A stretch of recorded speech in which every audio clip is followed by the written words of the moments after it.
Welcome,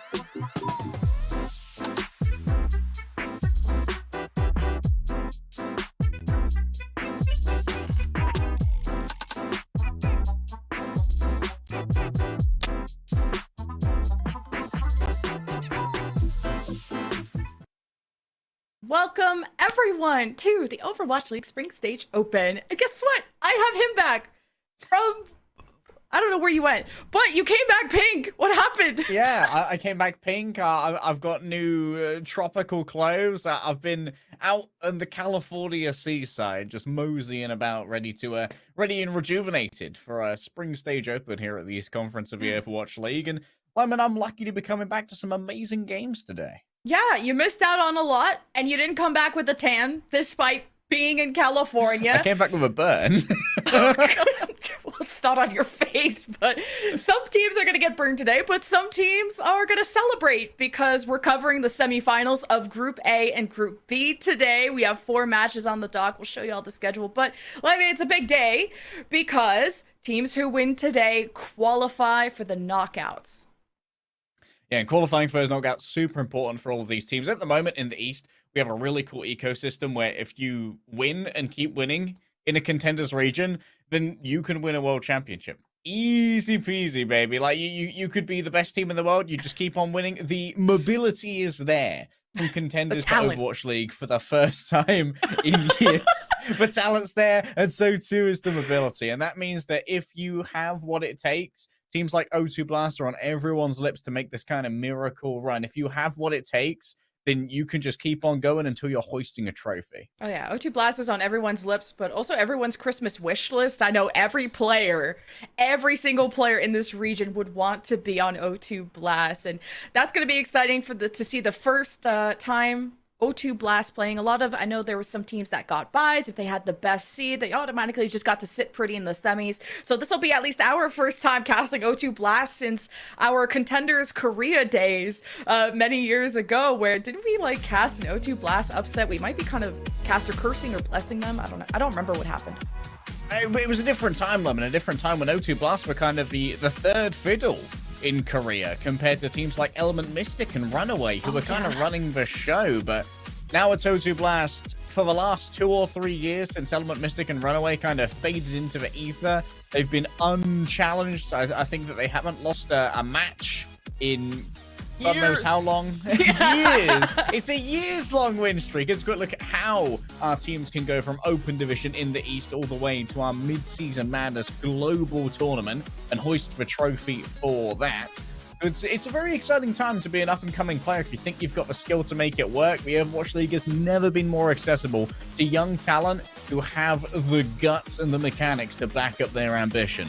I know, and you speak about up-and-coming players, and I just think about those that are too young to make it to Mid-Season Madness. A lot of teams in this region had to make roster changes to account for some players that are just too young.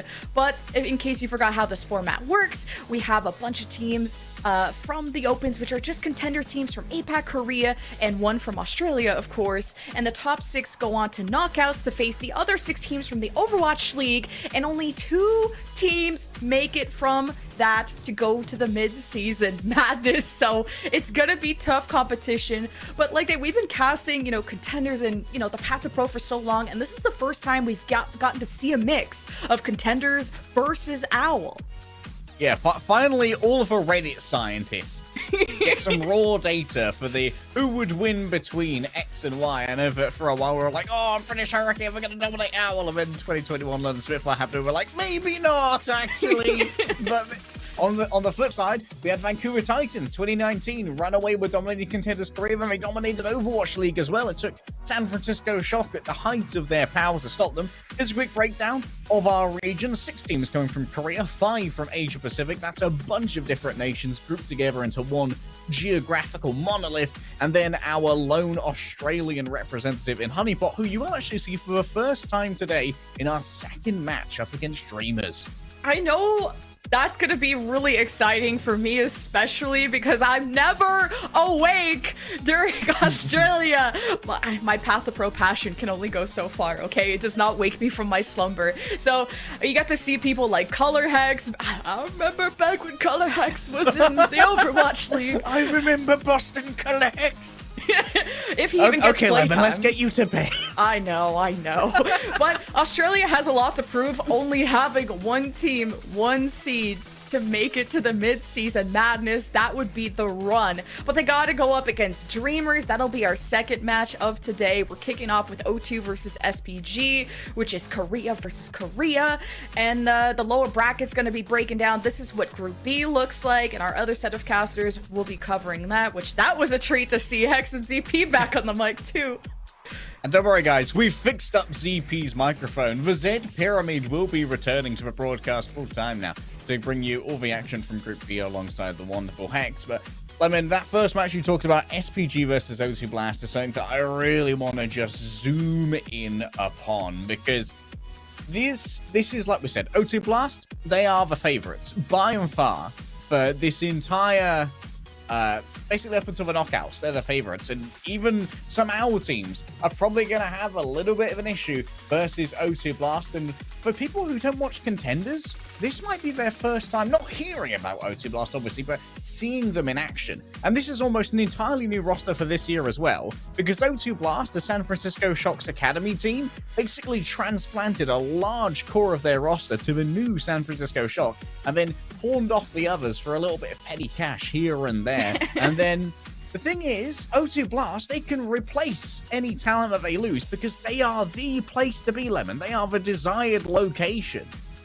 I'm excited to watch Marvel again. I remember casting him in the like North American side of things, and just wishing he got more playtime. And in this region, he plays so much Ramatra. All this version of O2 Blast plays a lot of Rush compared to the previous iteration that played a lot of Dive. I heard great things about Top Dragon. O2 Blast bought him for a good penny by SPG. I mean, I don't know that for sure, but Top Dragon's like, oh, O2 Blast wants me, Shock Academy wants me. Who wouldn't sign that deal like immediately? And then kind of floating around Top Dragon is Proud and Probe, very young, capable hit scan prodigies. We'll see if Proud is old enough to play, which sounds messed up, but I don't know if he's starting today, but he's, I think, 16.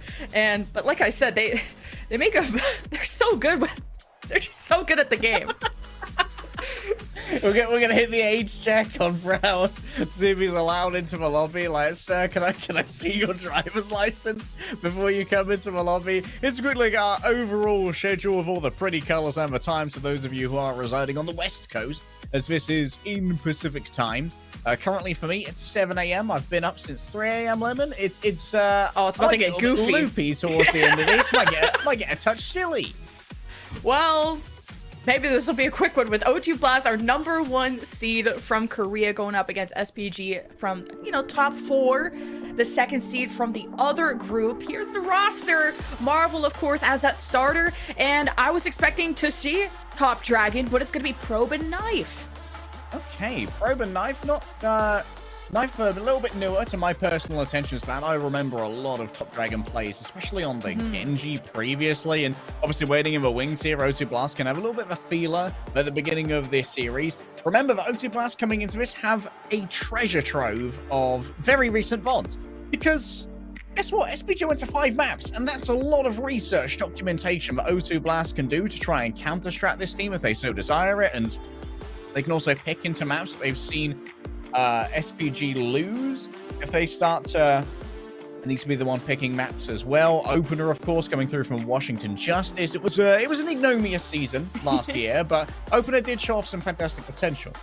Yeah, and then you have Irony alongside him, makes a return, former OWL player from Hangzhou. So O2 Blast, they're a tough team to beat. They're going to be the raid boss of this region. This is a double elimination bracket, by the way. The winner of this gets that seed into the knockouts. So if you're an SPG fan and things don't work out today, it's all good. You have a lower bracket run to make, and we'll see the SPG roster in a sec. Oh, It's like I waved my magic wand. Here it is! Milgaru is starting! So we saw only one map from him yesterday where he played the Hammond on New Queen Street, and that was a one-sided affair in favor of SPG then. Yeah, Milgaru, we saw one map, and he won one map. A 100% win rate king of SPG at the moment. And Milgaru, his arrival is a harbinger of a high tempo. Aiden, although, they'll usually pick up the Sombra and the Tracer in tandem with the Wrecking Ball and really try and demolish a backline. And with O2 Blast not being quite as drilled potentially as before, we know they're a fantastic team, but it is a little bit newer here on O2 Blast. So they've had to replace a bunch of talent and bring together a new roster. Maybe SPG can try and find some openings to exploit with high tempo and unpredictable angles to close in on the O2 Blast backline. Yeah, I was a big fan of the double flanker, Tracer, Sombra. I think they were kind of figuring out what support line they wanted to go with Hyunjae and Wu-Chan. Yesterday was the Brig and the Zen, which you depend a lot on them hacked health packs from Aid in that case, where speaking of Aid, I thought he had maybe that quieter performance against High Vision yesterday, where he was playing a lot of Sojourn, some Widow, stuff like that, but looked the best on Sombra, and that was with Milgaru's Hammond and all those Tracer. Then the Brig of the Zen, we'll see if that sticks, but you know, packing your flankers at a distance is always great, or having an orb on them so they can have the freedom to roam, and it will be Lijiang Tower, the first map where they'll be roaming on. Yeah, a little bit of room to roam here on Lijiang Tower. I'm particularly interested here on Control Center, Lemon, because we don't know if Milgaru has a Ramatra. We, thus far, in the Owl APAC Opens in the East, we have only seen the Wrecking Ball. And Wrecking Ball is potentially of limited usefulness on Control Center. And we'll see if that becomes a problem. I don't think that SPG will have picked Milgaru going into Lijiang Tower if they didn't have some kind of alternative plan for that particular map. So I'm excited to see a little bit more of what Milgaru can bring to the table, but particularly over on Market and on the Gardens as well. There's going to be plenty of room for these for these flankers to try and create a pincer, with Milgaru being the main engagement tool on that Wrecking Ball. And Proud, I think, known as that one of the best mechanical hit scans in Korea, plays alongside Knife, which lesser known compared to just all the stars on this team, right? But I'm seeing some flex hero picks, and getting some playtime is always great, especially if you're confident. And it's at the first map, it's a best of 5, so if things don't work out, it seems like O2 Blast have a healthy pool of substitutes. And we enter on Control Center. Marvel known for that brawl, and Milgaru on the Rhine. Okay, this is what I want to see. What was Milgaru going to play the Reinhardt here? A lot of teams are preferring the Ramatra. He can penetrate through the barrier so easily using the Nemesis form. Milgaru survives the first onslaught.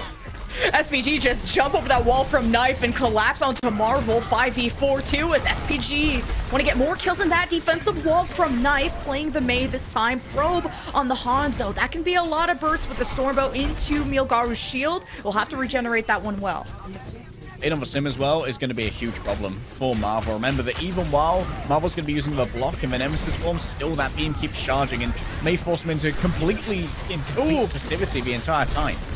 I don't think Marvel wants to be isolated like that, but Milgaru's so low, that's an opening for O2. They advance, and they confirm the 2. The frontliner starting to crumble for SPG. Probe getting 2. Great shots. O2 will flip the point about 20%. 2v1, I like those odds. It's not even fair on SPG.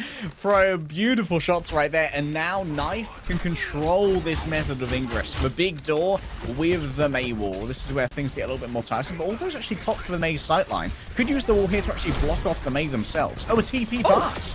Yeah, the Symmetra Brawl is something that this region likes to cook up. I saw it yesterday on Antarctic, and headshot from Aldo.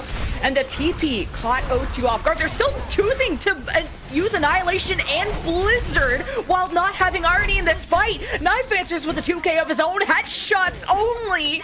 And O2 turn around a 3v5 into a W. And Aid decided to save the barrier there, which could prove to be a fatal mistake. It would have been much better to try and grab the control of the point a little bit earlier and then force Marvel to try and move into a Symmetra net. Uh-oh. Marvel's been nanoed, but he doesn't have Annihilation. He'll have to chunk through all this sound barrier. Health is now nanoed. Is Marvel. He can continue to hold that front line. SPG still have the wall from Aid, kind of waiting for the setup, how he's going to section this part of the map. And it's an awkward wall that they can't use both sides of until they get to the point. SPG now lay down the Blizzard right at the front line of O2, and they don't have Marvel to protect them, so all the kills will go the way of SPG. But not if Probe has something to say about it. What a sleep from Irony. That'll buy some time for his escape. Probe through the dragon on the coast side and is still looming around despite the enemy on the point. Yeah, Probe's still in the back here. Could be a problem. No leap. Oh, some edge guarding there by Hyunjae. And he... not something you usually see in Overwatch, but hey, it's occurring today, and Milgara has to get out here real quick. That stagger on a Probe definitely hurt. SPG, they kind of back away to use that Ant Matrix. O2 Blast, they zone away. They position on server side to ignore it. Now you got the Annihilation. Marvel said, come at me, bro. The shield is still up for Milgaru. Marvel decides to ignore it. Go after the squishies behind. On his knees, though, after the shatter. Milgaru protects his team well. SPG quite low, though. They've lost Wu-Chan. Bulk of the healing gone. Hyunjae has to decide on this sound barrier if they think it won't work out, but he's been frozen from the Nano May Blizzard from Knife 3K. I'm starting to think that's why they subbed him in. Yeah, Knife, not bad, apparently. Not bad. Only for Sim here. 1 versus 2. It's not ideal for Symmetra. Can't really TP anywhere. Doesn't even get to use it as Aid is taken on down. The points flipped on back for overtime, Lemon. Milgaru can't even touch him. This sound barrier that Hyunjae could have used last fight. It's not going to help too much. SPG 4v5. They've turned around worse fights before. And it's all those stall. He has to play his life. It's so close to the Blizzard. 2% away. Won't have it. And no one's there to touch. And that Photon barrier ain't doing much either. 100 to 46 for O2. What a crucial decision there from Knife while being nanoed as well to use the Blizzard, and the priority target for freezing usually going to be the tank to make sure that they get frozen up and that all of that damage can be delivered, but instead goes after Hyunjae, knowing that once that cryogenic beam connects and starts accelerating the freeze, Hyunjae can't risk using the sound barrier because he may get frozen out of it or just straight up die, and that means Hyunjae does not get as much value as you'd like out of the barrier because he has to respawn and roller skate on back and only put it onto some staggered players who don't get as much use out of it because they're being targeted down. Excellent way to force Hyunjae to either make a bad decision or a worse one. O2 Blast are really good at turning around fights. Even when Probe got staggered playing on that coast side, he's confident. 1v2, 1v3, who cares? But I care about this teleport. Right to the point. SPG get to defend this. This is going to be a bold strategy. O2 don't really have a consistent shield to depend on, but they got Probe on the flank as SPG followed after Marvel. And now I've gotten back to the point thanks to the teleporter of Aid. Probe hasn't gotten that shot yet. It's 5v4 for SPG, although headshots Knife. And only the walls from Aldo and SPG, and Marvel has to be careful. Doesn't have an enabler, but he has his own shield and no life left. SPG have gotten the kills. Maybe could even go for staggers, but no, at least the point for them for now. Maybe it's the rank demon in me talking, but I'd love to see Aid actually do some turret bombing on top of Probe when he places off angles, because Hanzo is incredibly inefficient at being able to take out turrets. Just to charge each arrow individually, and if you want to get rid of him quickly, you've got to use your Storm Arrow, and that's a massive amount of your offensive capability that will be drained simply by dealing with a turret bomb. So I'd love to see Aid do that to deal with these outside influences. Knife has been clocked here on the outside. You got a flanking May. This region is so fun to watch sometimes. Immortality from SPG playing off the Ant Matrix, hosing down O2 as they try to hold on to the point that I guess they temporarily flipped over while SPG stepped away. They do return. They do collect. O2 Blast ain't got supports, so they ain't got hope to flip this around, so they gotta head back. I think Irony just got turned on. Yeah, there they all are. Oh, well, it wasn't the Hanzo I wanted it on, but hey, it's just as good on the Ana. Has to use the Bardic Grenade potentially to try and break through all of those, and that's a resource that you're just going to hang on to long enough to potentially just get Final Blue by a turret. Now Probe on a wide angle can, of course, look for some heads, but the consistent shielding of the Reinhardt here is limiting Probe. Annihilation, maybe? Nano? Blizzard, though, to stop him in his tracks. SPG also, they may well use the Rhine shield to block any heals from Irony, and they're dead anyway. So no heals and no ambulance is coming. And now simply a May hostage. I'm not... What? Huh? Probe with a double on the other side, but I think O2 Blast are buying into their own mythos a little bit here, Lemon. Swap? A bit of tomfoolery. Okay, you got the Dragon Strike. Oh, they're not swapping. They're not capping like I'm scared. Photon Bear from SPG as the last hurrah, 90% to force the round 3. SPG ahead. And they got the Sound Bear to spare too. O2 Blast trying to get Marvel inside this point for the Annihilation. He pops it. SPG in response. They pop the Sound Bear and the Shatter from Nilgaru misses. Marvel pops around the corner. Finds some squishies. Say goodbye to Aid. About a 3v2 left for SPG as they just got to rely on keeping Nilgaru standing, who swings at the fences and gets a home run. Okay, far from a ball one trick, the Reinhardt working out here, but this is where question marks will start to rise, Lemon. As we head over towards the map that, yes, does have the ability to play some symmetrical cheese in the middle if you want to do that, but also has a lot of fertile diving ground. Oh yeah, there's the swap from Ace. Over to the Sombra. And Tracer this is too, what probably. we knew Milgari thought. Yeah, we're going to see Aldo use the TP out and then follow through on the Tracer, because you can easily keep up with the rest of the team using a triple blink as opposed to other DPS who are less mobile. O2 Blast look like we're probably going to be sticking with the Ramatra composition here, which has been of a mixed efficacy thus far.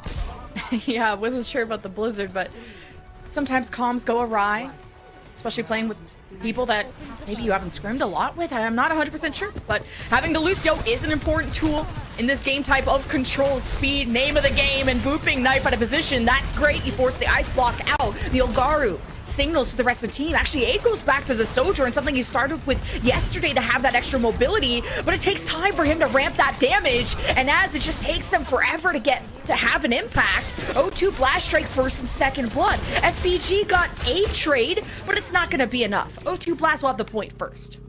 And there it is. So swap over to the Sombra from Aid. No more Sojourn. I thought the Sojourn was a little bit of a misnomer in that particular composition. Oh, they can smell him. There's a wrecking ball around here. You can hear him too. Indeed, it's confirmed. Damn thing stomping around. He's just rolling around, but like I can smell the sound. Aid didn't want to translocate, took the first arrow to the chest, got to half health, didn't want to translocate. Maybe was still getting established on the Mega at Dojo, but glad to see Aid on the Sombra. Thought that would have been nice off the start, so we'll be behind on ult charge. Yeah, the pathing here for Hyunjae is going to be the easiest thing for O2 Blast to track and for Marvel to try and stand in the way. I'll remember that Wu Chan, of course, can only teleport 2 allies who've already set themselves up in some other positions. For the moment, Milgaru just demands a little bit of attention to give Aid some space and some attention to work with. Probe gets Suzu'd after the pile drive just in case. He is getting tossed around, and Knife is always getting bullied, but after the ton of kills he got at the start, he already has the Blizzard. The Blizzard being one of the first ultimates you see built up is a rare occurrence, and that'll be important if SPG take the fight on the point. But with the composition of SPG, they're not going to be really stacked together. Okay, Milgaru slams into a Blizzard. However, oh, Knife forgets about the mines, Lemon. Might have used the ice block just to throw the Blizzard down. Yeah, I'm unsure. The Blizzard didn't have much effect. Like I said, there's so much speed, violence, and momentum from SPG. How do you lock them down? You have the EMP, though. That is a possibility. Kitsune Rush versus Kitsune Rush, though, and O2 Blast just lost control of the point, but SPG are winning the war, so they're not too worried. Yeah, losing control of the point. This could be a bit of a problem for O2 Blast. They swap over Probe onto the Cassidy here, and Knife onto the Sombra. This is going to make Milgaru's engagements a lot more difficult because if the attack can be combined with a Ravenous Vortex, they stick Milgaru in place for a really long time. Yeah, EMP, if O2 Blast keep playing stacked together, EMP is going to hurt him alive, but let's see what they can get at least with the Annihilation. Again, there's so much speed. You got Translocate, you got Recall, but it also an EMP, and that hits most of O2 Blast. Milgaru just... No, gravity plays against you sometimes, especially Sound Bear from Hyunjae hits 4. No tank, but no problem for SPG, and they have control of the points, so the longer this extends, the better. That kill on irony is big. If Opener can get the Sound Bear on time too, that could be a band-aid to the sinking ship, and Knife onto the Sombra is making a huge splash this fight, but isn't enough for O2 to flip it. Milgaru hack should be instantly taken away. Probe can't hit the bomb due to the Suzu, and Wu-Chan still escaping, but it's O2 Blast in control of the point once more, and SPG needs to get back on it. Toot sweet, Lemon. Toot sweet. Oh, you're speaking my language. Yeah. Literally, just for you. Oh, what? He said, get off that Spanish? hero! It's my hero! EMP from Knife just to kill the one. I respect it. Mad respect right there. O2 Blast up the sound bearer. They got the kills. It's overtime. O2 Blast been stretched to their limits all the way to round 3. SPG close to full spawn mines, but you gotta be alive to use those ultimates, fun fact. And someone else has to keep touching the point for SPG, but no one is home, and O2 Blast will take map number 1. It's the effective communication of factoids like that, Lemon, that made you an excellent teacher. You got to be alive to use ultimates, and unfortunately, SPG were not. But I do think it's a little bit enthusing that we saw Milgaru bring out the Reinhardt and have it work effectively in that rush mirror. It provides another dimension of potential tactics to SPG where their attempts at rush previously looked very much dependent on to use Ram or the Zarya on a couple of different maps as well. So bringing the Reinhardt into the fold as a potential tank option for SPG is certainly going to widen the pool of maps that they can go to and be effective on. I feel like we have to teach APAC, though, what North America says about Rhine versus Ram. What was it? Rhine is the rich man's brawl, and then Ramatra is the broke man's brawl. Is that what? The poor man's brawl? Poor man's brawl. But economy aside, the Reinhardt shatters didn't get any value, though, if you think about it. Marvel, without really needing a shield, just outpositioned the shatters through most of the time that I saw. And then the Annihilation gets everyone nice and weak. And Knife, through kind of, not say the first appearance, but at least a rare occurrence, I think did amazing. Yeah, the main mechanics were super strong from Knife when it came to right clicks, and was doing a good job of keeping Milgaru a little bit poked here and there as well, just to make sure he was never overly confident in going for an all-in onto one of those more squishy targets like the Hunter. We saw Probe consistently peeled for very well by the O2 Blast backline. They seem to be very much on top of dealing with these dives, and the predilections of SPG to continually go for the dives onto the DPS meant that it was quite easy to respond to for O2 Blast. If Probe wanted to be peeled, sometimes he was on his own adventure, and you give him a snack and a juice box, and you wish him luck at that point. But we're also wishing luck to SPG. We're going to have to wait to a break, and after we return, it'll be their map pick.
Welcome back, everyone, to the Overwatch League Spring Stage Open. I'm back with my main Slice, my main Zarya main. How's it going? we got another map.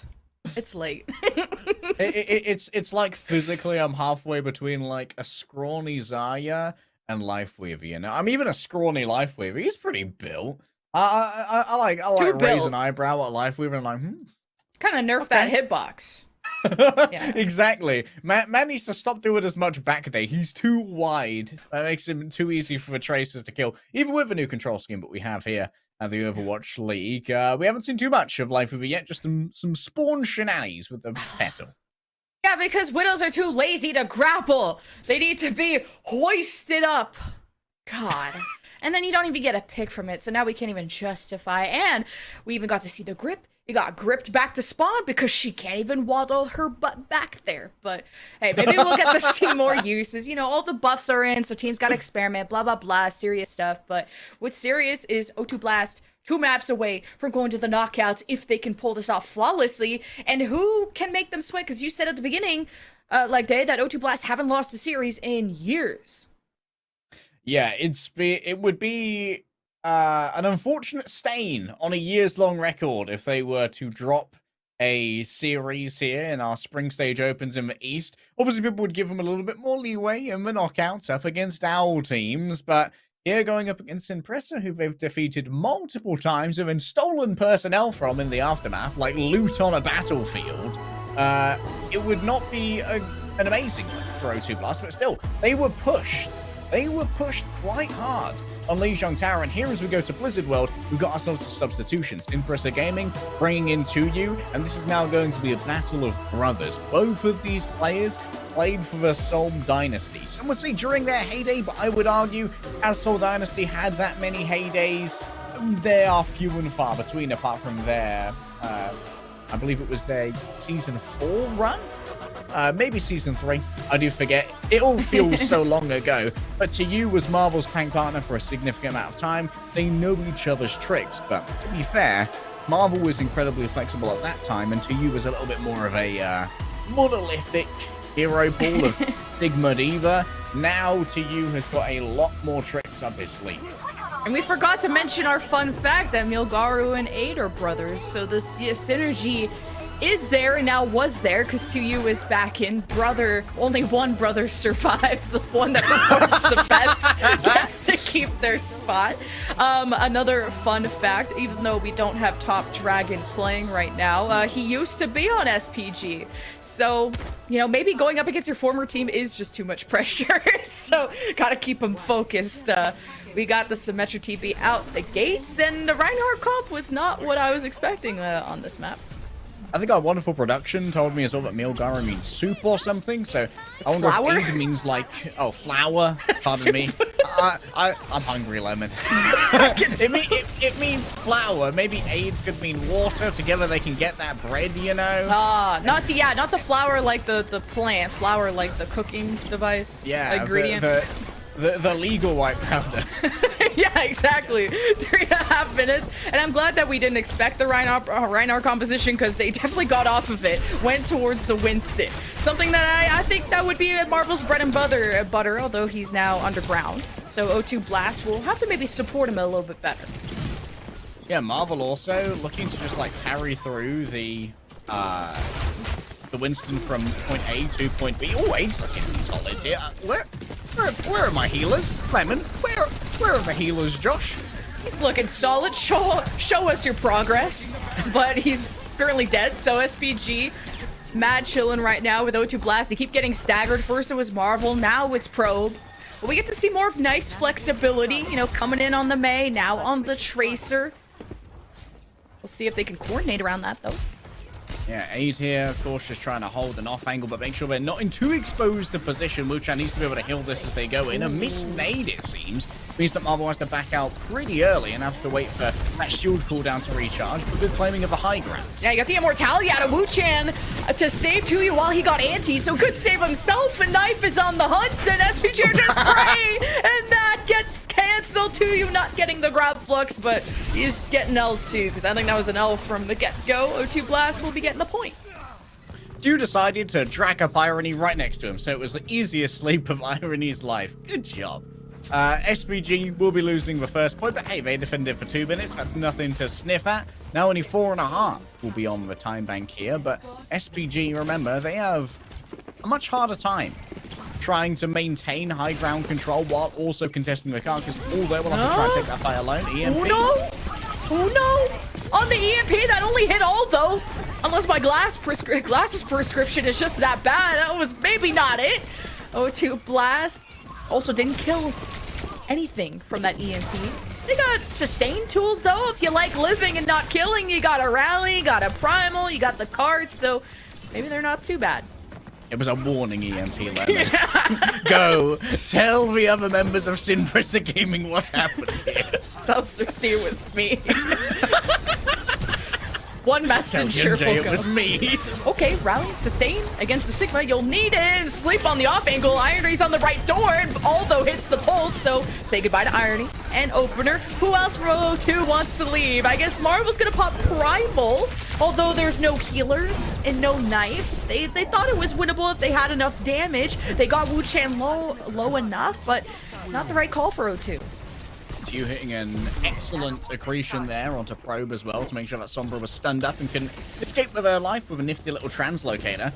SPG though, they did have to invest pretty heavily to make that fight work. Both of their support ultimates have been used. Now Irony once again is going to allow Marvel to eat some poke and then have another Winston Nano dive, which is what caused all the trouble back on A. Yeah, high ground for SPG. No Ant Matrix this time, but a Dragon Strike if you want to kind of divide this fight, but Marvel gets cut in half. Again, not just getting, not getting the Nano from Irony, not getting no love, no TLC. Well, you got a raid boss. Who needs a tank when you got Brig? Opener heads forward and is just killing everything. You get to see the new Brig changes, the stun, and how scary she really is. What a read there from Irony. It was a bad setup for O2 Blast. We definitely played outside of Irony's LOS. That was a bad call from Marvel, or Irony didn't feed back the position very well, but they read the fight, noticed, hey, Opener can get a huge amount of value here out of just playing the Nano melee, and there's nothing that can really stop them if TU can't hit the accretion. That can be easily blocked with the personal shield of the Brigitte.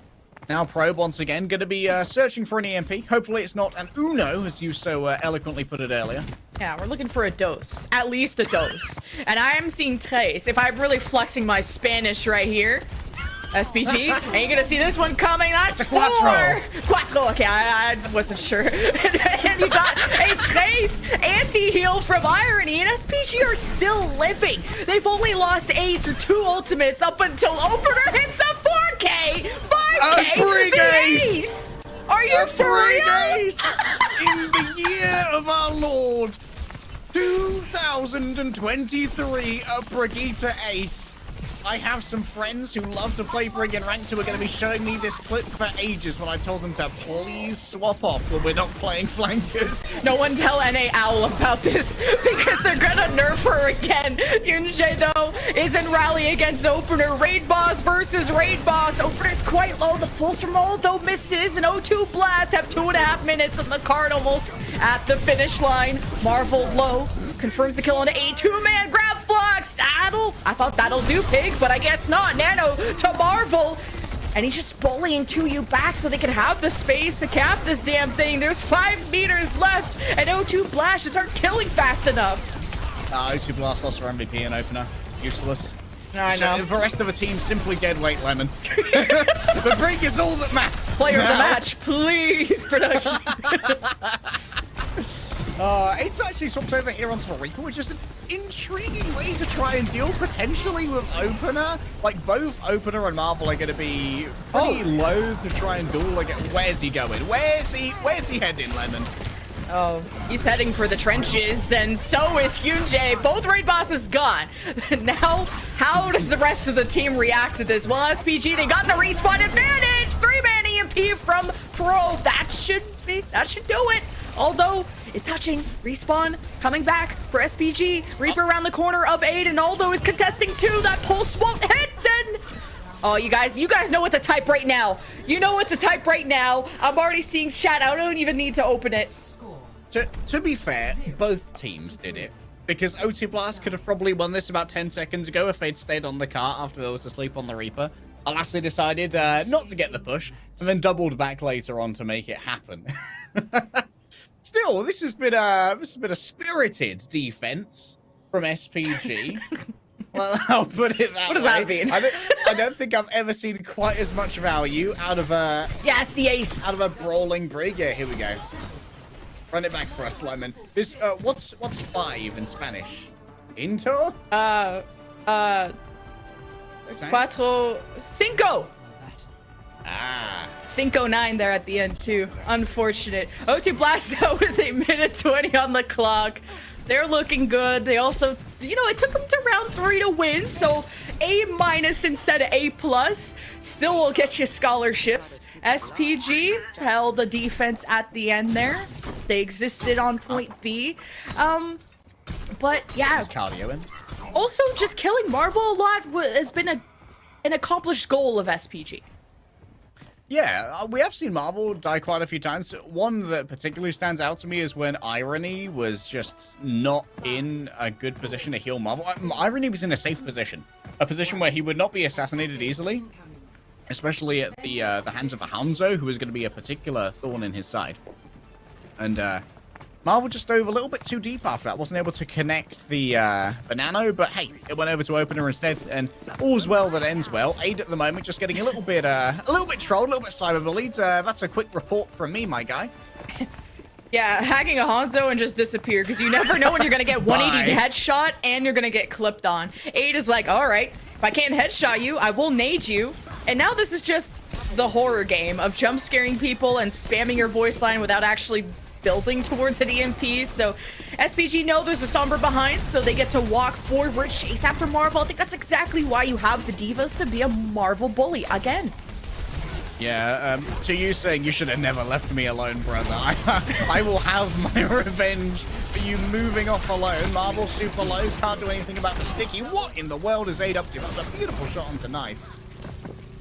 This is quick, Lemon. Yeah, Marvel does die first, but you know, when everyone else gets to be invisible, recalls back, obviously the supports aren't going to be that close by. It's natural to see Marvel die a lot. To this consistency, I'm worried, but that could be a win condition for SPG.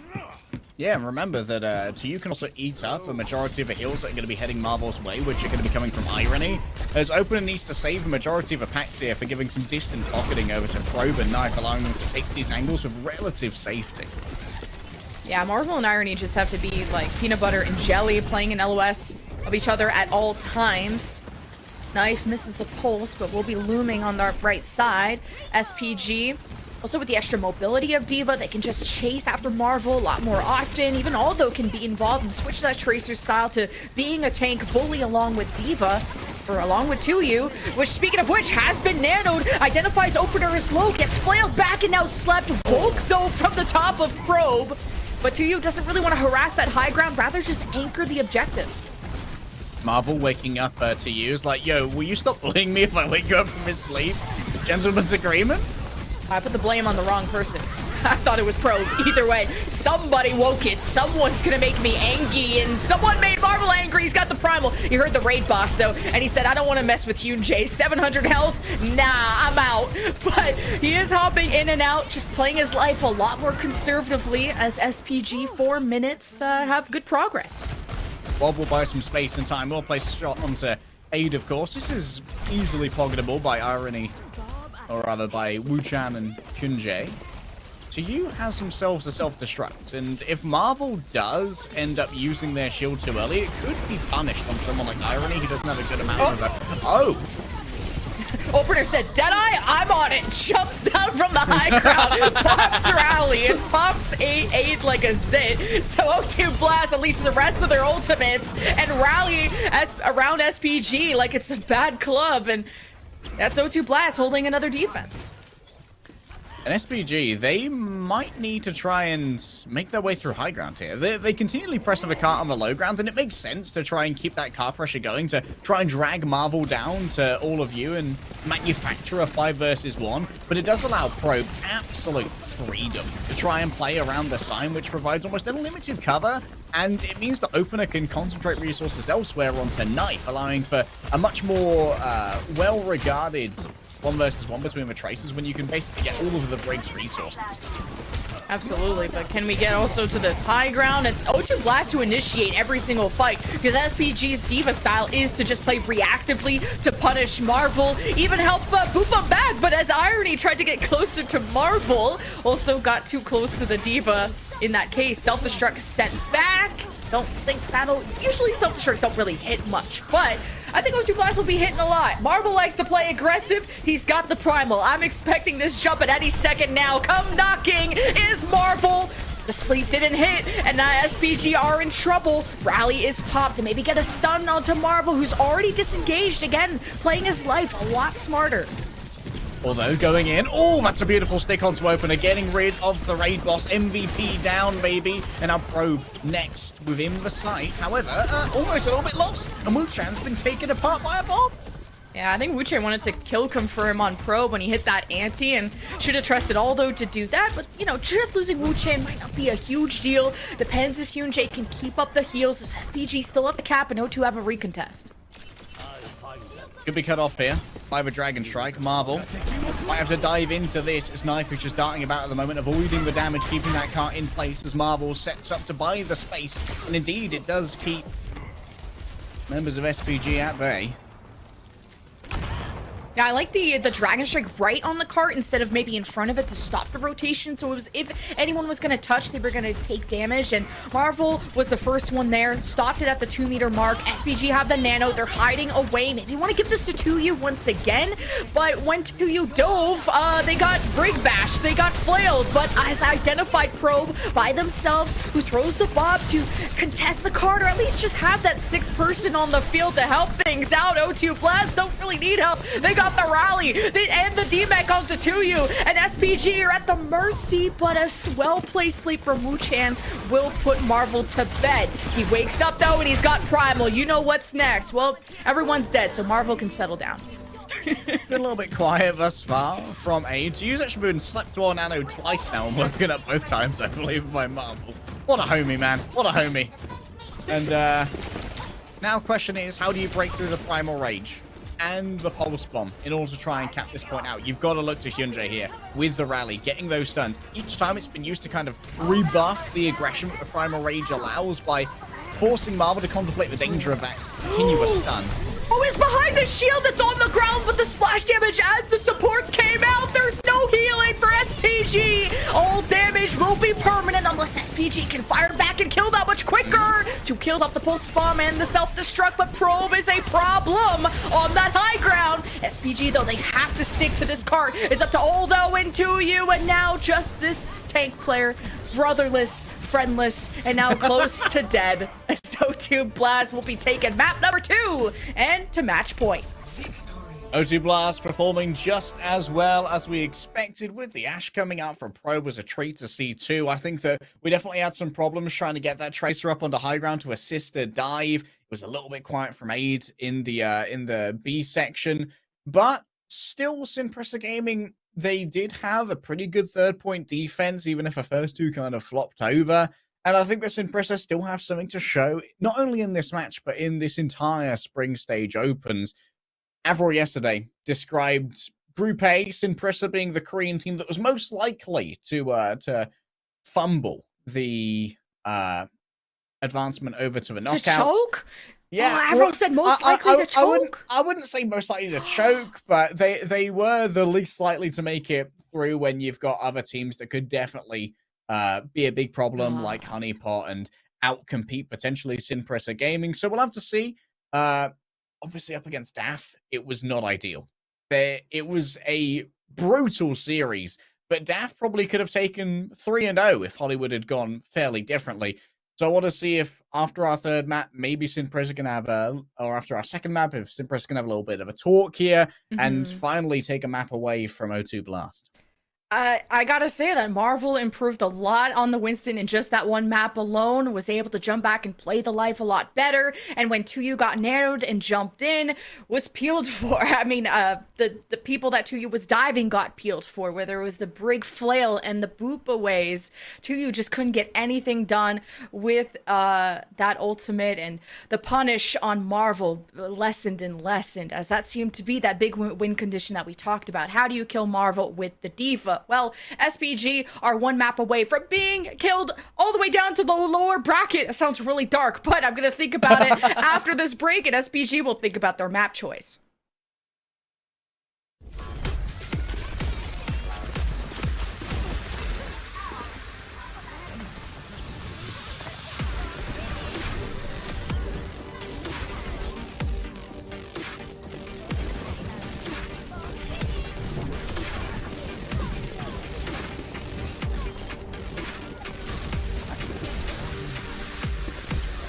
Fire time.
going to map Trace. Like they really wanted me to say that, okay? I did. Thank you. I got it out of my system. My Italian's enough.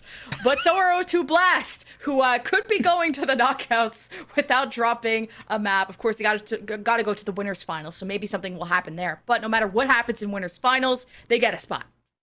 Yeah, O2 Blast definitely ready to say buongiorno to the knockouts. Well, I want to do some Italian too. Go back to California. You brought the cringe back with you. Hey, this is freshly imported cringe, all right? It ain't cheap.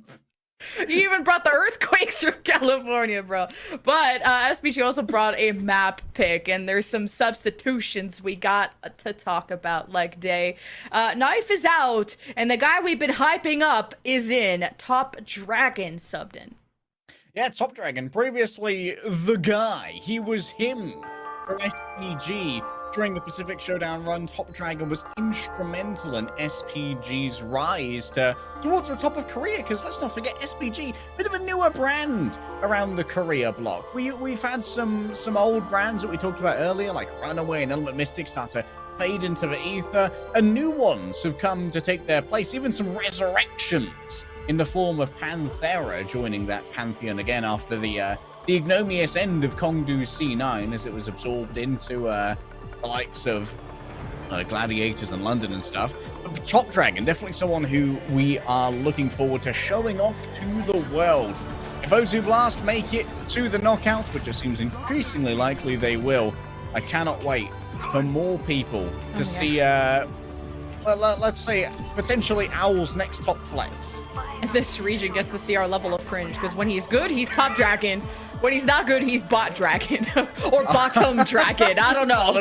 Mid Dragon. We just got the jokes cooked up, y'all. But I've been hearing amazing things. Pelican level player in terms of flex, and we'll see that alongside Attack, who got subbed in over Marvel. Of course, longtime talent player, played for Element Mystic back in 2020. Has a long list of good teams. Just surprised that he would play over someone like Marvel, but looks like O2 Blast are giving playtime to a bit of everyone. All right, the gentleman's agreement here to go for the Sigma. Definitely, this is one of the things we have seen quite a bit of from Attack. In fact, Marvel had an interesting tenure in the Overwatch League where, much to the chagrin of Reddit and other scientific hive minds, we often saw Marvel be the one playing Diva or Sigma in some of those double shield arrangements. For now, though, O2 Blast will have Top Dragon actually playing a little bit of card duty. It's a flex. The flex DPS muscles, I guess. A little tough, but you get to have just the Zen Orb throughout that, and the ranged poke seems to be a bit too much for SPG. You got the Widow already grappling back. Good info to, of course, call out the SPG rotation through that alleyway. Sometimes you get caught off guard because you just don't have always eyes there. But already a grapple back from Probe, and then for some reason you got 2U back here who won't win this duel against the Widow. That's sad to see. R.I.P. Oh, yeah. I think our observers just got more frags than you did on that attack by absolutely murdering his... Okay. I'm calm, I'm cool, I'm collected, I'm moisturized. To you, round 2 as Attack takes note of the vector of attack here for Simplicity Gaming. All right, we're back to the top left for SPG. O2 Blast have already gone away. Their backline have to be so careful. Take shelter into this left side. Of course, you hear the infra sight. That means your forehead is exposed. They know exactly where it is and how shiny it is. And 2 fall for SPG, who I don't think have killed anything or much. SPG just struggle to brawl their way through this left side. Okay, I lied. They killed Opener. Yeah, Hyunjae, they're actually dying to the stickies from Top Dragon as well, catching those Dragon Balls like he's Shenron, you know?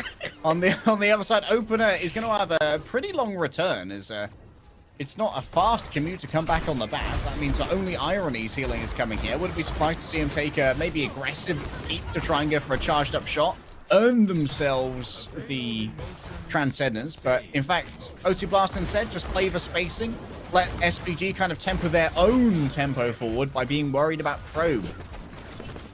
You're gonna be worried about this grab flux too. If Irony doesn't get that trance up, Immortality always buys some time. 2U unleashes that. I think it only hit attack. Now you got 2 attacks. One that attacks, one that defends. And Top Dragon is having a hard time building up towards that charge, but he do be protecting his team for what it's worth. Irony's the only healer left for O2 if he wants to pop the Transcendence. Thinks that he's got enough ultimates to spare, and O2 feel the need to use Transcendence once there's only a Cassidy left. So it works out either way. SPG not getting very far. Yeah, a minute left and not a corner taken yet by the payload, which for those of you counting along at home is no bueno, to be honest. Are we just Dora the Explorer at night? Like, we're just teaching. We are legally distinct explorer who speaks multiple languages. It's already too late. I've already said Dora. There she goes again. This will be our last cast. You've said way more questionable things. Okay, so let's see what kind of questionable plays SPG will do. S stands for special, and I'm looking at Aldo. We gotta blink away, because if he loses this to Probe, the observers are going for frag number 2. Hyunjae with the rally at least will be a supportive step bro. SPG got the kills, though, so we're gonna see some progress. Exactly that, Lemon, to you. Not gonna leave it this time. Oh, Aid actually takes the kill. That's so sad, man. To you needed. It's a real brother. Needed that one. A little bit of a hostage situation, and Aldo executes the hostage. Now we're starting to get some real distance on this cart, but O2 Blast return here. Ooh, Top Dragon's on the Genji. Oh, that makes me such a happy little boy. Oh. Did attack hit anyone? Okay, it hit 2U. He's got the immortality. He's got the backup, and he's dead. There. SPG, they have a pulse. They hit nothing. SPG don't have a tank, and it's overtime. It's all about contesting the card for as long as... Yeah, what is Aid doing up there? What's he up to? What's he climbing? Ooh, the charged orbs. Irony said, come at me, bro. Oh, I didn't respect the 1v1, though. That was actually a really good flex there from attack. You realizing that 2U was isolated in that cave meant that he could put up the shield on the outside of a cave and block a huge amount of the BAP heals that were coming in to try and rescue 2U from that damage. So while it was a little bit of a meme engagement flux, it did have a huge amount of value that really made sure that Wu-chan was not able to deliver as much healing as he wanted. Losing your tank, you lose your Cassidy to the skybox. I'm not sure how Wade got up there. Maybe he was also caught in Probably ran up there. Yeah, but might have just taken some time to just roll on up there. I thought that maybe he could have got caught in the gravitic flux or something and just landed in on that ledge, but I don't think that's real. You ever just flux a Cassidy towards your Widow, and then the Cassidy's like, yes, this is my moment. Probe has been winning every duel against Sigmas, against Cassidys. Probe kind of untouchable. So are O2. I mean, they almost full held that. Yeah, very close to being an absolute cornerless offense. So SPG, they beat the record that they set in their first 3 minutes. I'll put it that way. Top Dragon, please stay on the Genji. All of my memories of Top Dragon are actually Genji memories. This guy's a little bit of a freak on the shurikens. And I want the world to see, Lemon. I want the world to know that he is indeed the Top Dragon. I didn't even know you could sit up here. Overwatch. Oh. Probe didn't either. Apparently, I've been in so many places to hide. People have been teaching me on that top of the red roof. Calling All Heroes, I was watching that, and they could sit up there too. So either way, O2 Blast will be taken to the skies with Top Dragon getting the orb from Irony. It's currently Opener getting that love, but you know what I mean. Top Dragon is going on his own adventures. He's like, I'm capping, guys. A dragon flies where a dragon wishes, Lemon. And Aid is not the ideal anti-air, is a little bit of a balliste over here. It's a very spread out fight, and taking 1v1s against O2 Blast, not ideal. Create the 2v1s, that's exactly what Hyunjae and 2U do. That's good that SPG, like you said, took those isolated duels while O2 are all split up, and if you can divide them, you can conquer them. But SPG lost Wu-chan during all of this crazy business. O2 Blast still getting some cart push going. It'll take them about 1 or 2 fights to get to that box of victory. And SPG are wasting a lot of their time, but they also forgot about the cart. O2 Blast are in front of it, and SPG are late to those rotations. Yeah, a little bit late to arrive here. Aid already has spotted where Probe is going to be coming from. Sonic arrow here, incredibly important to make sure that Widow... That was absolutely manic! I totally was not mid-sneeze when that happened, so I just missed it. I won't be missing this. Two of you didn't either. Hits opener, no immortality, and attack. Too low, and the Zen heals just won't be enough, so SBG, defend. Yeah, they do. O2 Blast. Half their time bank now gone, and opener having to build up towards a fresh matrix here. Probe has not actually been able to get much done on the Widow, but hey, it only takes one shot to break open this defense. Anyone from SPG just over peaking. Remember that they do have a considerable amount of health on the Mei, so Aid is absolutely schooling Probe. Unbelievable bullying. That's a toughie for sure. As Probe was maybe looking at where Top Dragon was, still positioning. But if you don't know where the sniper is, you just can't hide away from it. Top Dragon getting really cheeky with it after that first pick. Went in a little too deep. Aid's going to have access to the Mega. And now, maybe getting a shot onto Probe. And Probe is tired of getting always snuck up upon. Irony says, don't worry, son. I'll deal with it. You sit back here and have an ice cream and a cuddle.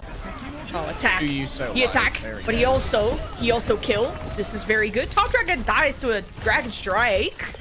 I guess that's what the Dragon Strike does. It strikes dragons. So SPG still have one fight left to go to defend. 1 minute. As O2 Blast have the ults to pull this off. Are we going to see 2 attacks for the price of 1 Echo Ultimate?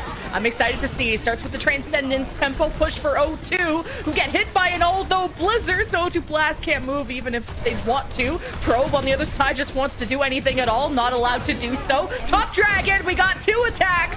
O2 Blast have 1 left yet to go. Box of victory in their sight to go to knockouts. And SPG fighting tooth and nail. Aid gets a shot onto attack, no tank. This time for O2, both gone. And Irony doing a good job of leading that. Amp Matrix to scare away the ghost of SPG. They go through to the window. It's up to Aldo to contest it. SPG buying time for this Doomfist recontest. We didn't even get to see the famous 2U Doomfist. It's over. O2 Blast take the 3-0 and they go to knockouts.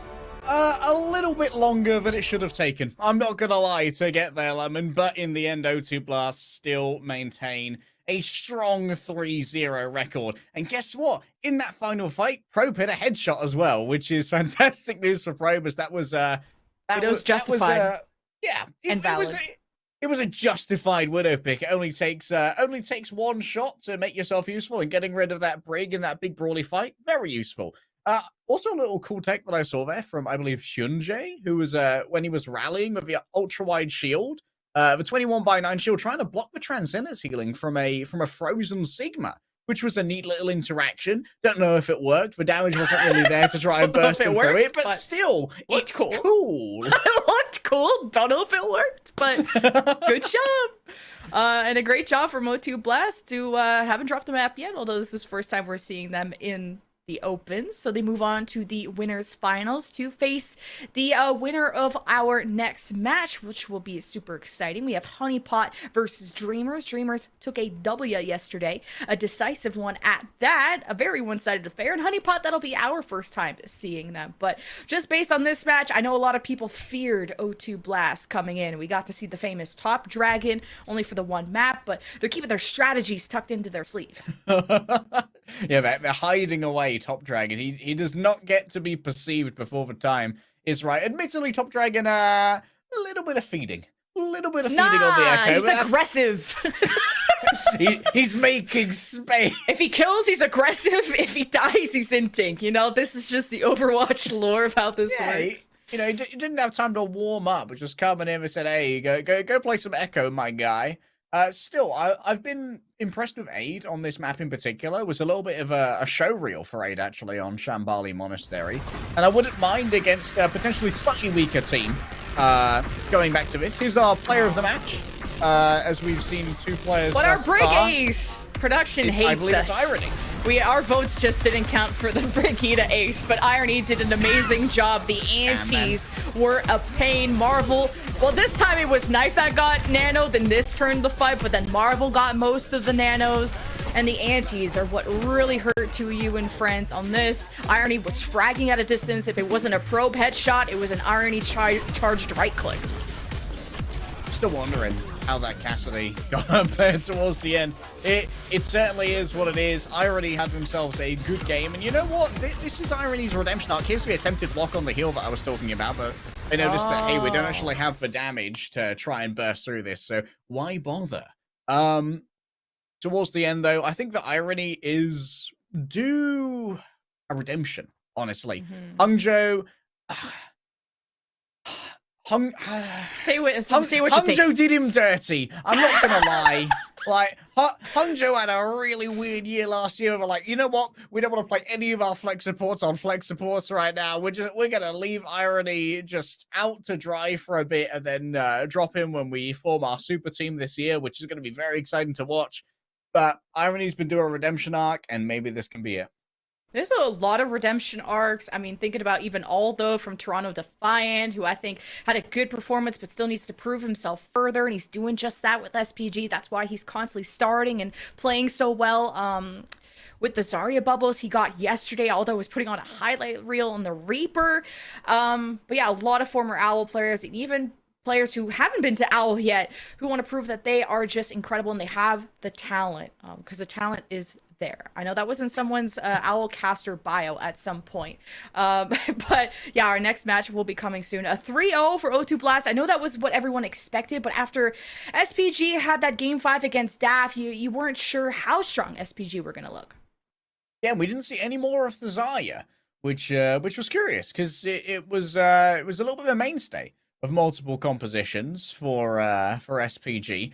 And also, it's intriguing that SPG decided to take us to Shambali Monastery, evidently showing that that is where they think Aid can get the most value.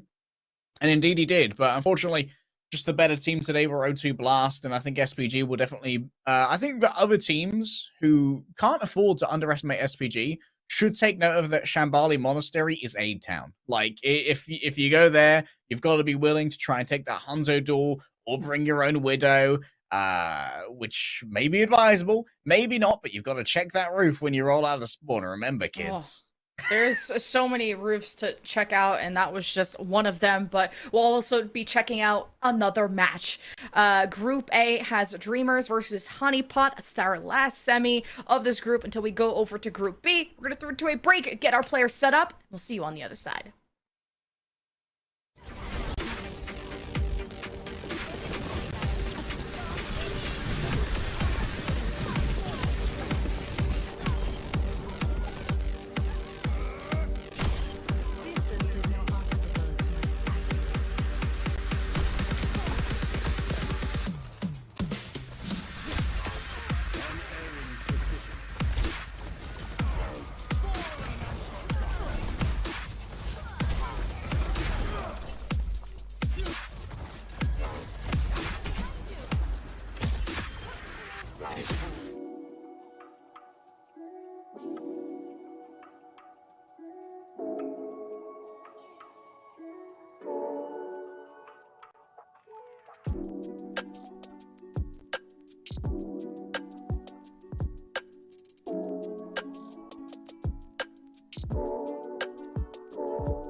Welcome back, everyone, to the Overwatch League Spring Stage Open.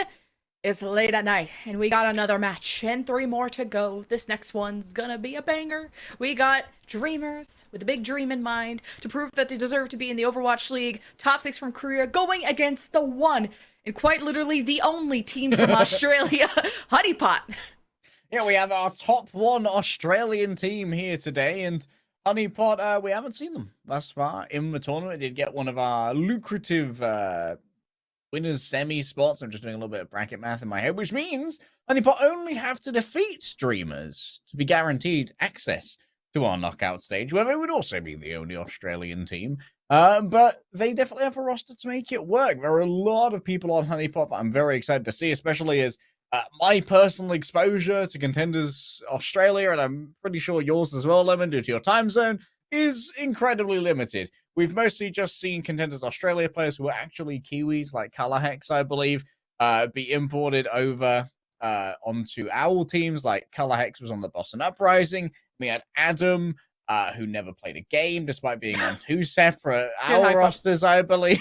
But hey, the scouts believed in him, Lemon, and so do I. There's Adam. And I think that Adam had a reputation for maybe being one of the best, if not the best player in Australian Contenders in recent times. And a couple of imported DPS as well, both Elva and Yang coming from Korea. It's a long-standing tradition, I believe, to import a couple of Koreans to your Contenders Australia roster to give it a little bit of spice and zest. Spice and zest, keeping that in mind. Adam, Colorhex, and Bertlog played on an open division team just recently called the Owl Rejects. You know, that's just such a negative name, okay? Just, they'll return, okay? And you know, the best way to fight against Koreans is with your own set of Koreans. So Alpha and Yang obviously playing on lower ping than the rest of the Australians. That's probably the main reason. Then of course you have some star-studded supports. Thinking about Bertlog, who what is it, 6-time Contenders champion, one of the few players that has that many gold medals around his neck. Played on Direwolves and Ground Zero. I mean, a lot of these players have played on top Australian teams, if not number 1 or number 2, but going up against them are the Dreamers. Did you see Bertlog's name?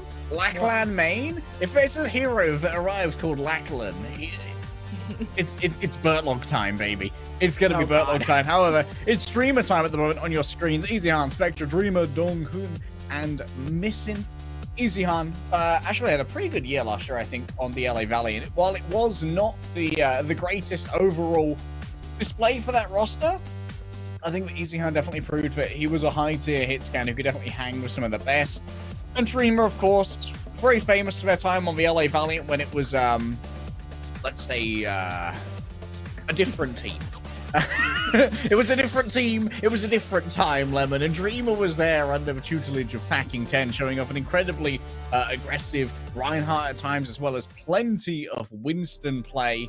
Dreamer going up against Adam here is definitely going to be an excellent clash of styles. I think that Dreamer actually had some time as well in Australian Contenders, so these players might know each other quite nicely. And Dreamer knows Antarctic. Played it yesterday, actually. Dreamers 3-0'd MDY. Never dropped a point. 2-0'd on Control, full held on Blizzard World and Rialto. Dreamers looked really, really good yesterday. And when Dreamer plays, he only saw the Reinhardt, then Liga came in for the Diva on the other maps, but Reinhardt, May, Cassidy, or Symmetra. We are seeing more of the Symmetra Rhine rush. We're getting to know that slowly but surely with the Lucio BAP. So Dreamers looked good yesterday, but I believe this was Honeypot's choice. Either way, we'll see what they have cooked up with Adam. Yeah, I imagine it is Honeypot's choice as likely the higher seed coming into this as the only Australian seed. I'm very excited to see if we get more of that Ramatra in the lone VOD of Honeypot that I managed to find. There was a fair bit of Adam Ram. Actually, Adam is a very flexible tank. A little bit more leaning into the classic off tanks that we know of, like the Diva, the Zarya, the Ramatra, and it feels like tanks are kind of delineated, right? You're either a Rhine player or you're a Ram player. Very few tanks bother to learn both. And here's the delineation in action. Dreamer on the Rhine with EasyHan, the old Trick Room Bastion. Hello, we're stealing Pro-Am stack practice money time. Yeah, get your shield shredded, bud. Easy, Han. Doing just that, and got Adam got Maywalled off, and still managed to kind of live. And with Merit in the lineup, known for his back, drops the immortality, but didn't escape death. Dreamers are quite literally a death ball, a pain train, and very scary. Nice. Nice Bastion play there from Easy Han. You know what? I'm gonna say it, Lemon. I've missed the Bastion. Niang's move over here onto the Hanzo, very well advised. You can get a lot of damage onto an unprotected Bastion. His hitbox is so big, and Bastion can't do off angles very well. That's a big wall too. Adam, that blocks most of the damage, but not all of it. And Yang was like, no, please just beat Adam down. I'm innocent, just a bystander. No, take him!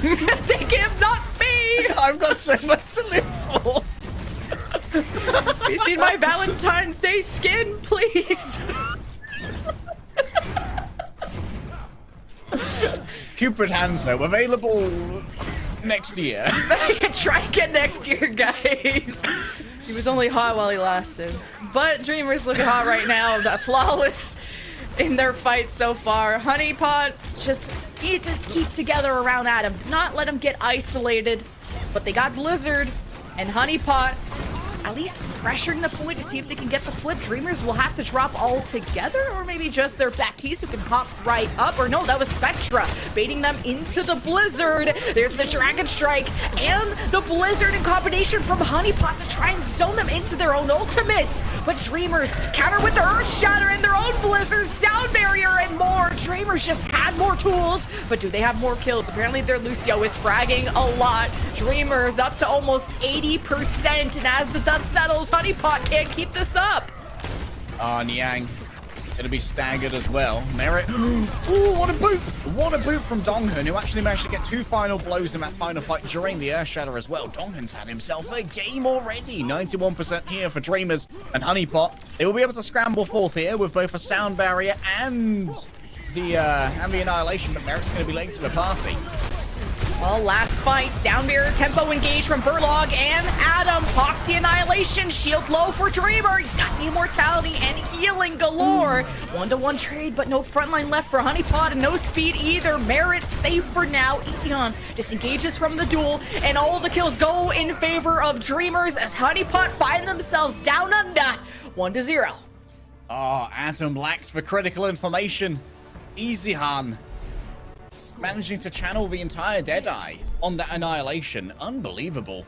Like, being able to get rid of the Ramatra that simply should not be happening, but that's what the control of a high ground gives over to you. As we look at how much Easy Han can do, one Omnic versus another, and you know what? Maybe there's a reason why there were more Bastion units than there were Ramatra Commando units. Maybe they're just better. I know I said, Bastion was a noob hero, but if every region plays it, maybe I'm the noob. At this point, I'm gonna prop this in my ranked games, and I'm not gonna be the most avoided player, I promise you. But no Bastion this time, it's the cast. And the Reaper. Yeah, only because you're gonna be doing with me, so only 3 people can avoid you, okay? That's so it's just true. Mathematically possible. We're gonna avoid you instead. Oh, but Adam didn't avoid that wall, and he's been isolated. Manages to live through most of that. Disengages to that high ground. Dreamers gonna have the point here in a second once it unlocks, unless Honeypot will engage into them. With that Reaper, they have lethal close range damage as Easy Han has the mobility to roll away. And will be vulnerable though. Honeypot engage in to try and deny the cap. All of that Reaper damage into the Rhine shield as Dreamers just swinging the 360. Just is gonna keep holding this L though. It's 4v4, but Yang has not been stopped until Easy Han gets in the picture. I believe it's 3 or 4v2 for Honeypot, and they'll get the cap first, I believe. Adam says, "Oi, I heard you're looking at my support." No chance, mate. Merit remaining alive. Adam's going to be easily pocketed through this. Then Donghun.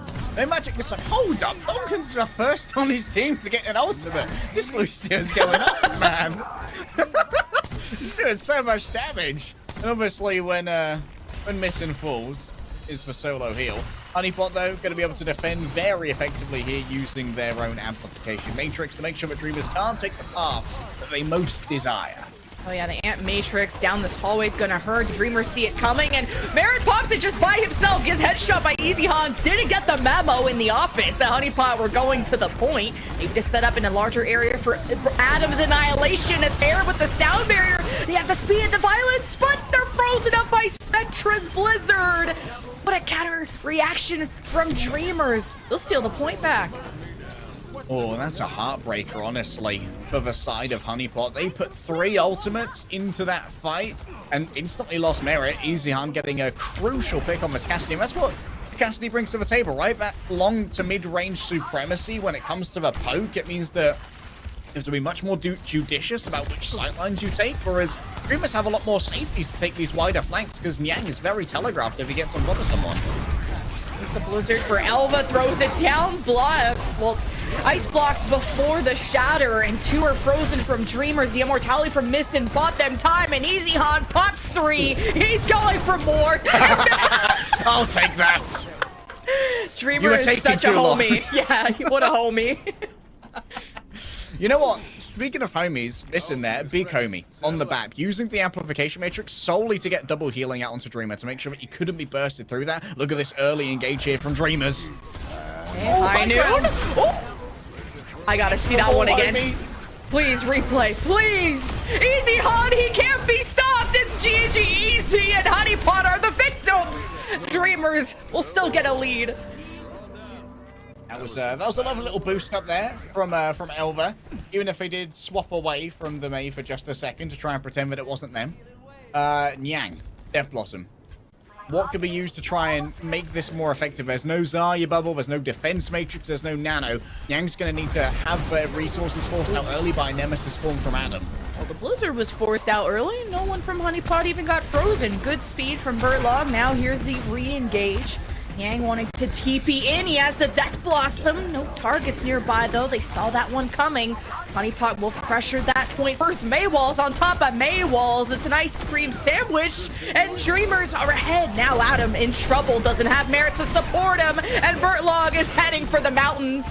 The point got flipped for Honeypot too. Death Blossom at the door to shut this one down.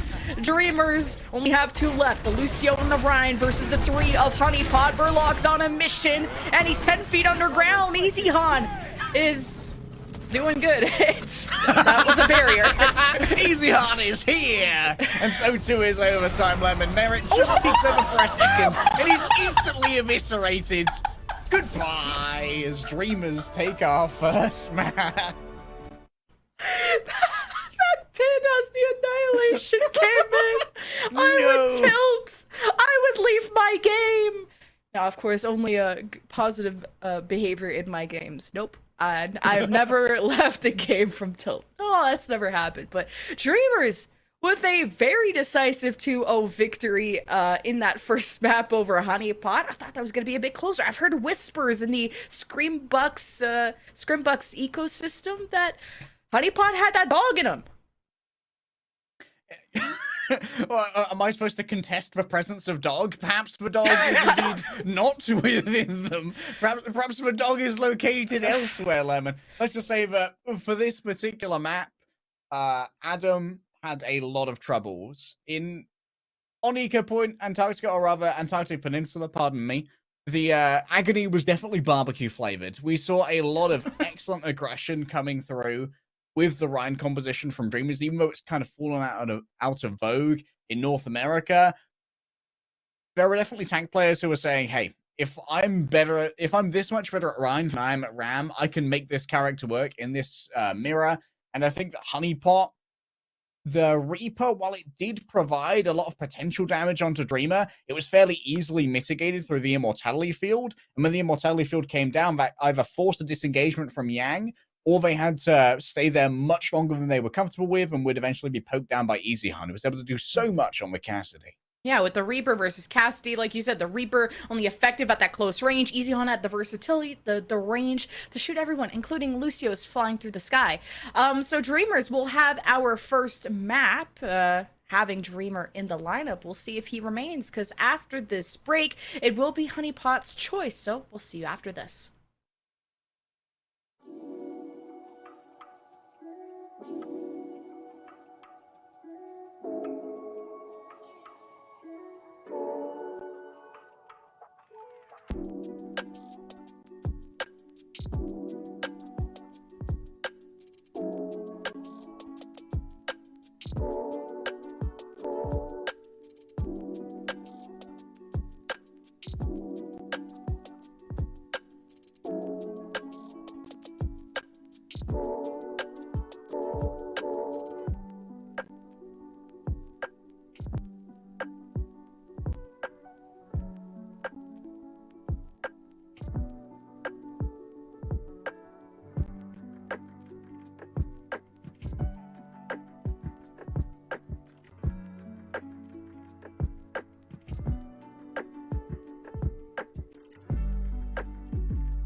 Welcome back, y'all. We've got map number 2 around the corner, and Dreamers are up a 1-0 after that control map. But hey, Honeypot get to choose where they want to end up. Yeah, their fate is in their own hands, and the question is, do they revisit this Ram Rush versus Rhine Rush style, or go to something that's a little bit more dive heavy? As we're going to hybrid, that would involve maps like Blizzard World 2nd, or Hollywood, just the entirety of Hollywood, really, would try and force teams away from that Ramatra and onto something that's more like a Winston or a Diva. But I think that we're going to be seeing Honeypot leaning back into this. It's for salty running back. We might have been 2-0'd, but it wasn't a real 2-0 until we get 2-0'd in maps. So I think we're going to be going to King's Row. We're going to be re-entering the Brawl Mirror. And the question is, why would they do that after what happened on Antarctica Peninsula? I think that you can lean very heavily here into thinking that potentially Honeypot might think they have an advantage in the Hanzo 1 versus 1 here, because Hanzo is increasingly important on King's Row for his ability to access high grounds easily and use them for dangerous off-angling that is a little bit harder for a Reinhardt to really play against, because the Reinhardt, obviously, well, he does have more present shielding Lemon. What it does do is forces everyone behind that Reinhardt shield so they can't control angles as effectively.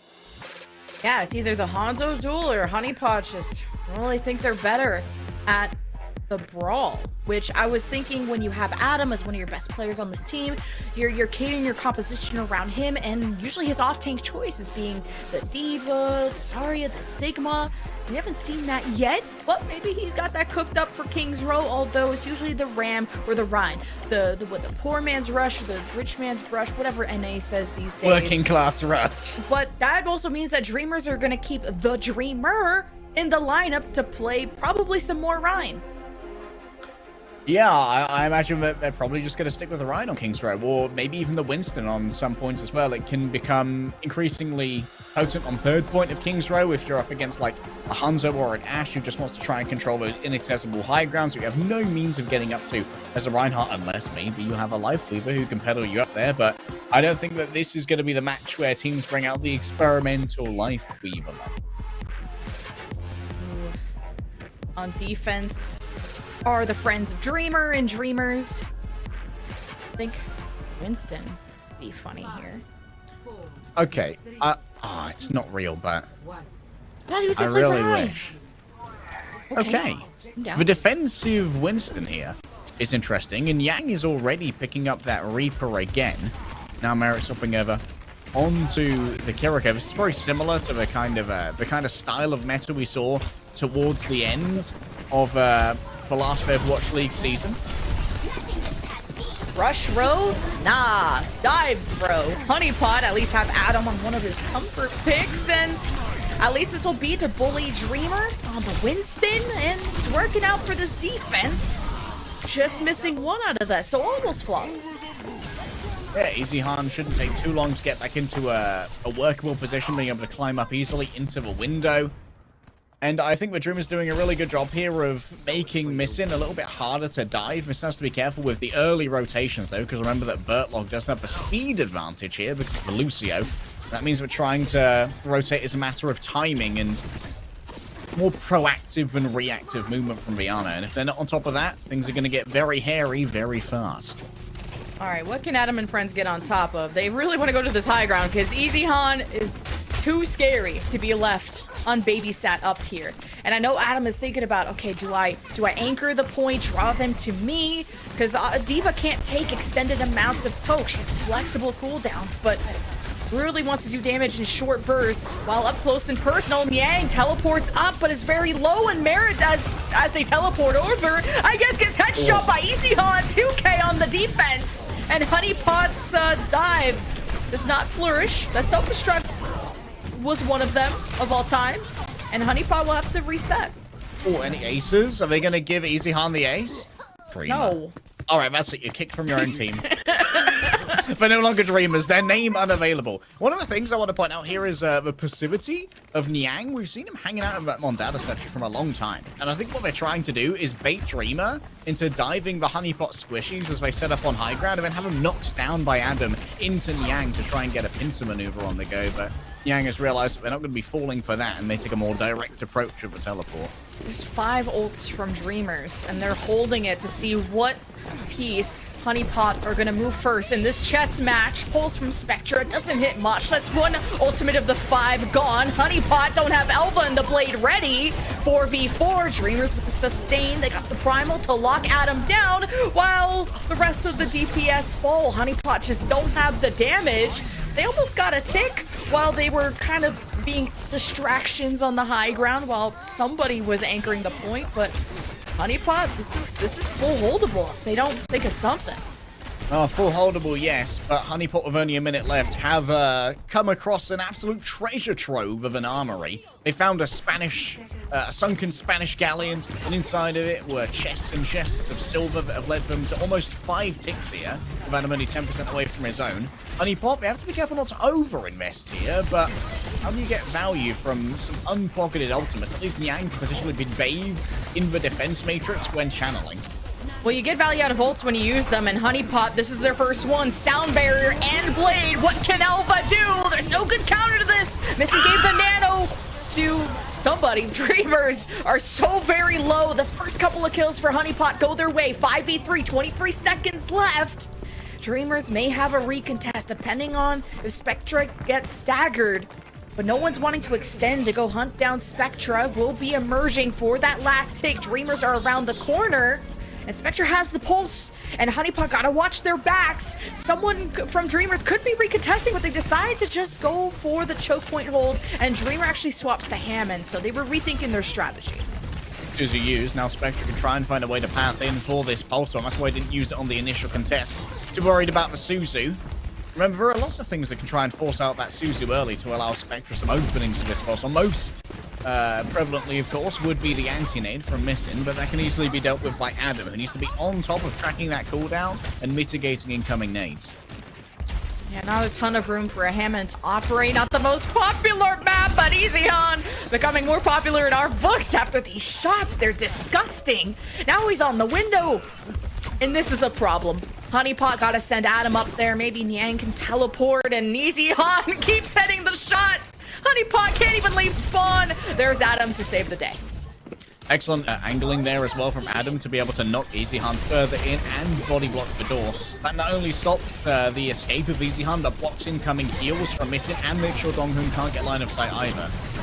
All right, Honeypot full sending it, using the speed, but from behind, Spectre hits the pulse of Adam, gets them low. They have to self-destruct, so it doesn't matter, but Merritt is gone from this fight, and Honeypot don't have the healing to pull through. Adam will get a second chance getting back into mech after the self-destruct, and Dreamers can fight this one back. They got a ton of bolts for the retake. Honeypot need to maximize his distance. Yeah, and question is, do you sort of have a Sombra here potentially? Yes, you do. Trying to shut down Dreamer's ball before it can even really start. With the minefield ready to go, and once again we're down to that solitary minute. This is where Honeypot really start to get their bread buttered on their attacks when the going gets real tough. Dreamers. Oh, that's a bad rush. Dreamer is still looking for the mines, and it draws out the sound wave from Bertlog, and the Kitsune rush from Honeypot just to speed past it. Elvis pulse bomb. Not doing too much. Dreamers contesting the cart, still only 33 seconds for Honeypot as they rethink their strategy around the double flanker. Doesn't seem like the mines disrupted too much either, and Dreamers still have a nano to engage with. Nano here, potentially onto Spectra, maybe to save their life. No, the recall instead going to be used. Spectra still looking for a way to find value out of his bomb. Yeah, the nano would have not been great against the headshot either. You eat up the sleep, and Honeypot just keep diving in, self-destruct for another life, but Adam needs to play safe until they get back into that mech, and Dreamers will have to reset. Honeypot close to point B, but we enter overtime. Yeah, he needs to go forward here, start getting some early poke build up towards that EMP. At the moment looking for hacks, but can't quite find them. Instead, it's lack of damage, but that 6% was all that was really needed. Now Niang can try and set up for this last fight. All they have to do is not be hunted down prior to the actual engagement happening. Nano Dreamer. Dreams come alive, but an EMP from the cross. Yang gets punished though, and Dreamers, they counter, they nano Easy Han just to sustain him through this fight. Dreamer's fine on his own at the front, No but way. I can't say the same about Donghoon and Spectra. What a pulse from Spectra. Honeypot have to stay on the point, but the Dragon Strike forced them off, and it won't even be a point B completion. There's no way. Oh, for EMP, it was so masterfully countered with both the nano and such a well-placed Sonic arrow coming through from Easy Han. They saw exactly when Yang was hanging out, building up the EMP, ready to unleash it upon an unsuspecting archer. But you know what? There's no electronics in a bow to be shut down with an EMP. Here's Elva's double pulse. Unfortunately, not enough. That was such a heroic defense there from Easy Han as well. The Dragon Strike claiming, I believe, Burt Log. What a showing from Easy Han. And Honeypot just heartbroken after that last fight where Spectra hits this really good pulse, and Honeypot thought they could just come back from that. Well, they got away from the car due to the Dragon Strike from Dreamers too, so I mean, Honeypot almost got full health, so the silver lining that they almost got to point B after swapping off the Reaper, going to double flanker, having more mobility, and just full sending it together as a team. They just didn't have a decisive enough dive when Adam was still thinking, do I anchor the point and play kind of a reactionary reaction style diva, or do I initiate the dive? And then they tried to initiate the dive, they got primal, Dreamers had more ults, and it took a while to get that ball rolling for Honeypot. Ooh, check out that Contender's Lifeweaver skin. Remember, you can earn yourself some Contender skins all the way through the year. Check out the Overwatch Path to Pro Twitter if you want to know what's going on a per month basis. I certainly want that Lifeweaver skin. And now, Spectra picking up the Genji. I don't know if it's going to stay long, to be honest, up against the Torbjorn.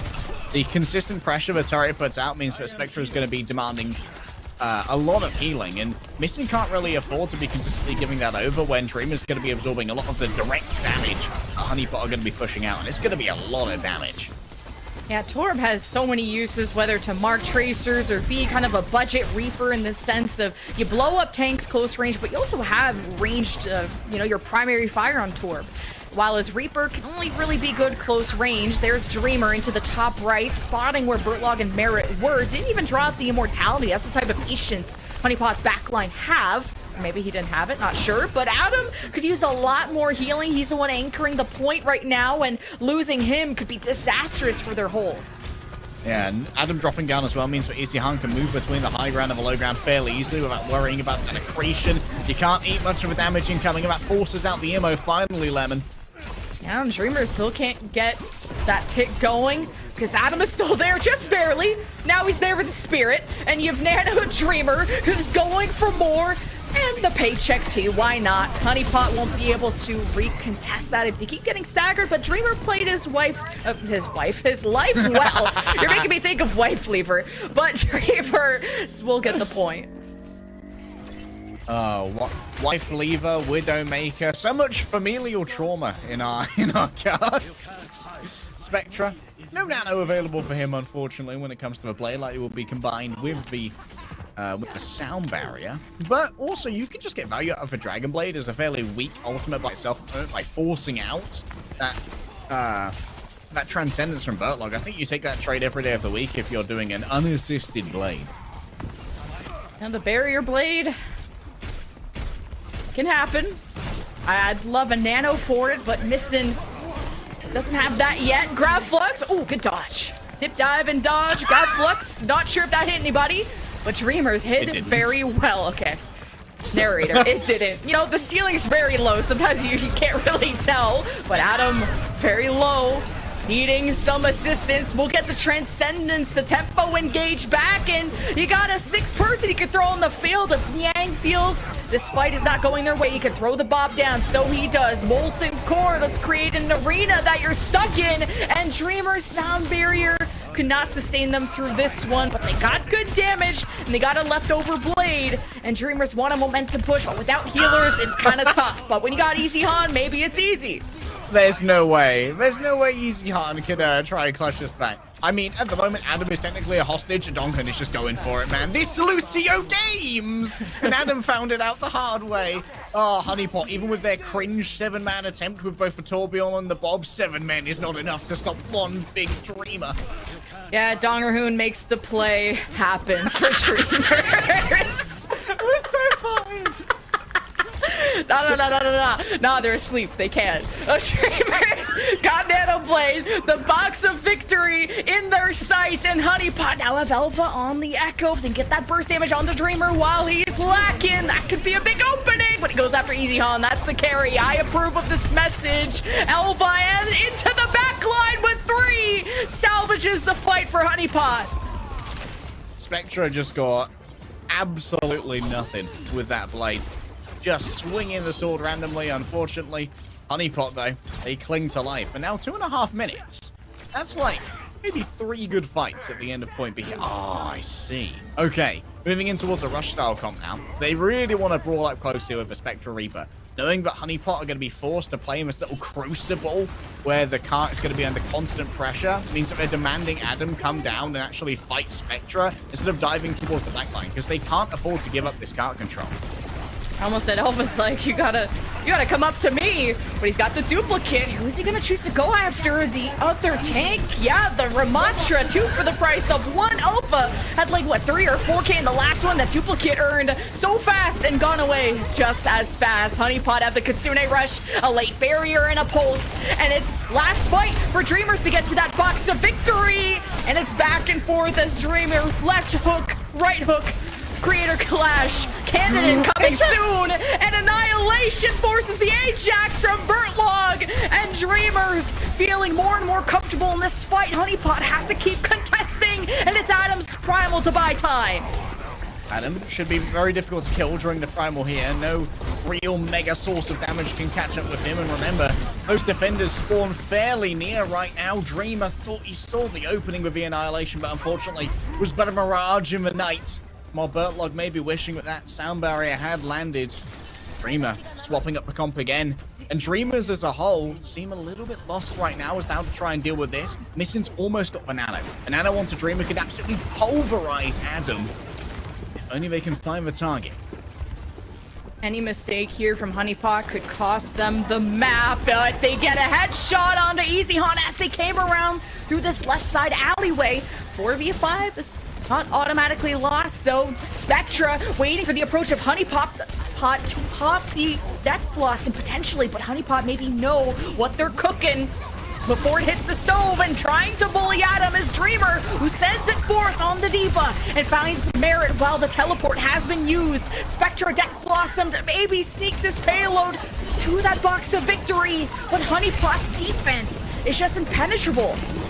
I'm not gonna lie. This may sound mean, but that was such a Dreamer skill issue. There's no way that Merit lives there against Fernando Diva. That is absolutely bonkers. Honeypot, with the absolute Helm's Deep hold at the end of King's Row, will claim our second map. What was that, a 2-3 minute? It felt like 5 years that they held the end of the map. I mean, it was just a momentum push throughout that. So we have a tie series 1-1. Honeypot, they just knew how to sustain that primal rage from Adam, not in that last fight, but the one before, as he was the last one left and Honeypot had the respawn advantage. They just kept clutching and clutching. It was crazy. Yeah, Elva definitely came into their own on the Echo as well, getting frag after frag, finding these openings on players who were maybe a little bit too greasily chasing Adam, who had to deal with so much in terms of juggling the incoming aggression with both a Diva and a Reaper. It's never going to be fun for the Winston, but what it did do was create an opening for fun for Elva. That was fun to watch. I mean, Honeypot just improved so much and obviously looked better as a defensive team than an offensive one. Kind of started off on not knowing how to dive together, especially with the Reaper. It's hard to coordinate with the teleport and whatnot. But then when they went to the Sombra Tracer, that gave them better win conditions. And then just getting random headshots on the people like Easy Han. That was a great job by Merit on the Kiriko. But, you know, things got dicey where, it wasn't Honeypot always decisively winning defenses, but rather just living long enough to contest and relying on backup. But Honeypot brought the backup on their map pick, and they've tied the series 1-1. So we're gonna throw a tweet break, and we'll see what Dreamers can dream up next.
have a tie series between our two teams after that miraculous hold by Honeypot on King's Row.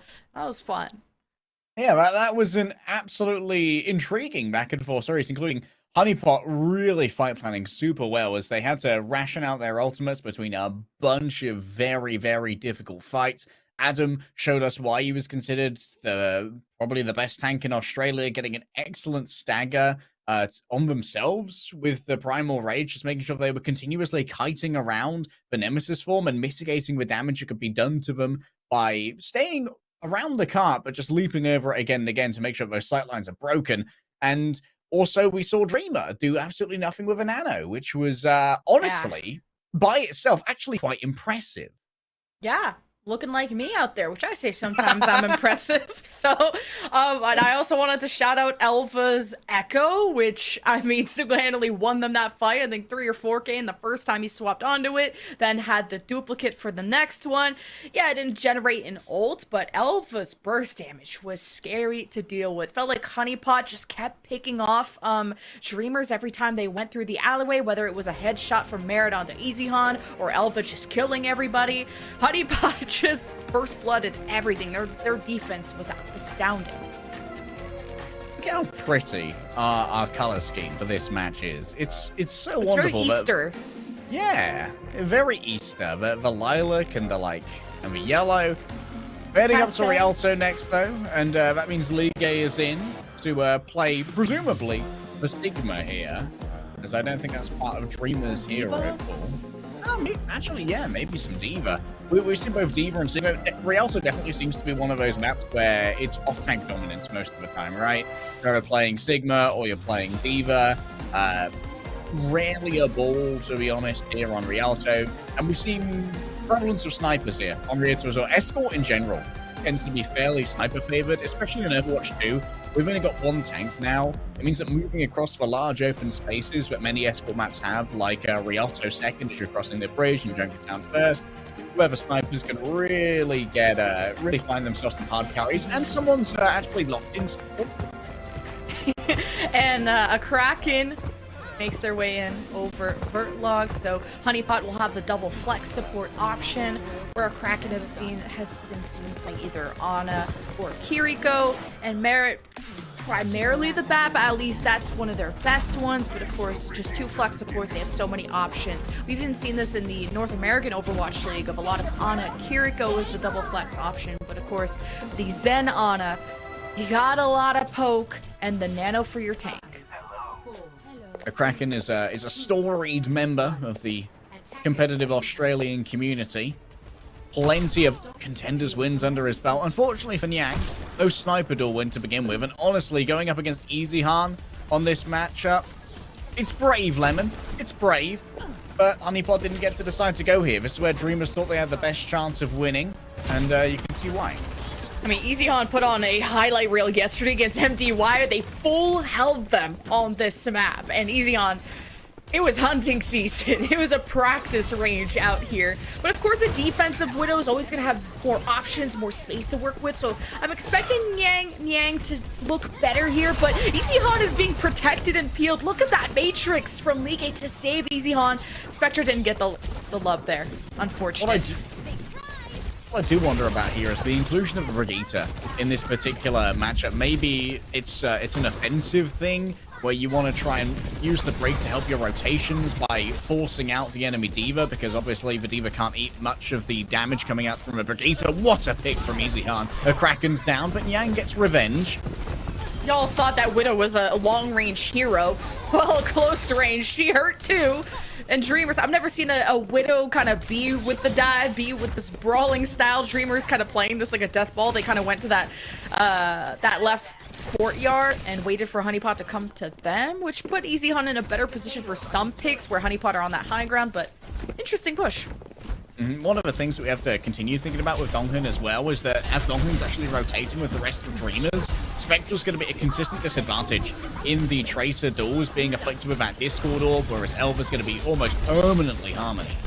Another kind of left side push from Dreamers, going up the stairs, trying to access people like Merit, making Yang uncomfortable. That's a nano Adam, but put to bed by Missin.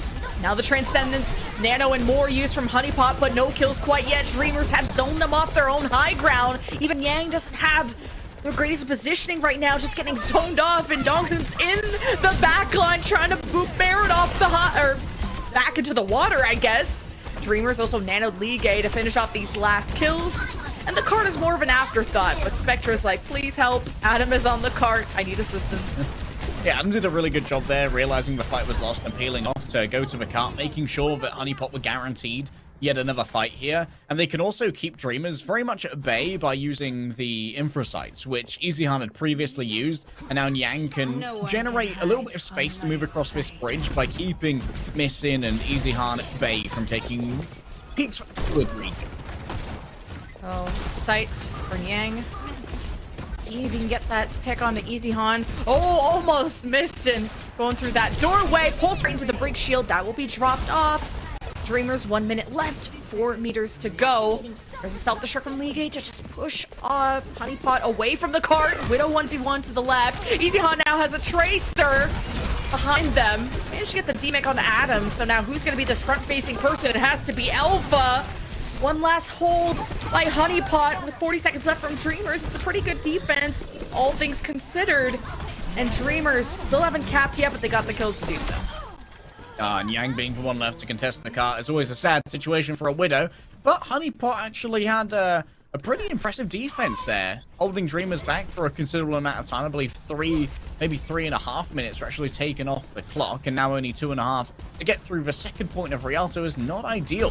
Also, EasyHan, not quite as dominant on the Widow duel as the first night would have suggested. Yang has continued to be a thorn in the side of Dreamers that cannot be disregarded. Yeah, Dreamers on the high ground here have the rally if they want to try and brawl against Adam, who gets nanoed, slept and woken up. So everyone wanted to peel, and Adam himself has a self-destruct and I guess burned Donghun to death. I'll just Donghun with was the mid-rally as boosters. well. That's not great. So no more rally. Dreamers do still have a huge numbers advantage, and Adam once again just has to go and die on cart. One of the good things about the defensive D.Va at least is that because the baby D.Va can stall the cart, you're never going to be staggered out. And Dreamers now, it's going to be a reverse of what we saw from Yang at the end of point A, where the Infrasight is going to keep Dreamers from being able to effectively approach this cart, and they're going to have to take a huge amount of damage to do so. Oh, Ligue could be throwing the self-destruct if he wanted to stop the follow-up, but Adam is contesting the cart. You ate the sleep if you're Ligue.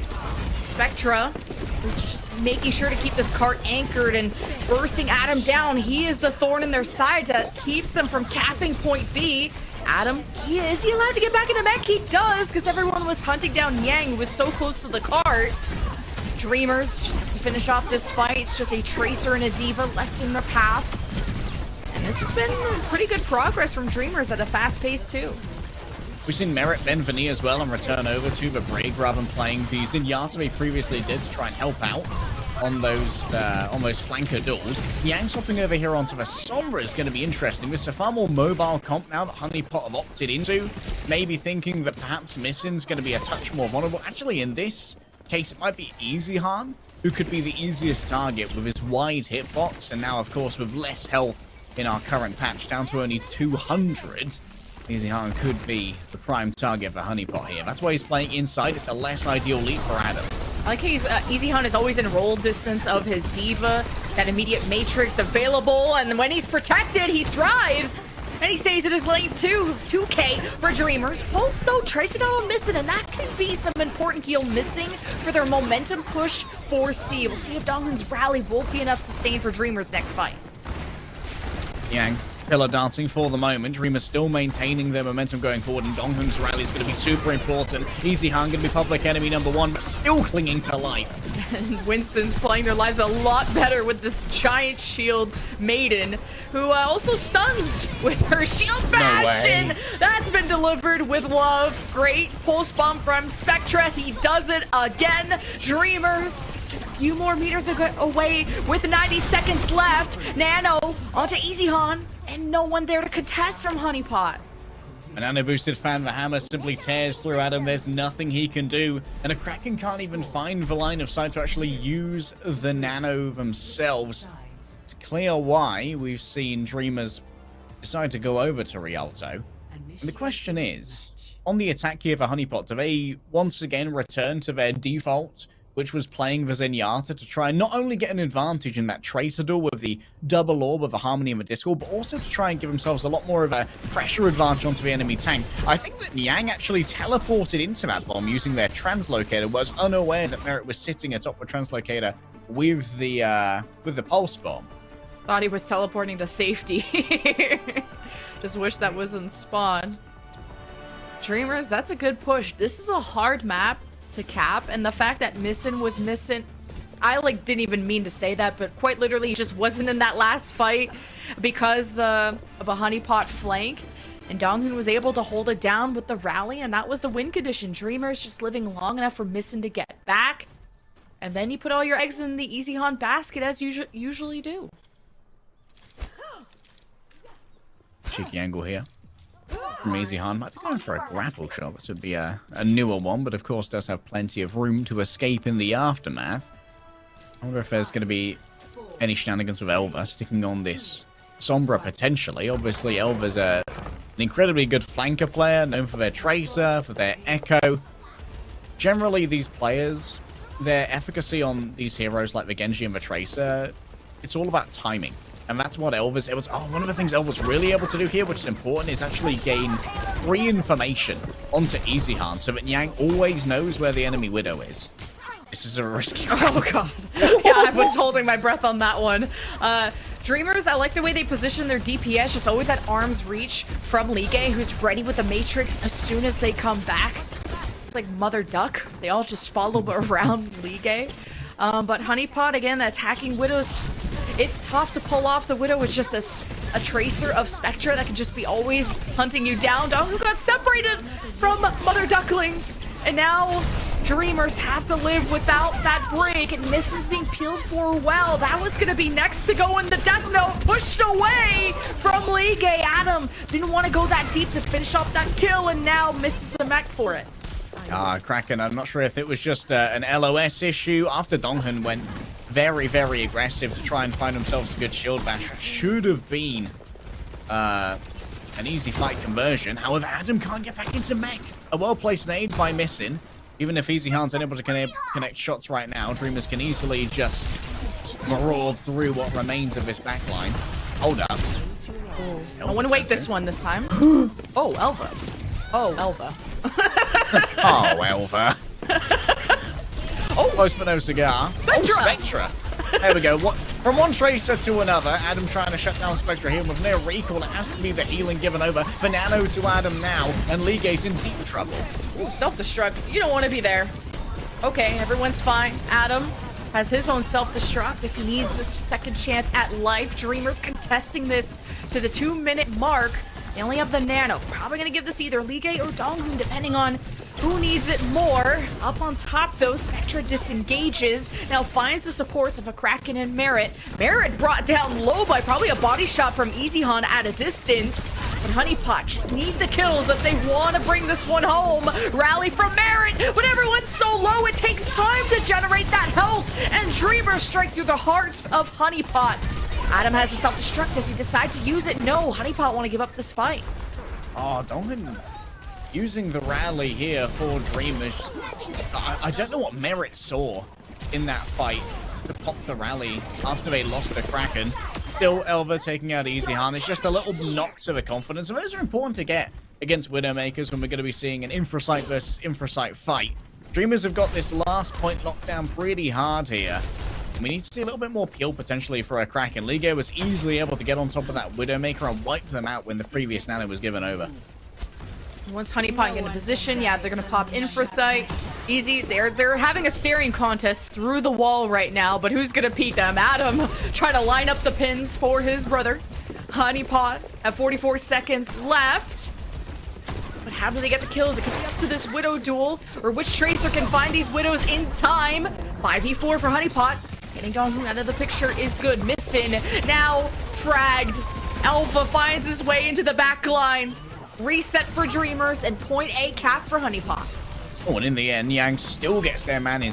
Technically, a bit of a one-person backline race on either side. It was Elva versus Spectra, who could get the most distraction on the enemy Widowmaker, who could get the more damage onto Viana, and frankly, Honeypot were just spacing better against Spectra. Niang and a Kraken both required multiple blinks to move between those targets, whereas Easyhan and Missing, they were stacked up real tight. Elva did not have to do much to move between those targets and take out the Ana. Oh, Honeypot missed out on so much time. I believe a slightly slower cap than Dreamers. I could be wrong. Nano, usually to your D.Va player. I've seen some tracers pop off with it though, and Kraken misses. Was almost pushed out the window. And now Adam has been nanoed, going towards Missin, who needs the peel of Lige, who might be out of reach. Lige gets there in time to protect his Ana, and Adam has to back away. And up top, it's an anti from Missin hitting a Kraken, summons the rally from Merit. A Kraken is low, and Adam isn't sure whether to peel or to keep engaging. The Kraken manages to survive nonetheless as Honeypot just scrapped their way through. It's chaos, and now it's up to Lige to end this on his terms with the Nano. And he goes after the backline. Successful assassination as Dreamers will hold. Dreamers hold here, and it all came down to Missin being nanoed. Or rather, Missin hitting the anti onto a Kraken forces out Merit to use a bunch of resources to try and stop a dive coming through from Lige to look for that kill. And after that, Honeypot were just playing from behind. Yang returning, of course, on the Widow. Oh, that's a beautiful read. Spectra heard the high heels and decided to just stick around and play for a little bit. That's a rally from Donghoon, and Dreamers up by 1. Trying to get the teammate onto Adam. And Honeypot only have less than a minute left, and they keep getting picked off before they can even get close to the cart. And no ult's coming up. I'm gonna need a zoom and enhance on that blink tech there from Spectra. That was crazy. How do they get over the wall like that? Yang, at the moment, getting good LOS, but remember the second they scope in, the environmental awareness goes on down, and Spectra going to be noted here by the infra sites. And it goes for the over HP, and I think at this point, Spectra's best friend is patience, and yes, if you get impatient, you get punished. Yeah, maybe should have just gone for health pack, but thought that he was just going to let his team down. Honeypot 5v3 at this point. Anti-hit Donghoon and Missin, and you see how badly Adam wants those kills, but Lige is in the way, but he's quite low. He has a self-destruct if he needs to use it. Honeypot seconds away from capping B, but if they lose this fight, Dreamers will go to match point. Honeypot have to be careful. Divas have self-destruct, so they could be allowed to get back in. Lige gets into the fight with the nano boost from Missin. A Kraken doesn't have sleep. His back's against the wall, and Lige about to bury him in a grave. Self-destruct from Lige. Can he get back into mech? It's gonna be tough. No, he can't. Dreamers also don't have Missin, and Donghoon can't protect himself, so Honeypot will barely cap B. Oh, what a beautiful pocket there from Merit onto a Kraken as well. When you saw him backed into the corner, we saw a rotation of a little bit of defense matrix from Adam. Then the repair pack comes in again and again until a Kraken could find the peak they needed to get that nano boost out onto Adam. And Merit's also playing kind of beyond the remit right now. Merit more of a flex support player, but picking up the Brigitte here to make sure that Honeypot can go mano a mano with Donghoon's Brig is a big testament to the flexibility of this player. Absolutely. Honeypot, rally, self-destruct. Again, usually keeping that bomb for, unless you really want to reposition a team, it usually doesn't get kills. You want to use it to sustain through a fight as much as you can. As Honeypot just push the cart. Dreamer's so good at contesting and wasting time. Now has a huge time bank disadvantage, even if Honeypot do cap this. Building up towards ults. Alpha's Tracer battle against Spectra could be a difference maker if this pulse bit is big. Rally and stuns galore. Merit protects his team with the wide shield as Honeypot makes sure they can push this card, maybe sneak it by. Counter rally by Donghoon. Dreamers nano Spectra, and he could be the hero that this team needs as they just avoid the self-destruct from Adam. He reemerges from the shadows, and Spectra dismantle Honeypot 1 by 1. And there isn't much left from the Australians at the end of this fight, so Dreamers will be holding them at bay and going to match point. No miracles this time for Elva, unfortunately, as overtime ticks away. Dreamers on their own map pick will grab themselves match point. However, Honeypot, we've seen what they can do when they go to their own preferences, like we saw on King's Row. Do they have a push map? up their sleeve to try and turn this around. Obviously, they're going to want to opt out of that Diva versus Diva. But I think fair play to Yang. I don't think that the Sniper duel was as one-sided as I anticipated with how well EasyHan was playing on the Hanzo in rounds previous. And at the moment, Elva, I've got to say that he's doing pretty well in the Tracer duel. And that's even with what I would expect to be a less experienced Brigitte in Merit, who originally wanted to play the Zenyatta, but was forced to move over onto that Brigitte to try and rebuff the incoming dives using things like the Shield Bash for repositioning, and of course the Whip Shot to try and keep those divas at bay. Yeah, the DPS duel between both of these teams is what I was most worried about. I mean, EasyHan and Spectra, they're just that good. And one of the, I mean, biggest duos to look at when it comes to Korea. And like you said, I feel like they're the ones from Honeypot, Elva and Yang, going toe-to-toe, and Elva having a big performance on the Tracer. And I think just that last fight kind of came down to macro, and of course the impact of Brigitte after her buffs of having the wider shield, being a better brawl tool, and being able to stun, making tanks think twice about their engages towards Brigitte these days. So that will be Honeypot dropping that map. Dreamers go to match point as usual. We'll throw it to a break, and when we return, Honeypot get the choice of map.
The dream is alive and they're on match point.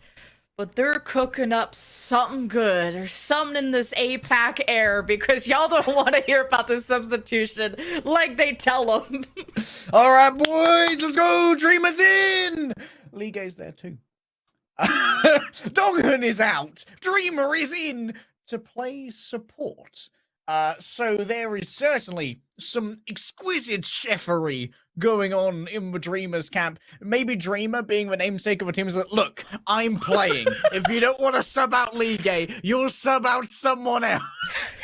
It's like, get me in there. I'll play support. Get me in there. And Donghan was fine on the brig, but I don't know what I've contacted all my APAC contacts. What are they up to? No one knows. This might be the first time. You know, you've heard of DPS going to flex support, but have you heard about tanks going to support? Well, we're gonna find out. Dreamers just really want to go to map 5 maybe, or Dreamers been scrimming something nasty. But I'm excited to find out what that'll be, and it's on New Queen Street. New Queen Street. This is where we've seen some teams dominate with the Wrecking Balls. We're likely to see a little bit more D.Va here because, of course, we still have Lige in, and obviously pushes a map type that really favors the faster tanks. Not so great for the slower tanks unless you're playing on Coliseum, where you can do a Battle of Ypres in the middle for approximately 2 minutes before anyone moves. Here, though, I do wonder, what is Dreamer's chosen support? I really want to say that Dreamer's going to play Lucio, just because he's got the feeder mentality, you know? And like, he's got that funny Astro in him. That ability to just feed your brains out on a whim that every Lucio really needs to tap into the unhinged players of the Frog. We've talked about this. If you die, it's an int and a feed. If you kill, it's a strategy, and you're aggressive. We're gonna find out, well, I mean, what side of the coin we're gonna be on. Coming up on New Queen Street. I don't know. Liga has mainly been playing D.Va. Don't ask me what I think Dreamer plays. I thought it was only tank. And maybe just a crumb of disrespect to put your tank for his first time on support when you're on match point, but hey, I got time to spare if we need to go to 5. I love control.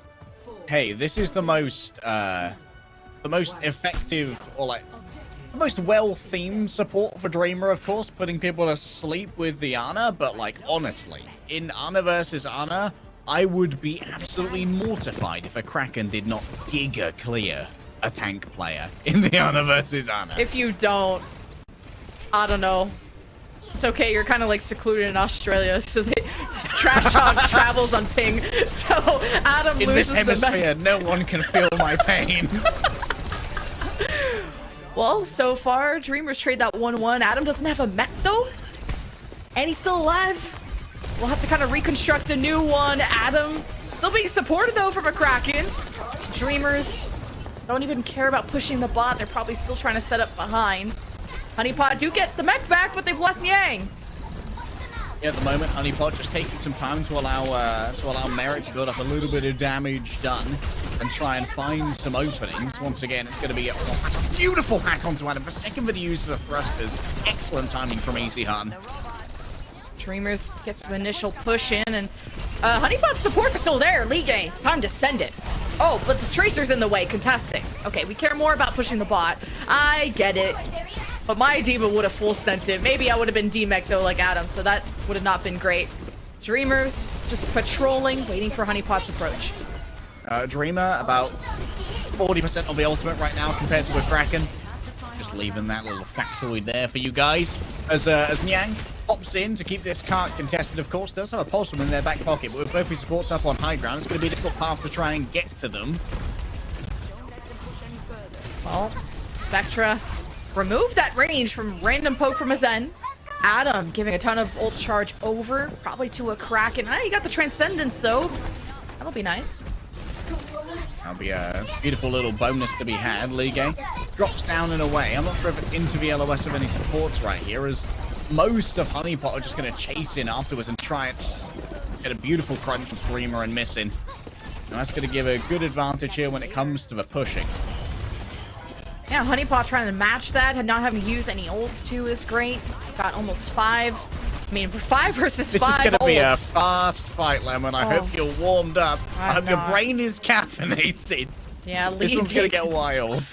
Yeah, I'm seeing the EMP first. I got the crystal ball, got the microscope, looking at Alpha, looking for a better group up too. Only sees the Diva and the Tracer. Reveals himself to Ligue. Yang follows up. Honeypot weren't able to get the pulse bomb, and it's Easy Han's EMP first. And Merit's dead. Can't use the Transcendence to keep the fight going. Adam self-destruct. That 1 HP manages to get back in. This is a scrappy fight with Honeypot continuously getting progress until Missin goes to contest with the Transcendence. And man, that was a ton of ults used. Honeypot just losing momentum at the end from a 3K from a Zen. Really bad comms there, though, from Honeypot. A Kraken didn't tell Adam, or Adam was antied when the nano boost arrived, so it was simply a nano boosted self-destruct, which doesn't do anything for those of you who are counting along at home, which instantly wastes the nano. A Kraken already super low here. The harass onto this Ana is prodigious right now from Dreamers. Easyhan and Spectra are not giving any breathing room to a Kraken, and Dreamers got their own nano now to try and put onto Ligue, no doubt, so that he can absolutely wreck this backline. Yeah, you're gonna probably force out the recall and the translocate and EMP from Alpha. Transcendence couldn't get to Alpha in time, and the nano from Dreamer went to Missin just for the sustain. And as the dice all fall, Honeypot, they struck luck and they got the bot back. Still being contested though by some pesky Tracer probably, or Easy Han there. Losing the mech though is super unfortunate for a momentum push for Honeypot. It's all okay though, they still gotta catch up to the score. That D-Mech, real important though. That means that climbing this space for Honeypot going to be very difficult to do. They can continue to troll this car. Remember, Easyhan in the Sombra versus Sombra, having control of these megas, incredibly important. And putting the translocator behind that desk means that someone actually has to go in there physically to remove it, rather than being able to take it out at range, giving Easyhan a little bit more freedom to act. Bye-bye. All right, bye Kraken. Good EMP from Easyhan. And Adam's gonna lose the mech yet again. Oh, self-destruct. Can you deny it? No, the hack will go through, and we'll just get the far more ults off of Adam. DK losing the mech. Easyhan translocate, but right in front of all the threats. Dreamers have a 10-meter lead so far, but without a tank, you won't be keeping the spot. I don't think that Dreamers managed to get that final checkpoint either. It's so unbelievably close, but without that little diamond filled in, I think that signifies that just in the nick of time, Honeypot managed to get the contest, and now they can try for their own reversal of fortune here. We're absolutely nil for ultimates right now, with the exception of Missin, who nearly has that Transcendence available, which means maybe Ligue can go a touch more aggressive, with the idea that they'll get bailed out later by the Omnic Monk. Oh, Yang almost got caught blinking into the wall, and he got hacked, manages to live anyway. Dreamers just kind of distancing themselves from the bot. Just fragging at range. Honeypot protecting themselves well, getting ready for a nano fight. Seeing what targets they can jump after, and Adam receives the nano, and you already won the Tracer duel if you're Yang, and Honeypot just hunt for more kills and get the D-Mech on the Ligue maybe before the self-destruct. No, not yet. So self-destruct will be popped. Ligue could get a second life. Transcendence will guarantee that. Elva waits for the moment to pull the EMP. Once the Transcendence is done, unleashes it. Dreamers supports just fall. And Honeypot get back control of the bot without DPS though. This isn't the most flawless fight for Honeypot, as it's just Adam with not much help. Yeah, Adam, though, instantly going to be burst down here, likely by Easyhan. No, the healing's good. A Kraken keeps up Adam, and it's going to allow him to earn that self-destruct as getting closer and closer to the checkpoint. Spectre on a little bit of a troll right now behind the car, and Adam might need to buy the space using their own ultimate here. Yeah, this is the fight that never ends. It feels like we just never had like a clear reset. Honeypot, I mean, this all benefits them. They're 2 meters away from getting the lead back. Adam, self-destruct, gets back into mech. Ligue gets nanoed, and he's in the back line. He's got help from Easyhan and Spectra, and it works out Dreamer's way. With 3 minutes left, they get to maintain this lead too. That is big. Huge props to Spectra here. The frags notwithstanding, the excellent trolling on the cart kept Honeypot on this need to maintain this presence, to try and keep pushing forward, because they did not capture the lead, and they still didn't Spectre was responsible for most of that, with Ligue tagging in afterwards. Easyon, I believe, actually hit a 0-person EMP in the midst of all of that, but Dreamers still hit the mechanical outplays. Spectre working on the D-Mech and the rest of the team to hunt down Adam. Transcendence comes out late from Merit, but still a tempo push they can work with to force Dreamers back. Both Divas. Mech gone. And that's Honeypot still kicking for now, but Adam managed to actually live while Ligue got removed, so Adam will be involved in that front line once again, and Honeypot need a good push. They're still down 3 meters. In the midst of all this trouble, though, Dreamers still got that checkpoint. That means they got to spawn in the egg house. And that's real quick, meaning you can get that early contest for front spawn and now taken away. And once again, Honeypot are going to have to writhe about, desperately trying to capture that point, and Yang's already dead. This is good for Honeypot. After they got at least an EMP to retake with. That's all they need is one good retake, but they don't want this bot to get too far and just have to fight 2 fights to get back to that point. 9 seconds left, and it's match point for Dreamers. Elva gets into position for EMP. Doesn't hit anyone. I don't even know if it went off. Either way, we'll look at the EMP from Easyhan this time. It hits a Kraken. Adam Merit folds like a lawn chair. Dreamers Nano Ligue goes after the Sombra of Elva, forces the translocate. Adam contests as much as he can, and Dreamers back in control. Ligue simply dominating. The long stagger onto Adam as well. That allows for the forward spawn to be once again reactivated. Any push now is just gravy for Dreamers. With only a minute remaining, Honeypot now have to win 2, potentially 3 fights in a row, with only 2.5 ultimates currently available as Merit comes up towards the trance. Oh boy. Coming down to the last fight, 37 seconds. Honeypot, they need this, and Adam nanoed after Dreamer. Misses Transcendence to keep the rest of the team topped up, but not able to put a dent into Adam's armor. Honeypot gets bot control back. Dreamers go back to regroup with their second support. And remember, Dreamer got the forward spawn as well. No long run back for the Ana here, and with a forced out translocator, the presence of Honeypot is becoming thin on the ground, with Easyhan up behind them as well, constantly pinning them in to this crucible of pain. Dreamers ready to close the snare here. Dreamers with a knockout spot on the line. If they can win this fight, they're ahead 73-54, but you're missing your Zen! Self-destruct from Adam. Should be able to get back in thanks to the Merit Transcendence. Honeypot pushing, just need the one fight to take back the lead and force the game 5, and they got the kills to do so. They spotted Spectre if they want to go and hunt that down. Oh, around the corner. Elva gets the hack. If he kills Spectre here, okay, gets the recall back. Elva needs to be back too with the EMP.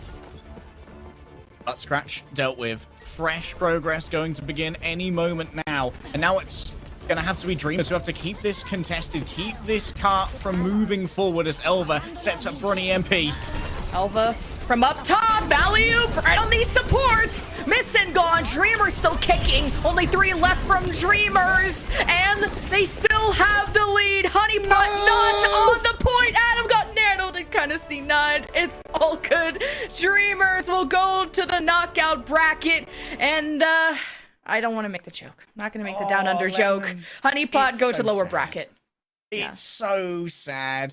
That was a valiant attempt from I believe it was Elva who was playing the no, it was Spectra who was playing the Tracer there, trying to blink in and keep that bot contested. Very rarely does the self-destruct play work, but in this case, everyone simply scattered in different directions. Tracer like, oh, I've got to do something, and then gets blown up for a second when they try and blink in. It might have been that blink was too late. It might have been that it was too early, but either way, it was the end of the map, and I feel so bad for all the OCE fans. I feel so bad. Close. I feel bad because I just trolled Dreamer. I'm pulling up his Liquipedia trivia. Prior to being a main tank player, Dreamer used to play flex support and switched to main tank in Pacific Contenders 2018. That was your fun fact, Contenders fun fact of the day. So apparently Donghu not being able to play flex support, that's why Dreamer came in. Just wanted to air that out, but Dreamer still got the W, whatever tank or flex support they're playing. Yeah, no matter who's playing it, a dub's a dub, and honestly, I don't want to harp on it too much, but that was such a one fight for Honeypot as well. Like, if Liga had not put the perfect self-destruct down, if Adam had not been nanoed and ran off the cart, like, I believe both the DPS, or at least the Sombra and the Zenyatta of Dreamers were gone. Here's a quick look at our player of the match. It is, of course, the one and only Easy Him, Easy Han. Of course. Just the amount of headshots he hit on Hanzo, especially on King's Row. The Bastion, not the noob hero, obviously. And this is what made Niang swap off the Reaper, because Easy Han was putting on a montage on this map too. Got the Deadeye 2K, I believe it was, even maybe the Ace. I forgot what this was. This was so long ago. But yeah, Easy Han is a threat. He's a problem. I feel like I was robbed, Lemon. I was robbed of a 5-map series, but I was not robbed of entertaining gameplay, as Easy Han had it in droves, just dominating, no matter where he was fighting.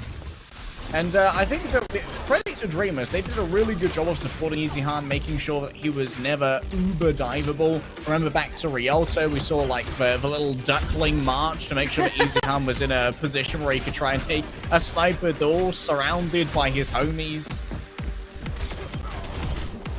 This was a fun match though. Like Honeypot had a solid hold on King's Row. Was it like 3 minutes or so? He went to Rialto where it was that kind of that duckling style that you pointed out. This was just such a chaotic map to cast, I'm not gonna lie, with Tracers and Sombras blinking everywhere. Divas not going in too deep, playing a Peel play style. EMPs sometimes hitting people, sometimes getting canceled, not 100% sure. And then even a C9 at the end. That was a fun time. Yeah, there are going to be scientists who stare into that. And like the thing is, it wasn't even a calculated self-destruct from Ligue. He just lost his mech. He got pulse bombed. And he's like, well, might as well drop the self-destruct. This is the final fight, and it ends up being in the perfect position to force everyone to scatter away from a bot. You can't make it up. But unfortunately, you can't turn back time either. And so Dreamers will walk away with a win that was somewhat handed to them in that last fight. Well, Dreamers move on to the winners final to face O2 Blast. So you'll have the #1 from Korea versus top 6. That's going to be exciting. And then, of course, our losers of Group A drop down. I believe it's SPG versus MDY and DAF versus Honeypot. That's going to be going down tomorrow, but we still have 2 more matches left in the day. Group A still has to be decided who's going to knockouts. In case you missed me mentioning that, O2 Blast and Dreamers will be going to knockouts. And up next, we have Poker Face versus NT, Rhodes versus Panthera, Hex and ZP will be back on the mic, and we'll see you on the other side of this break.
Welcome back, everyone, to the Overwatch League Spring Stage Opens. I'm ZP, joined by Hex. And Hex, we still have 2 matches left today to decide who gets into knockouts, which means high stakes already, and it's only day 2. Yeah, 3 teams from each group will go into the knockouts and fight against the Overwatch League teams. However, on the flip side of that, like you said, high stakes. Those teams will move on mathematically, but the losing teams we still have double elimination. There's still, I think, 3 days left after this, so a lot more yet to go. But I think so far it's gone according to script. Everyone says the Overwatch League is scripted, so of course that would extend down here to us as well. But pretty much the teams that we expected to be high seeds are winning. Last night the first match went 3-2, but it still ended up going according to plan. Tonight I think it's going to be really interesting to see like a test of these teams, because we have some of the better teams facing off against each other. Yeah, and teams are familiar with each other too, right? Where the upcoming matchup, like matchups we had earlier in the day, some matchups earlier in the day is, teams that have played against each other in Contenders Korea, right? So, it's not so much the shock value of, oh, you're going against a team from another region.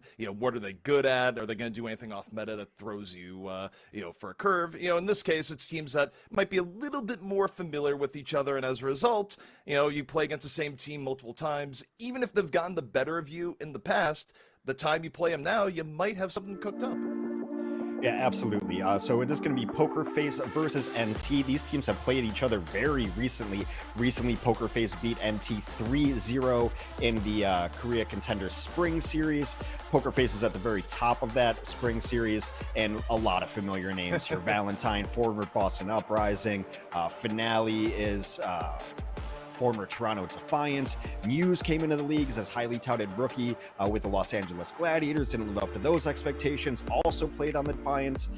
So you've got so many of these players here who have that Overwatch League pedigree, looking to get back to it into the Eastern region for the Overwatch League, face off against those people. And I was talking to you off broadcast, when I was doing scouting before Valentine entered the league, I thought Valentine was going to be a strong Rookie of the Year candidate.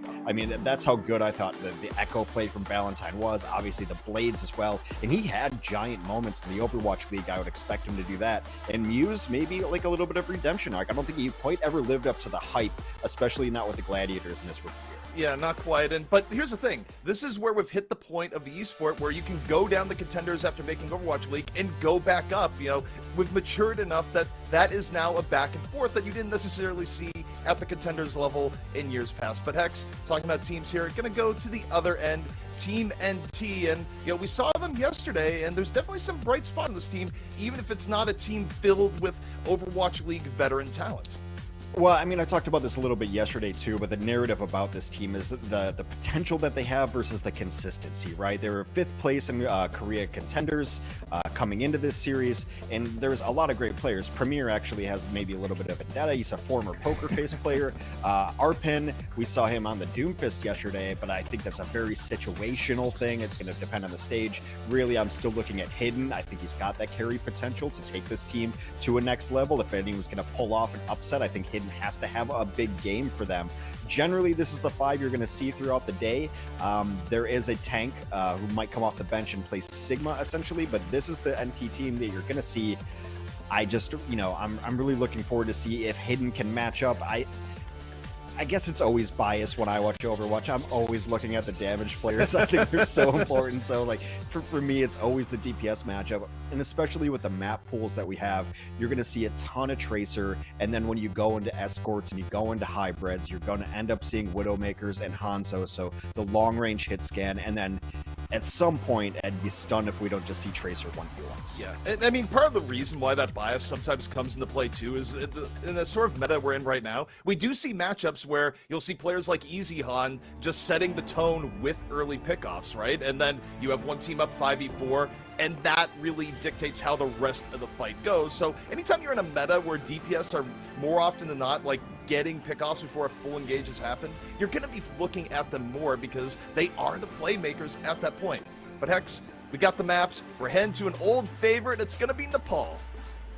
I do love me some Control, but I'm a filthy Tracer one trick, so Control is always my favorite to go on. But to the DPS point, I think it's really important, and like not to name names or call people out, but I think so far I've seen in the tournament the best teams have 2 good damage players, right? We've seen a couple teams struggle where they have one guy who's going off, and then someone else, like I'm looking at the roster, be like, oh yeah, that guy's been playing the whole time. I haven't called his name yet at all. So you need both of those players to go off, and I think we can expect it out of Hidden. What I really want to see is from Premier, like can Premier play to that level as well, and can they match I mean just kind of the crazy damage potential that Team Poker Face has. I think Poker Face is considered one of the favorites throughout the entire series, probably one of the best overall rosters, maybe with O2 Blast. So we'll see if they can live up to it, and we'll see what kind of compositions they want to run out here with. Well, right now, Poker Face showing their hand, so to speak, and definitely looking at some...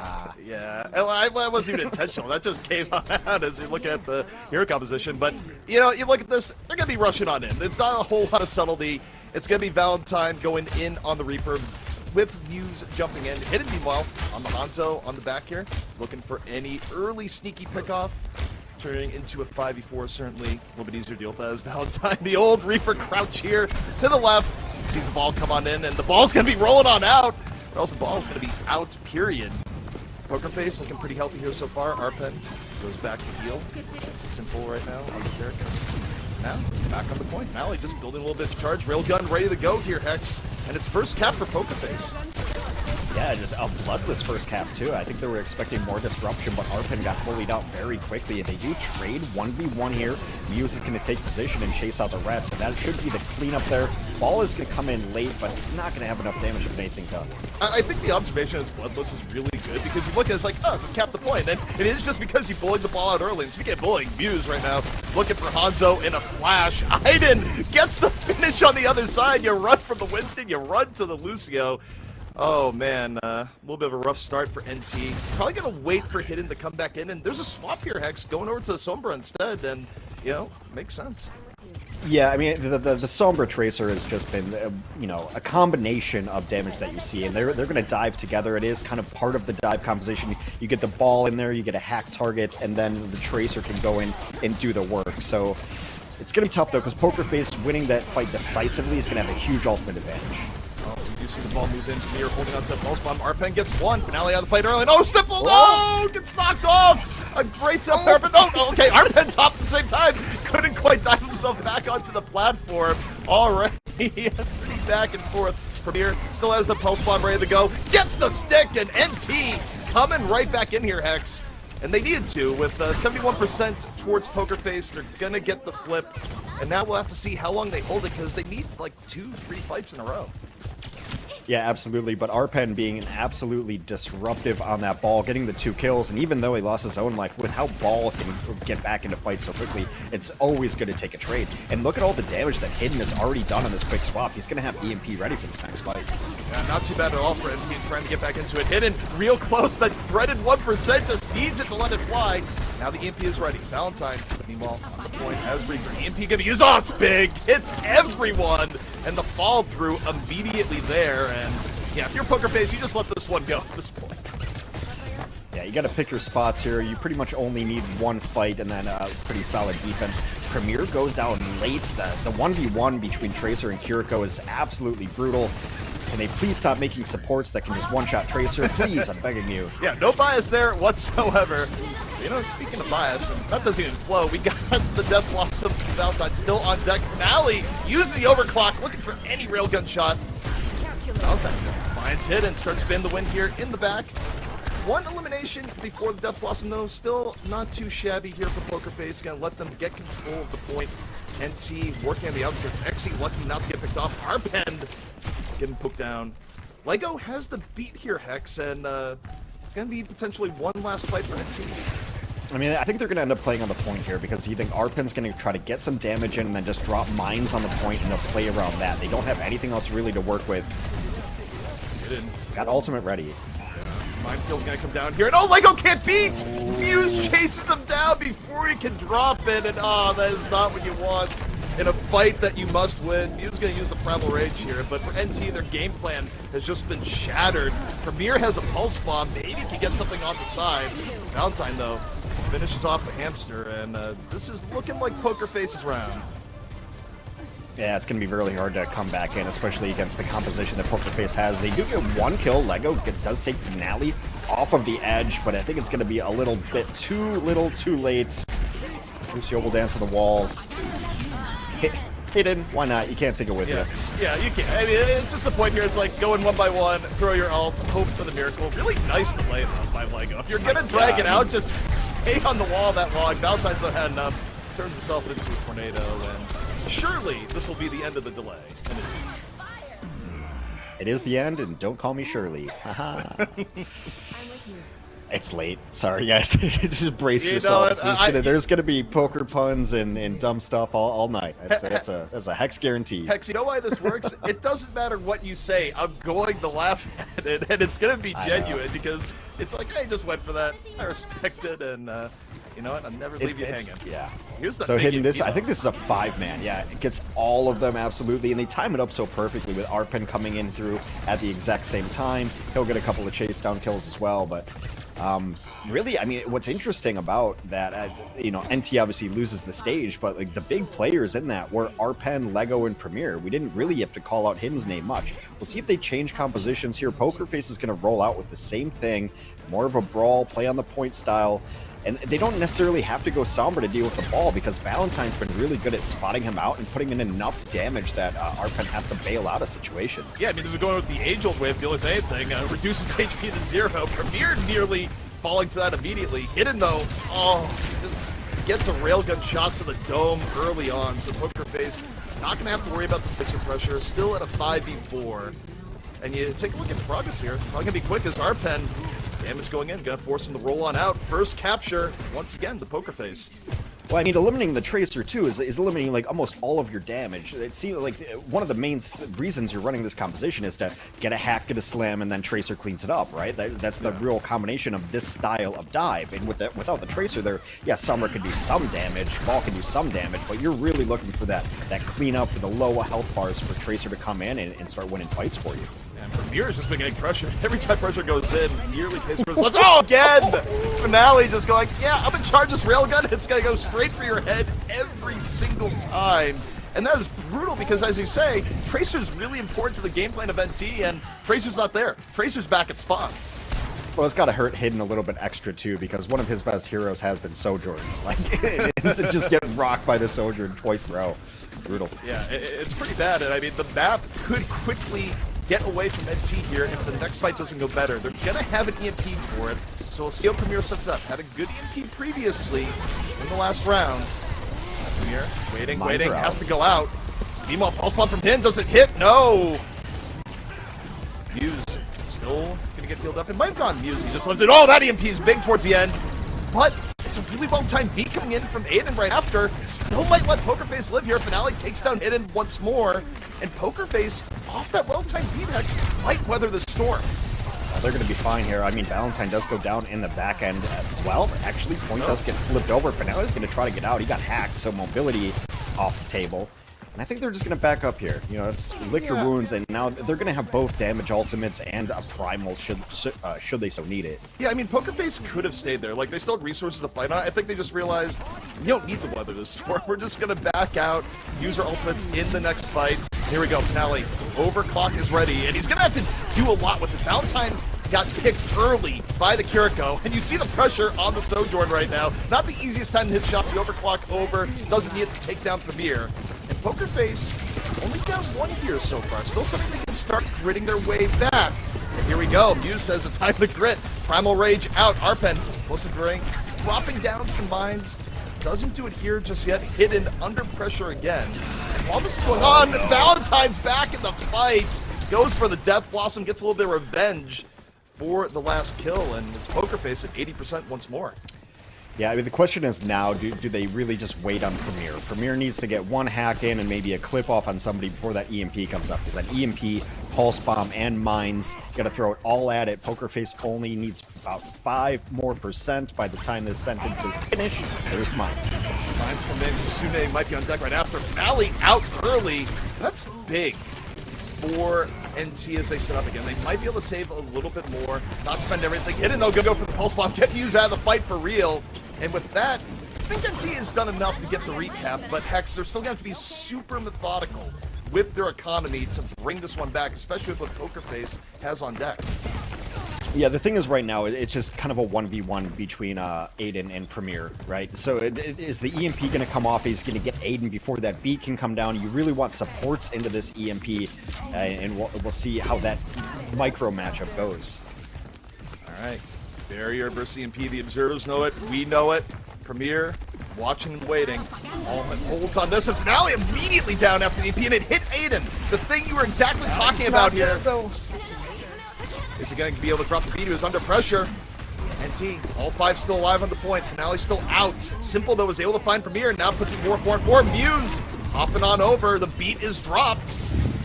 And Poker Face still pressuring in the fight. Valentine able to find Lego, but Arpin and Nexi fighting right back. This is very back and forth here so far. 99% for Poker Face in a fight NT cannot back down from. Both supports are down. Hidden will fall after this too. Actually very low, going to try to get into it. Arpin is still up. Arpin can still drop mines, and this is a great point for Ball because he can just spin on this pillar right there. Really tough to deal with, and he's just going to buy time until his team's back. He's not even really low on health. It's going to mine up the entrance. Yeah, I really like this from Arpin. Great movement, great usage of the mines for our Poker Face. Still moving as Arpin just continues his best example of a dishwasher, just moving back and forth, cycling and cycling. Buying time, it's Aiden. Now Lego has the beat up and ready to go for NT. NT's still on the point. It's not controlled by them either, Hex, so they have to stay on it. Otherwise, overtime is over. Beat finally going to get dropped as NT finally says, please, Poker Face, get off the point. And yet, it's still not definitive here. Yeah, but at some point they have to get up and re-back on this, and it's going to be final fight. Poker Face will have the overclock available for Finale if they can find it, but yet again, Premier is going to have an EMP. Don't necessarily have to find the supports here. I would love that if they just found, they just go deep on it. Yeah, I mean, sometimes you bring the aggression to the other team. It works out, though. They get Aiden immediately off that. And now NT doing what they need, 99-99. It's Poker Face now in the situation where they have to make a play. Kitsune Rush gonna be used right down Broad Street. Poker Face moving in. They gotta deal with Arpin though, who continues just the same maneuver of spinning around the pillar. Hidden catches a railgun to the head. That same maneuver coming back into play that started off the round. And Poker Face starting to clean this up off the Kitsune Rush. Valentine gets Arpen, and it was a great effort from NT Hex, but it doesn't look like it'll be enough.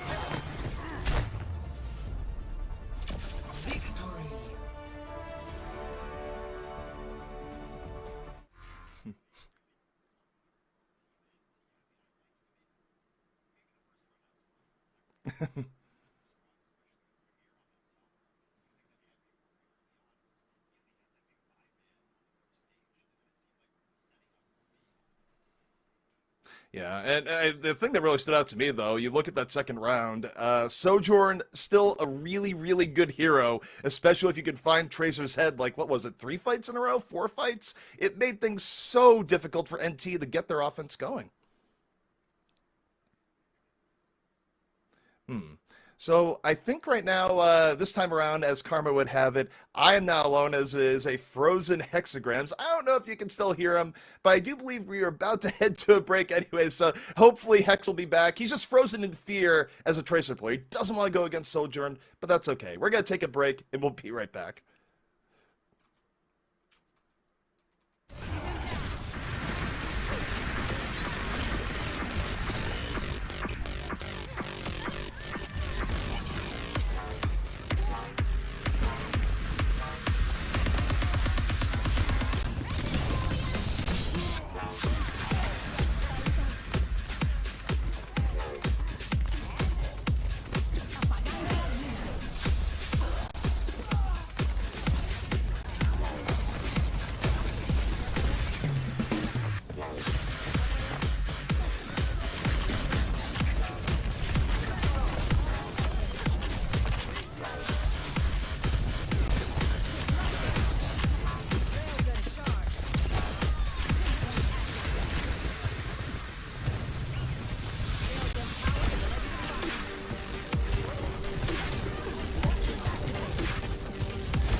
Welcome back, everyone, to the Overwatch League. The solo cast is averted. Hex giving me the scare of my life, which maybe, I don't know. I think I'm cursed when it comes to that. I was talking with Avril on the break going like, oh man, if Hex's internet doesn't come back, what do we do? And he just said, you are the most cursed caster ever when it comes to technical issues. If I go on the broadcast, I'm going to be a hazmat suit. But Hex, I'm glad you got back. Yeah, just a little bump in the machine. I don't know. My internet's run through like line of sight microwaves, so maybe it was the solar flare you were talking about. Who knows? Regardless of that, we're back. We're trying to bring you authentic 2016 vibes here, where nothing can work properly. But at least I timed mine right during a break, and it came back on. It's true. Just good vibes all the way through. So hopefully, fingers crossed, everything will go smoothly the rest of the evening. Yeah, but let's get back to it. NT and Poker Face. Poker Face, of course, took it 2-0 on Nepal. And it was really, really close. Like these teams, like I said, these teams have played each other before. And so I mentioned it was a sweep, 3-0 sweep for Poker Face against NT previously in the Contender Spring Series. But those were closer maps than you would expect. So we're going to see what map we're going to go to here. Oddly enough, it is going to be Blizzard World. Is going to be the map that's NT picks. Previously, when Poker Face beat NT, the maps that they played were Lijiang Tower, and then NT was able to pick Kings Row and Junkertown. So they didn't win those. Obviously, different strategies. We're going to go into Blizzard World next, and we do have a substitution as well, Z. That's right. Valentine is going to be leaving, and instead it's going to be Arrow coming in his place. That's Arrow as in, spelled like an arrow, not the one-time Overwatch coach, though, I think he's pretty good. He might surprise you if that were ever the case, but no, different person. And Hex, as we go into Blizzard World, we saw this a little bit earlier today. Definitely an interesting map in terms of compositions and what you'll see. Also a map that you can run something again, like a Widow or a Hanzo, go for early pickoffs if that is how you're going to play it. Well, I think that's why Arrow's coming in. Valentine is a great, I don't want to say specialist, but his hero pool is essentially Tracer Genji, Tracer Genji Widow, obviously, Tracer Genji Echo. Obviously, we saw him play the Reaper too. But Arrow is regarded as mostly their long-range hit scan. Fittingly enough, we'll play the Hanzo for them as well. So it's kind of a Hanzo Widow and can play Tracer. I would think if we're in Blizzard World, you're probably going to see a Hanzo early on. Can be really good on these, especially on a defense. There's just a couple lanes that the offense can come in and you're just chucking logs through it and getting really easy kills. But, maybe all that's wrong and maybe we'll see an Ashe. Again, it's going to be a long-range hero that Arrow's going to play. I mean, we talked a little bit about your biases going Tracer this and Tracer that. Well, I'm definitely biased a little bit towards Ashe. I've always felt that's a hero that at times is a little bit underplayed, and as I say that, it's turned to a Hanzo, Hex. It's not an Ashe at all. Curse you, teams in Spawn, curse you. Okay, well, Hidden's on his best hero now, and it's going to be the Sojourn. So we'll see if they stay on this Widow for just an opening gambit here. Hey. But Sojourn is going to struggle against the longer range hit scan of an Ashe maybe sometimes too, because Ashe is at long range all the time. Sojourn's got to kind of pump it up. But it is Hidden's best hero in my opinion. Just pump it up. That's a new way to get the railgun. Just, pump it up. Yeah, pump up the jam. But we do see the defense here of NT holding a little bit to the far back. Poker Face waiting for the signal to go. And I don't think Fuse is going to be waiting a whole long time here. Right now, just walking in on him. Simple, though, got picked pretty early, so this is kind of an awkward time now. I think Fuse is ready to go in. Now, you kind of want to wait for one more as, Premier just comes in, clips Aiden right in the face. And that's going to go from a slow retreat Hex to a full retreat.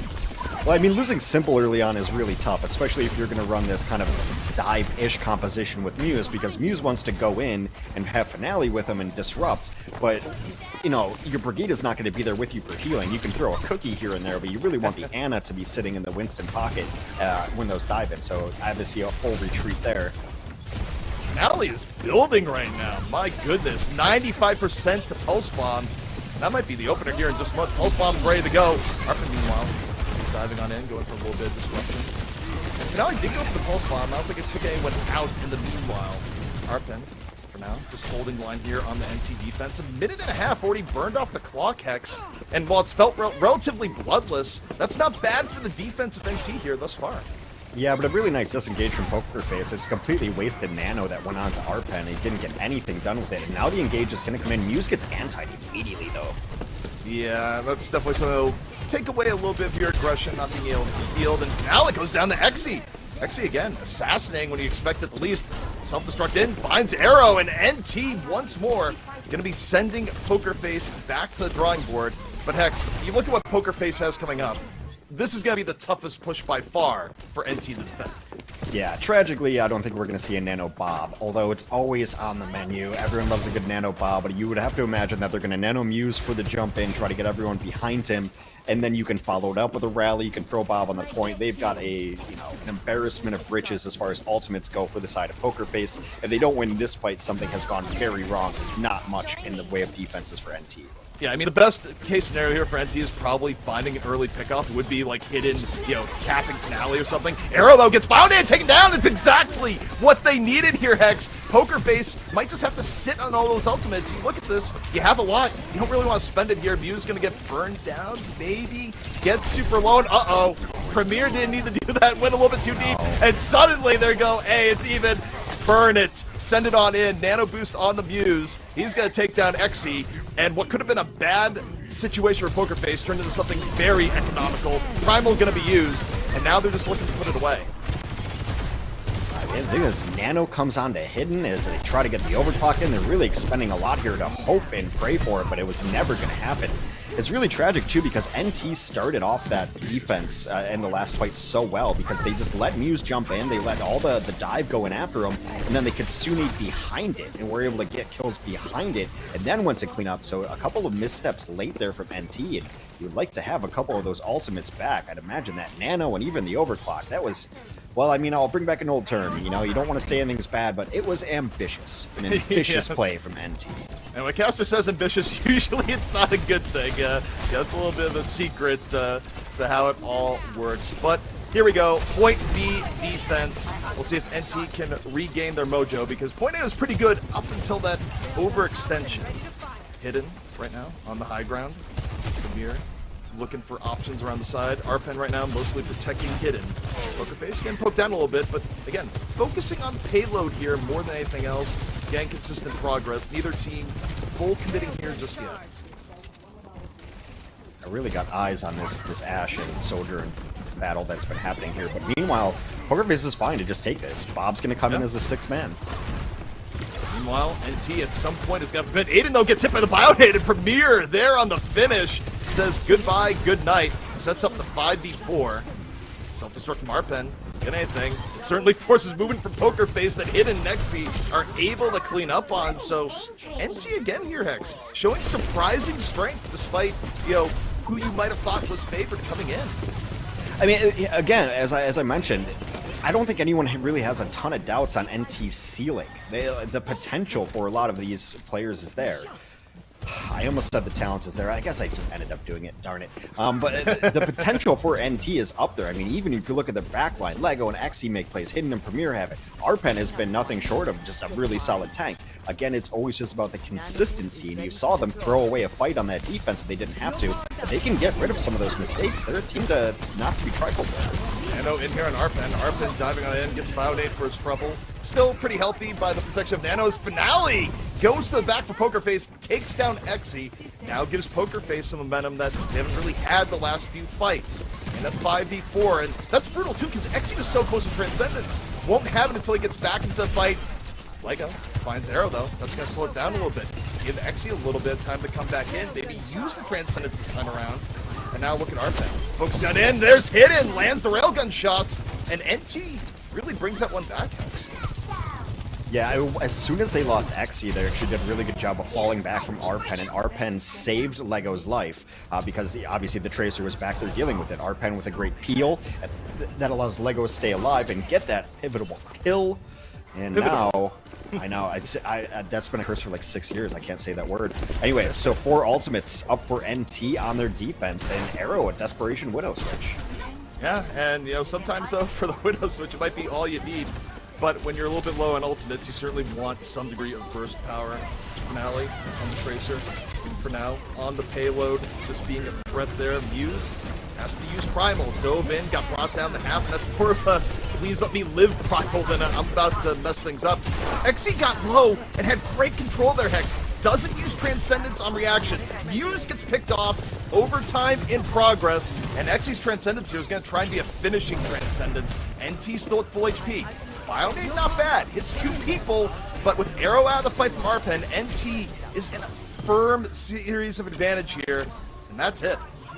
And Nano Yada comes in at the end just to save him, got very low, and a pretty solid defense there. I mean, the one thing is you never really know on these hybrid maps, especially because Blizzard World especially feels like a map that we've seen teams just get absolutely goose-egged on and just get no progress on the first point. It can be very difficult, but Hidden comes alive. And that was a funny battle that they had there in the corner where Hidden was kind of peeking with the Ashe back and forth, and eventually Hidden just closed the ground and just went on him with the machine gun. Like, I'm not going to snipe with you, Ashe. That's not the way I win this fight. Yeah, it just hits a point. It's like, I'm done with this. We're changing the terms of battle. That's just how it's going to be. But, you know, after map 1 went, where even though it went the way of Poker Face, NT, had some close rounds, NT's defense here looks good. However, Hex, you did bring up a good point. Is that, hey, sometimes you get goose-egged on Blizzard World, and this is not a map ever that you've been guaranteed to get point A.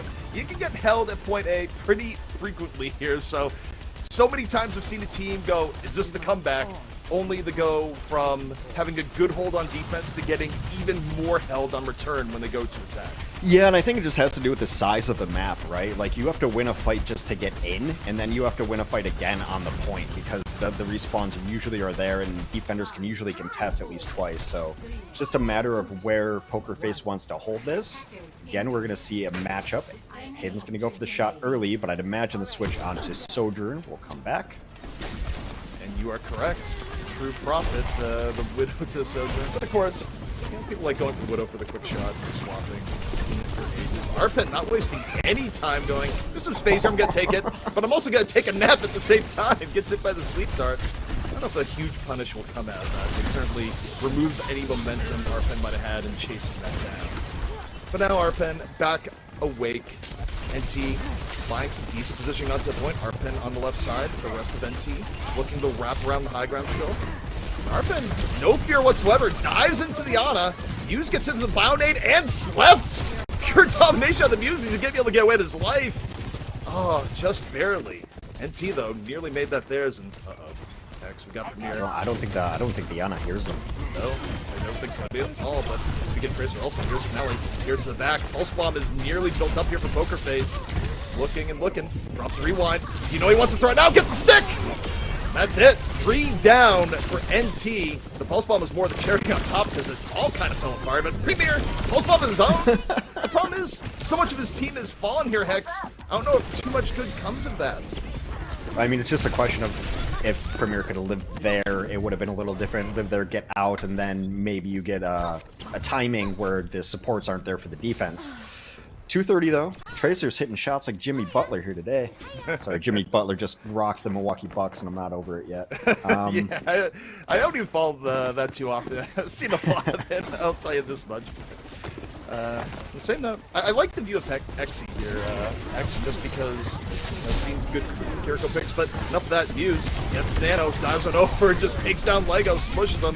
Primal still in reserve, gonna use it on the prowl again. Exy gonna go away this time. No, just chased to the rooftops.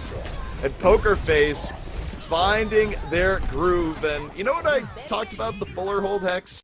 It's only 1:45 left for NT, and point A still looking pretty untouched. Yeah, it seemed like it was going to be really nice for NT at the very first offense because they were able to take position without even a fight. They were able to get to where they wanted to fight in this corner where the crosshairs are now, but just unable to capitalize on it. Now they don't really have a good combination of things to work with. Premier's got to be very careful. Already down in this Tracer 1v1 because of recall first. But, I mean, I guess you can Kitsune, but is self-destruct really a good ult to be using here either? So it's going to be interesting to see where they want to set up. I'm kind of waiting for Hidden to hit his overclock, but Poker Face in a great position with the defensive ultimates. Premier better help pack control. It definitely helps in the Tracer battle. Arpen on the point. Self-destruct in the bank. Waiting. Pulse Bomb out. No one dead from that one. Oh, but that one's going to hit Finale's Pulse Bomb on the other hand. Hits 2. And now if you're NT, you're sweating, Hex. You are sweating big time. Yeah, I mean, they ended up using Kasune and not getting anything out of it. In my opinion, the best option that they have left is to perhaps just have Hidden go off. I mean, it's kind of the Prophet go kill 5 kind of thing, or Proper go kill 5. I guess either one works. I'm trying to find a scenario in which I see this self-destruct being a good thing, but I think maybe you nano your diva in and get a lot of disruption, and maybe Hidden can find angles off of that, but they do have some things to use here. I think you're kind of right here, though. It's, it's Hidden's kitchen. Let him cook going on in, because I do think you need a big overclock play to make this work. Hidden, use the overclock, do or die here, under pressure. Looking and looking right now so far. Hasn't found anything, has all the resources for it. Exi goes down, and it was do or die. NT might be choosing die. Muse getting in Hidden space, takes down Lego, and the dive from Poker Face just too good here, Hex. Overtime in progress, and Muse just putting them all in the dirt.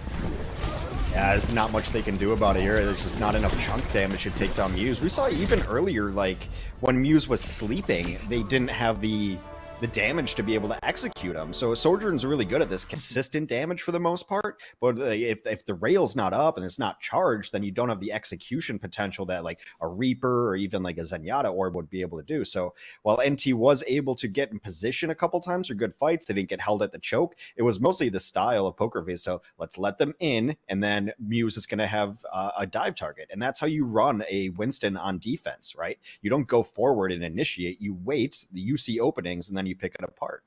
Yeah, and I mean, Poker Face played it to perfection at the end. They did not give Hidden easy shots at all. But, I do have to apologize for fans of NT in a way where, as casters, we do the thing where we talk about the stakes, we talk about the odds and the probability. And I feel bad for inviting, like, the curse of the Fuller hold there. I talked about it's like, hey, they had a good defense, but a better defense could be on the way. And, Poker Face reminded us, yeah, that does happen on Blizzard World. Well, I mean, it's just been something we've seen on Blizzard World very recently, right? It happens very, very often. And like I said, I think it's because of the travel time on that map and because of the architecture of it, where you're not even really in position to fight near the point or in good spots until you already make a play or win a fight or sacrifice something to get in that position. And you saw a lot of times too, NT got bullied into that back room and pushed away, and that's where giant pulse bombs came in. It's just a tough road for the offense. Whereas, so conversely, something like King's Row, like you get wiped up and you're back in there in 30 seconds, right? So it's just the travel time makes it a hard map for the offense. I think it's definitely a defensive advantage hybrid. Couldn't agree more, but that is map 2 in the bank right now, 2-0 in favor of Poker Face. NT, though, they've been making it entertaining all night long, and we'll see after this break if they can bring it back.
The spring stage opens, continues. Poker Face up 2-0 on NT after some hard-fought battles.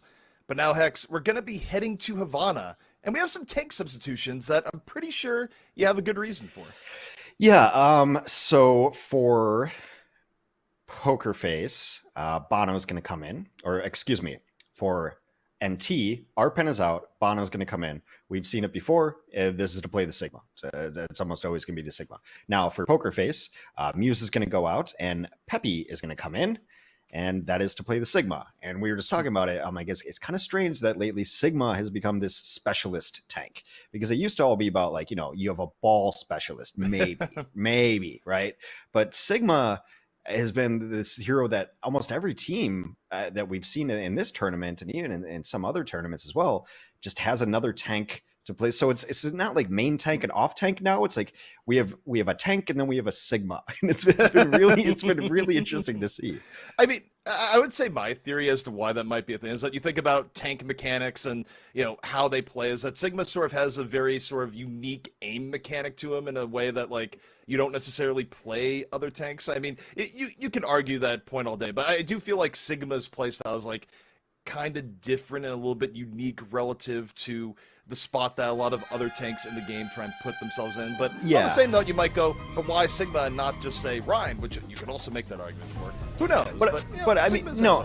I mean, I think, you know, as we're just parsing it out between ourselves, trying to figure it out, I think it's also just due to the mobility idea of it, right? Because we've seen Arpen be, like, you know, kind of a diva and a ball and a Doomfist, and we've seen Muse play the Winston.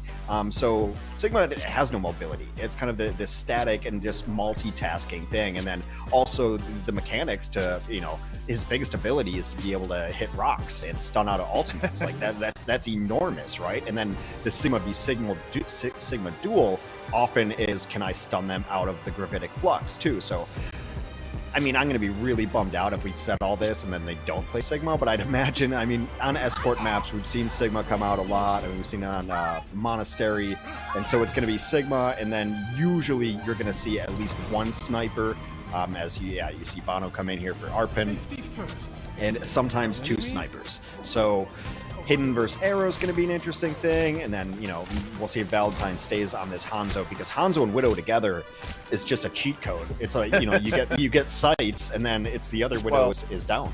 Hey, it's a cheat code, or at times at lower levels of play, it's oh god, what did I queue into? Neither of them are hitting shots, you know. But, you know, at this level of play, you can expect your Widows and your Hanzos to be pretty good. Lifeweaver, so this is to come out and probably put a platform up. Yep. You know, and nothing, and back to spawn with you, Lifeweaver. well, hey, you know, it's baby steps there, is what I'll say for all that. I mean, okay, yeah. That's going to happen there. It was lingered for a little bit long. Okay, so it is going to be Valentine on the Genji, one of their best heroes. So the Widow duel, and then Tracer v Genji. Other than that, new matchup. Yep, and as you mentioned, definitely looking at the Sigma v Sigma battle, especially when Flux comes into play. Or Bono just getting poked down his Premier, on the other hand, runs afoul of Valentine. Valentine, though, nearly has the favor return. Goes for the deflect, gets healed back up. Momentary power play coming in here from Poker Face. And again, you see the focus on the Bono, constantly getting hit up from all sides and poke damage. Arrow, meanwhile, taking a flank, looking for it, gonna force the Sigma to back out, use defensive. And Valentine, he's going deep. He's on the prowl here next. Well, I think Arrow heard the footsteps, too, of the Tracer trying to go for him. So, I mean, it's really funny because it is a Widow v Widow, but really the other damage dealers on both teams are going after the Widow as well. So, I mean, it's just a kind of pick your flavor. The Tracer's going to be pressuring out the Widow. The Genji's going to be pressuring out the Widow. I mean, the composition kind of focuses around getting these picks early, but it's been, you know, pretty bloodless so far. It's been bloodless, but it's been good for Poker Face, because getting progress all the way through, and yeah, Arrow gets the first Widow v Widow. Valentine finds his mark in the back on the Xe, and it's nothing too ridiculous, just solid mechanical play from Poker Face that opens up an opportunity, which begets another opportunity, and they're pushing the payload the whole way, and that's point A. Yeah, it's just one fight that goes on. It's so frustrating as a Tracer, too. Premier is, like, in position to finish off people, then the lamp comes down, you gotta waste a whole clip on it, but he can't bail, he's already in there. So they're gonna be able to take this. Bono's gonna try to set up now, but some angles here. We'll see how long they stay on the Widow. Second point's not always the best for it, but I think they're committed now. Valentine, meanwhile, for all the work he's done, not quite a Dragon Blade just yet. Soon. Uh-oh. A little bit of rock action there, but he's able to get away. Dash to the help. 87%. Both teams feeling each other on the poke. NT starting to hold on to quite a few ultimates. You have to think Bono's going to be looking for the flex sooner rather than later. Window coming out. Premier ends up in nothing but immortality. Now Lego here. Trying to use the last of the window. It's now gone. Bono again. Heavily getting focused. Immortality field has to come out as Valentine. Brings out the blade and gets flexed. Thrown into the sky. Still somehow alive. He got so low, but the healing was there. And Simple hasn't used Transcendence yet. They still have that in reserve. Kepi goes down. Transcendence won't be in time now if they do use it. Valentine's still up and around as NT tries to hold on. They get another 2. And that Transcendence coming out from Xe just to solidify the rest. Yeah, I mean, they used a lot, but I like it from NT there. They initiated with the window. They're trying to get it. It didn't work, so they just kept throwing ult after ult in, and that's good because if we think back just on the first points, I mean, there wasn't really a fight. They just let the cart get pushed and get pushed and get pushed, like they're on roller skates getting pushed back. So I think it's really smart for them to at least take the initiative on the defense and just let's stop waiting. Let's play our game and take a fight to them. Both Widows with Infrasight up, so they might be dodging each other. See who's braver. Balls don't matter for any team right now. Everyone knows everything. There are no secrets between two warring teams in this situation. Both teams reasonably healthy. Valentine, Peppy, helped a little bit as I say that. Now, note, Transcendent's still up here for Simple. I kind of expect to be used a little bit early in this fight and in tracking ults properly. But for now, NT breaking back a little bit. Halo progress still in. And as I say that, Simple does go for the early Transcendence with the window. And oh, Valentine! Bit off more than he could chew and got a face full of foot. Yeah, a lot of people are big fans of the hammer as the best melee in the game. The best melee in the game is the Zen Kick. Everyone knows this. Even has extra powers now, and that's going to be a cleanup too. As Premier takes down Arrow, that's going to make sure that Hidden has no pressure on him. All the line of sight. Pokerface is going to call a retreat here. 2 minutes left on the offense. They can come back in. They're going to be behind in ultimates, though, just by a little bit. So we'll see who gets better value out of the Flux. That seems to be the metric of who's going to win the next fight. Yeah, I'm glad you brought that up because that was exactly going to be the thing I was leading into, is that it's all about the Flux heading in here. Who's going to get better Flux? Is the Flux going to get interrupted by an accretion? This really is how to approach this. Of course, Pulse Bomb could be an X Factor as well. But speaking of, Pulse Bomb comes in. However, no kill as a result. Now, Mono here, holding on to the Flux on the top. Peppy could be the first one. The Flux hits. Flux v Flux here. It's going to be the end result. Both Sigmas in each other's face. Hidden Xe getting a kill each. NT a little bit ahead of the exchange here. Arrow, though, finds Hidden, and it's all even as both teams look for that edge. Premier, though, he's going to put it over top. Well, this is something you used to always mention, too, and it's always right. The less players on the battlefield, the more chaotic it gets, the higher value Tracer becomes, right? So, like, you know, Tracer in a 5v5, if you can get to the backline, whatever, not that great. When you start getting these 3v3s and everyone's getting low and you're one healer instead of two, Tracer's value goes through the roof. You see it right there. He tried a big dive on Bono there, and he just, support was there for him, and instead, Valentine found a rock in his face, and Hidden's just gonna get the extra cleanup. I mean, that dive could have gone very differently, Hex, with just, you know, a few more landed shots. It was not a bad attempt by Pokerface, but right now, they're dealing with the reality. They only have 30 seconds left before potentially getting held on point B.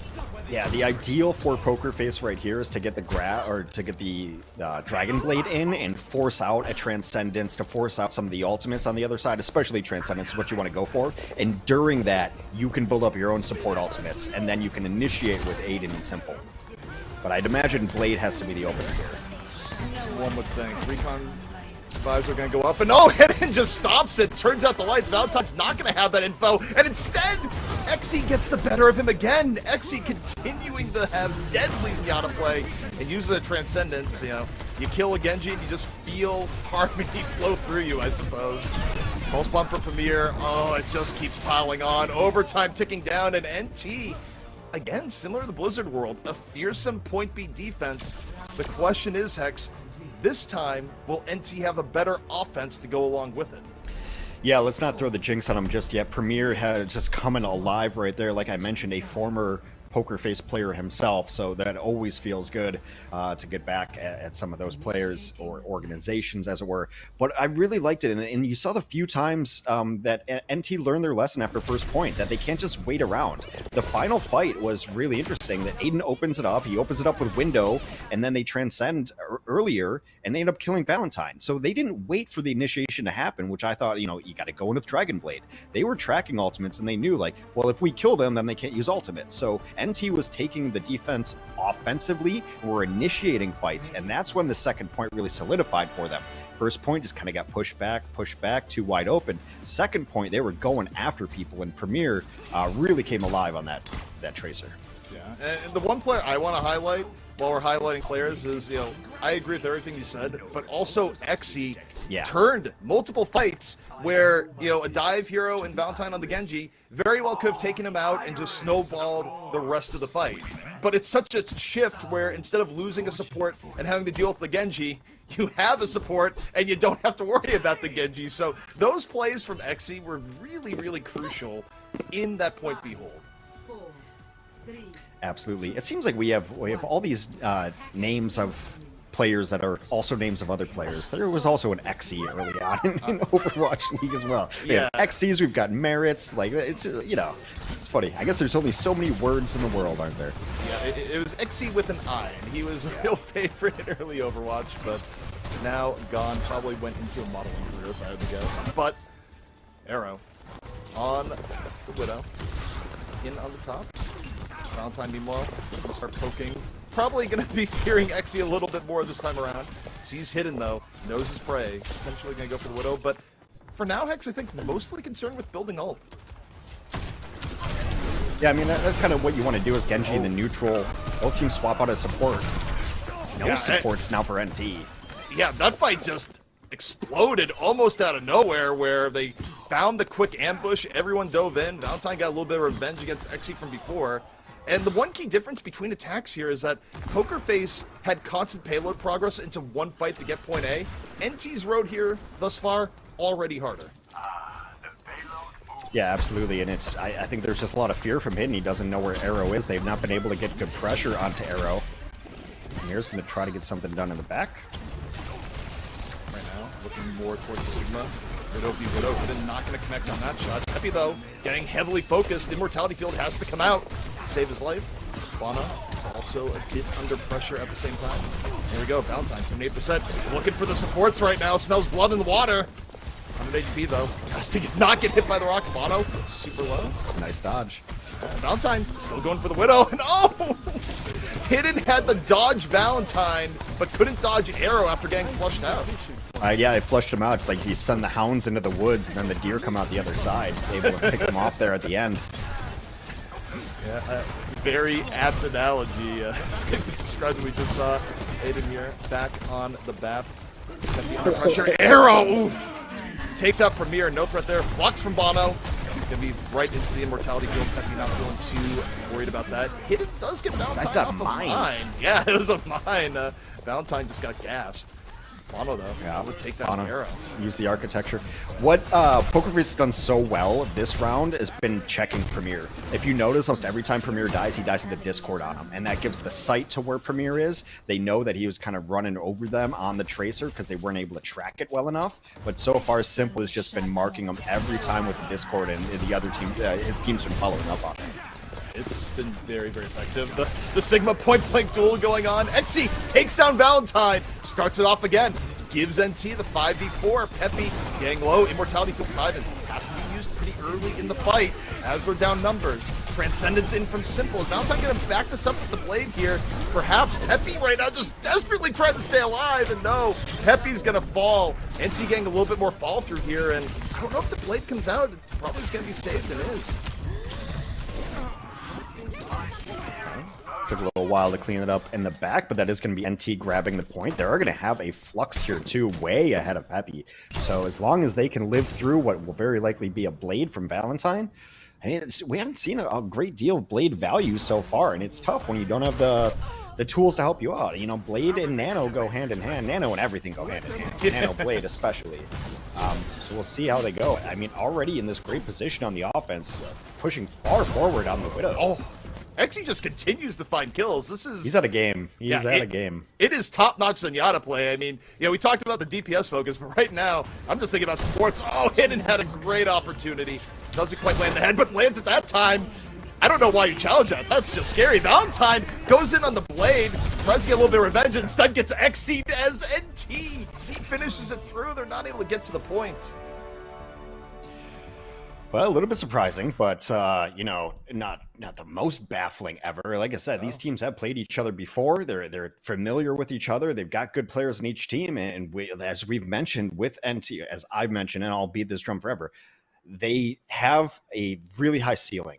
Really high ceiling, and when they execute their plan and when their players are on level, they can play with anybody, perhaps the best team in this tournament in Poker Face, or let's put them top 3 at the very least, and a team that has beat them previously, a team that didn't lose a match in Korea Contenders Spring Series. So yeah, I mean, we got ourselves a game here, and I think it's been marvelous to see. And kind of what I mentioned coming into this too is it can't just be on Hidden, and it hasn't been, right? So Hidden is doing his work and he's getting his shots in, but then Premier takes over a map and he looks really good on the defense, and then you've got Xc come in and then he's a problem. So it's not just one thing that you can isolate, because they tried to isolate Premier. He was getting discorded, he was getting targeted, he was getting pushed around and then beat up, and then Xc's like, okay, well, I'll just hit every shot. Like it's been this is what you need to see from NT if they're going to battle these top teams. You need to have threats from all over the place, and hey, what a good substitution too. I mean, the tank, the Sigma specialist, played pretty well. Yeah, I mean, in the Sigma battle, it definitely worked out for NT, along with high performance from the entire team, but especially from Exy, who was just a support terror, making Valentine just question every single dive onto Zen for the match. But there'll be more on that soon. NT staying alive, the series 2-1. Can NT continue the turnaround? We're going to find out right after this.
The spring stage opens continues. NT got their first map and made this a series, trying to attempt their comeback versus Pokerface. And Hex, the Sigmas come in, the Sigmas go out, and you can't explain that, as once again, we have tank substitutions as we go to Esperanca. Yeah, and I mean, I just want to remind everyone the stakes here, because I think we kind of had this foregone conclusion of like, you know, obviously Poker Face is one of the better teams. They're going to win. Maybe NT will put up a fight, but if NT wins this, they're into knockouts. Like, you know, like we kind of already had our bracket set of these teams that are going to move on, but then, you know, Poker Face is in, you know, double elimination, and it's just kind of crazy. It's interesting to see what one map will do. This is going to be Poker Face's pick of maps. But yeah, obviously the Sigma specialists are going to go out. It'll be interesting to see what we see on this map, because I haven't seen it a lot in competitive play recently.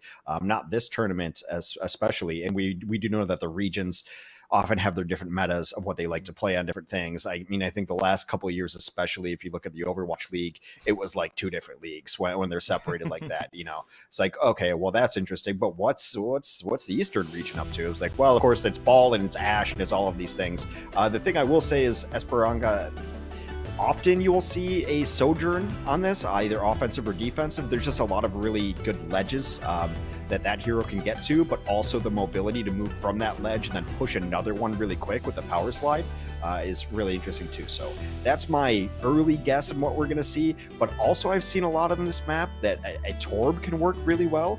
And, you know, Torb may not be like hard meta, but we've seen enough Torb in the last couple of days to know that it's completely viable. And again, it's because some of those ledge works and the nooks that you can put that in. And then when a team has to commit and go and your turret's covering it, but also the close damage. I think Lemon mentioned it earlier that Torb is just sometimes a better Reaper in those situations, because when a team has to commit on you, you get to turn into Reaper, but before that, you actually have range. And also just cool to see the meta come to a place where, you know, heroes like Torb will get played on occasion and teams are swapping it up. You know, I feel like we've come a long way from the era where, you know, you go into a game and, you know, there's one farm animal in mind as you see the same comp over and over again. So seeing all this variation between the teams, part on preference, part on what map you're playing, has been pretty cool, even in this tournament alone.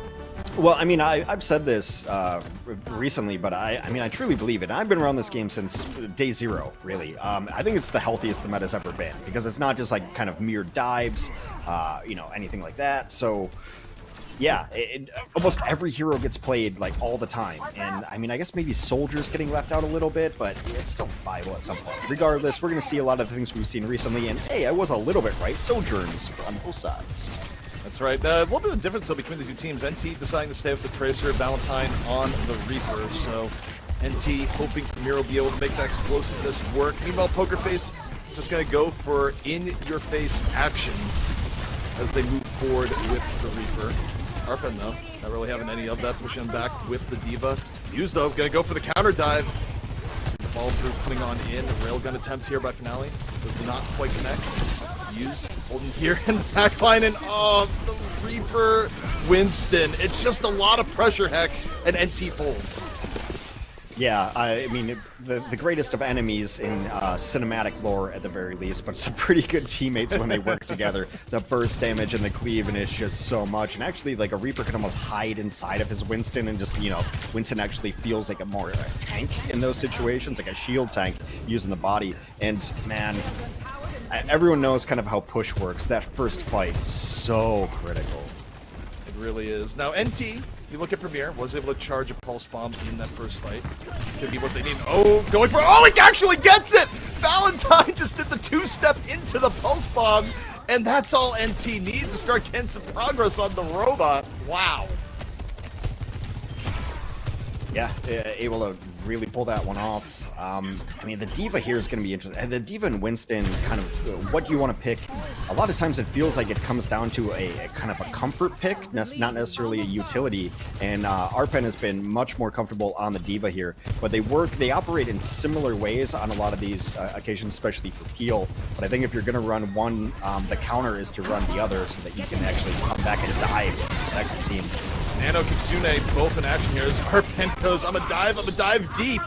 However, Valentine chasing Arpen. Arpen, Nano is down, and now it's Arpen just trying to head out there. Poker Face starting to swing the robot the other way. Valentine going for the aggressive teleport. Now, meanwhile, Overclock in action. Looking as Valentine cleared the way, gives him the opening for the shot on the XE. Flashy enough here, Hex, and Poker Face should be enough to start getting even more progress on the robot as Valentine just garbage disposal mode. Reaper Yeah, I mean, I know a lot of people might have passed trauma from release Sojourn and the strength that hero was at, but it's really hard to argue that there's anything more fun to watch than a Sojourn just knocking rails. Like it's such a satisfying sound, and it's such a cool animation that really fun to see. Now Poker Face is on the push forward, and they're going to have really good engagement if they want it. They're going to have Death Blossom, Sound Barrier, and a Primal if they need to stall things out. Death Blossom ready for Valentine hidden. He's going to try and knock some rails as he put it here. Overclock ready to go. However, just seeing nothing but Winston button in his face for the starter. Not necessarily where you want to be shooting Sojourn ult right away. Muse still looking pretty healthy. Diving back, going, hidden, you still want to play? Goes on over. Still healthy. Dives back to the rest of his team. Ooh, clutch. Yeah. Now they're going to have forward spawns, even if they lose this fight. Valentine might be going down here, had the shift, but doesn't even matter if that's the case. Still got two before getting the shift. Unshifts, picks up another, and the kill feed just floods with white, and that robot continues to push towards victory. It's just so much pressure onto Arpen. I mean, the Matrix doesn't last forever, so you've got Finale pumping in just shots and just getting the Matrix up, and then Valentine sweeps in, and he's got all the damage too, and they're just losing the Diva really early on. And so far, it's been really quiet from the NT damage dealers. Both Hidden and Premier have not done much. We'll see if Premier can turn that around at the Pulse Bomb. Yeah, I mean, Premier's last Pulse Bomb was pretty good. Got Valentine, and probably was the biggest high point, but now can you do it again? Arpen's so low again. I feel like the Nano needs to go into Arpen and hurry, and it does. Just to keep it alive. Nice Pulse Bomb. Confirms the kill onto Muse. XE gets on the Finale, and Arpen right now just being a menace off the Nano. Nano's faded. Valentine bionated dead. Dead for really about 3 angles there. And now, NT, that was a fight they need to win here, Hex, and still they have some options for the next. Yeah, it was a great initiation, and despite Simple's Kitsune Rush, they didn't really get anything out of it. And it was really nice from Arpen. He got, they were low early and then nanoed, but there was a really nice time where he swooped around and was able to Matrix the Reaper, Valentine, and nothing done there. So nice kill there, but still have to get some push going here. And NT needs to win a couple of fights in a row. Now I'm not going to quite get the first railgun shot. XE right now. Looking for Muse off to the side. Finishes him off with Premier. Full team effort. Big advantage again for NT. They're able to completely heal up, solidify the 5v4. And this is good for them here also because they need to make up for lost time. Still 4.5 minutes left, but pretty big difference between the two teams on where the robot has gone. Yeah, and the push is going to be really, really slow because, you know, obviously when you're making progress with the robot, it is tough, but they're in a decent position to be able to cover this. It's one of those ledges I was talking about. Valentine's going to get spotted right away, but the pressure's going to come in, and they're just going to jump right over Arpen. Yeah, Valentine just moving in pretty aggressively here. Death Blossom ready. Gonna be going in off the right flank, and oh, Muse just gets bursted! Muse, you look at him, he's gone, hidden, overclock. On the other end, Valentine goes for Death Blossom, tries to even it out. Only gets one before falling, and you said Premier needs to come alive here, Hex, and I'm seeing it. Yeah, absolutely, and there looks like they're going to be able to get this checkpoint. That's going to be forward spawn, super helpful in these next couple of engagements. Yeah, Premier has absolutely turned it on too, and the only thing that Poker Face is going to have on their defense is going to be this overclock, but if they can just buy a little bit of time, they'll have Primal. NT in a solid spot, though, all the momentum on their side. NT is looking good right now. Muse about to get Primal, and oh no, that's the momentum breaker! Finale just lands the rail onto Premier. All the hopes and dreams of NT just piling on. It's gone, Hex. This sets them back so much. Just one shot from the Sojourn. Yeah, and it just throws them all out of sorts. Arpen had tried to use the ultimates. I mean, I think Lego threw in the Nano there too. They were just trying to claw it back, but with a main source of damage up, Premier does come back. He had that bomb ready, so now he's going to pop it on to Muse, and this one's not over yet. No, definitely not over, but it also just changes the feel of where that was going. NT could have prepared a knockout punch They do recover, but you look at Poker Face, they're back up to a full 5. They're going to be heading in. It's going to be Kitsune Rush versus Kitsune Rush, so this next fight probably going to be very quick and brutal to both sides. Downtime right now, trying to come in from the back. Both Foxes out on the battle. We'll see where it ends. Muse right now playing a little bit safer. Hidden, looking for the rail shot. And Muse able to find Lego off the next dive. Going in a little bit deeper now, and a slower fight, but one that Poker Face is controlling. Yeah, and Hidden just had nothing to do there. Right? He just got a monkey in his face. He's trying to shoot past him and get some damage down the field, but not going to work out there. 2 minutes remain. The robot is swiftly moving across the battlefields. And it always comes down to those first fights. It just feels like you're in a tough position. The moment you lose that first fight on push, they're trying to get something done in the back. Premier, 68% towards the pulse bomb right now, just focused on wearing Muse down. Muse going for the dive, decides maybe doesn't want to go too deep. Hidden, meanwhile, overclocked, ready to go. The shot's gonna be there. That's one. That's a start. Valentine Death Blossom. And Hidden with 2. Knocking some rails. That's knocking some rails. 3. I love that term. That's the funniest thing. Yeah, I think it might be somewhat of an illicit term, but like it's not quite on the nose. Is it actually? Well, I mean, we don't need to go into it. Yeah, we don't need to actually decipher. What was funny there too is you saw it. Hidden hits that overclock and he gets one shot, but behind him he's getting bumped around and booped about, but still able to hit the flip shot onto the Reaper. Beautiful mechanics. Mally, his overclock ready on the other end. His Poker Face right now wants to stop this from going a whole lot further. Near the X Factor on the Tracer and down. Just down here. And again, it's another early pick off the pier. Last time it was Hidden, this time it's Simple. And it just ruins NT's momentum now, Hex. Yes, it's always just one or two kills, and it just absolutely changes it. Now they're just gonna fly on through. Speed has been critical. I mean, I think that has been the difference, really, has been the difference between having an Ana and having a Lucio.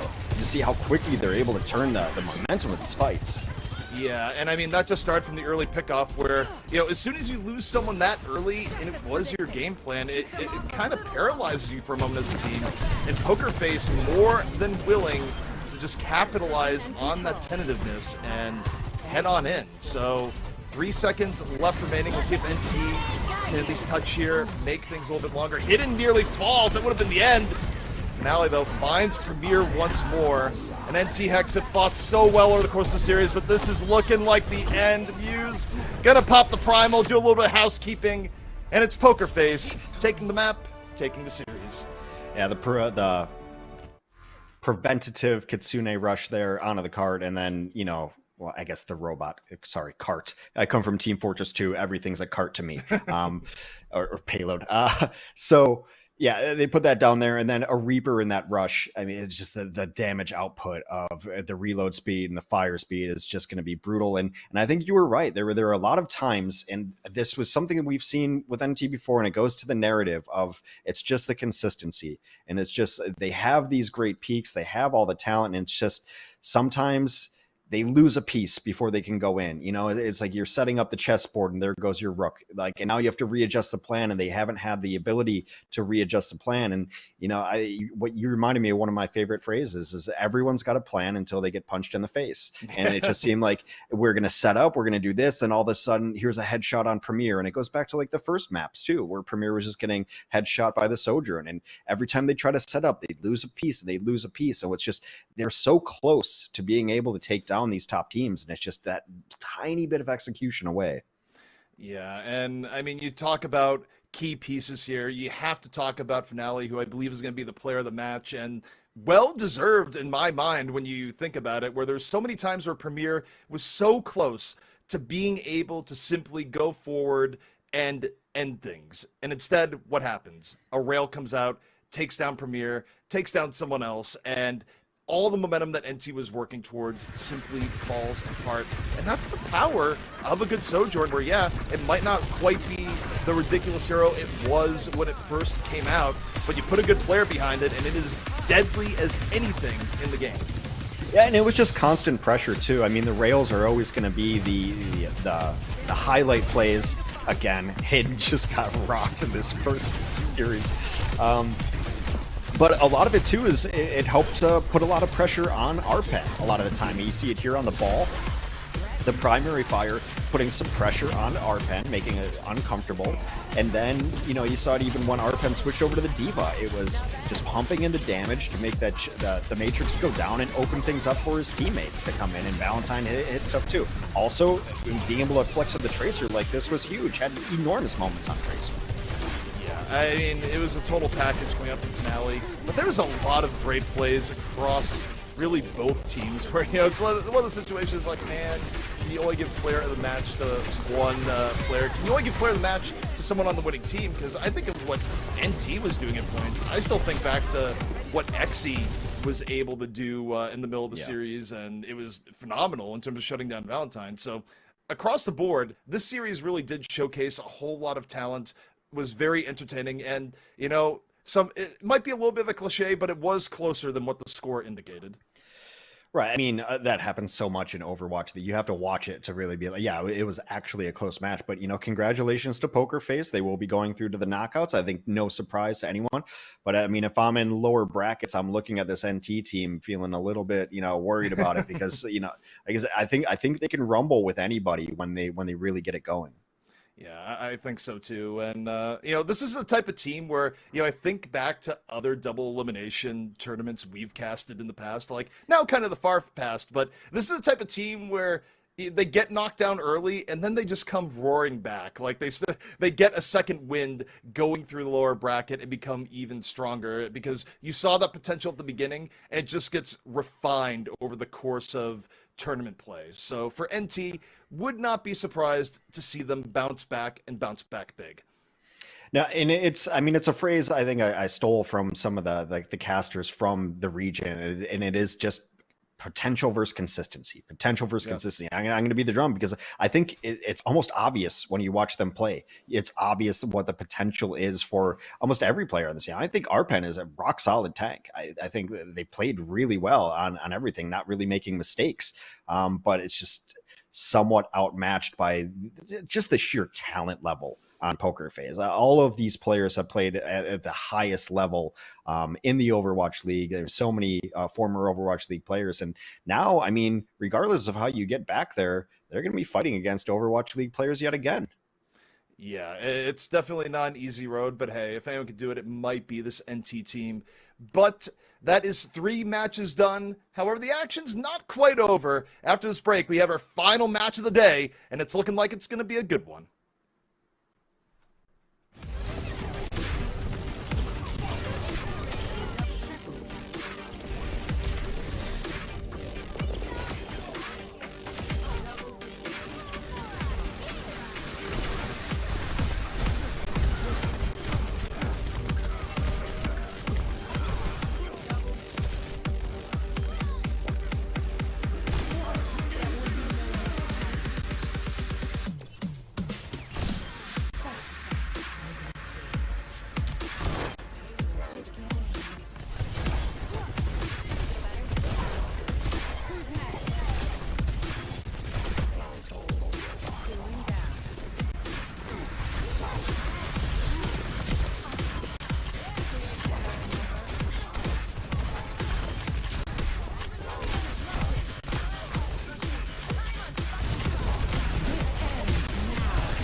Welcome back to the Overwatch League Spring Stage Open. ZP back here with Hex for our final game of the day. It's going to be Rhodes taking on Panthera. And Hex, both of these teams kind of stacked. Yeah, pretty stacked. Obviously, we saw Panthera a little bit last night, and that's a team that everyone really expects to move on. And we'll talk about their rosters and some of the moves they had. I mean, well, let's talk about it now, actually. They dropped Iris yesterday. Or yesterday, a couple days ago. Anyway, Iris was on this team, and everyone's like, "Oh, I wonder where he's going." I think Iris now is signed with the Shanghai Dragons, so Iris will, we'll be seeing him play in the knockouts at some point, but just not not for Team Panthera. And then they also lost Belisria, or Balosria, as he's sometimes referred to. Replaced him with Fate, and Fate looked pretty well. But I do want to talk about this Rhodes team a little bit because we haven't seen them play just yet. I mean, it's a solid squad, and I'm really excited to watch them because one of my favorite teams ever since the initiation of the Overwatch League has always been the Chengdu Hunters, right? RIP for now, we'll see. But it's mostly because, and also I had cast a lot of Chinese Overwatch before the Overwatch League started. I'd seen a lot of these players, and I really love the style of these Chinese teams. So Rhodes is mostly made up of former Overwatch League Chinese players. Talk to them, but the pedigree coming into it is that they're the top seed from the Asia Pacific region. They were the winners of the Asia Pacific Contenders Spring Series, in which they swept another team, MDY, which we saw a little bit yesterday. It was a pretty solid team. They swept them in the finals. So for the most part, it's just the most dominant team from the Asia Pacific region. And I like their style a lot. And hopefully we're going to see some of their style. And I talked a little bit about this yesterday, and we mentioned this too. I think sometimes if a team maybe is overmatched or doesn't want to play the meta, I think the best thing you can do is just play dumb aggressive and be like really, really aggressive and just hope it works out. And some of the film that I've seen on this Rhodes team is just stupid aggressive. But walk us through the rosters, EP.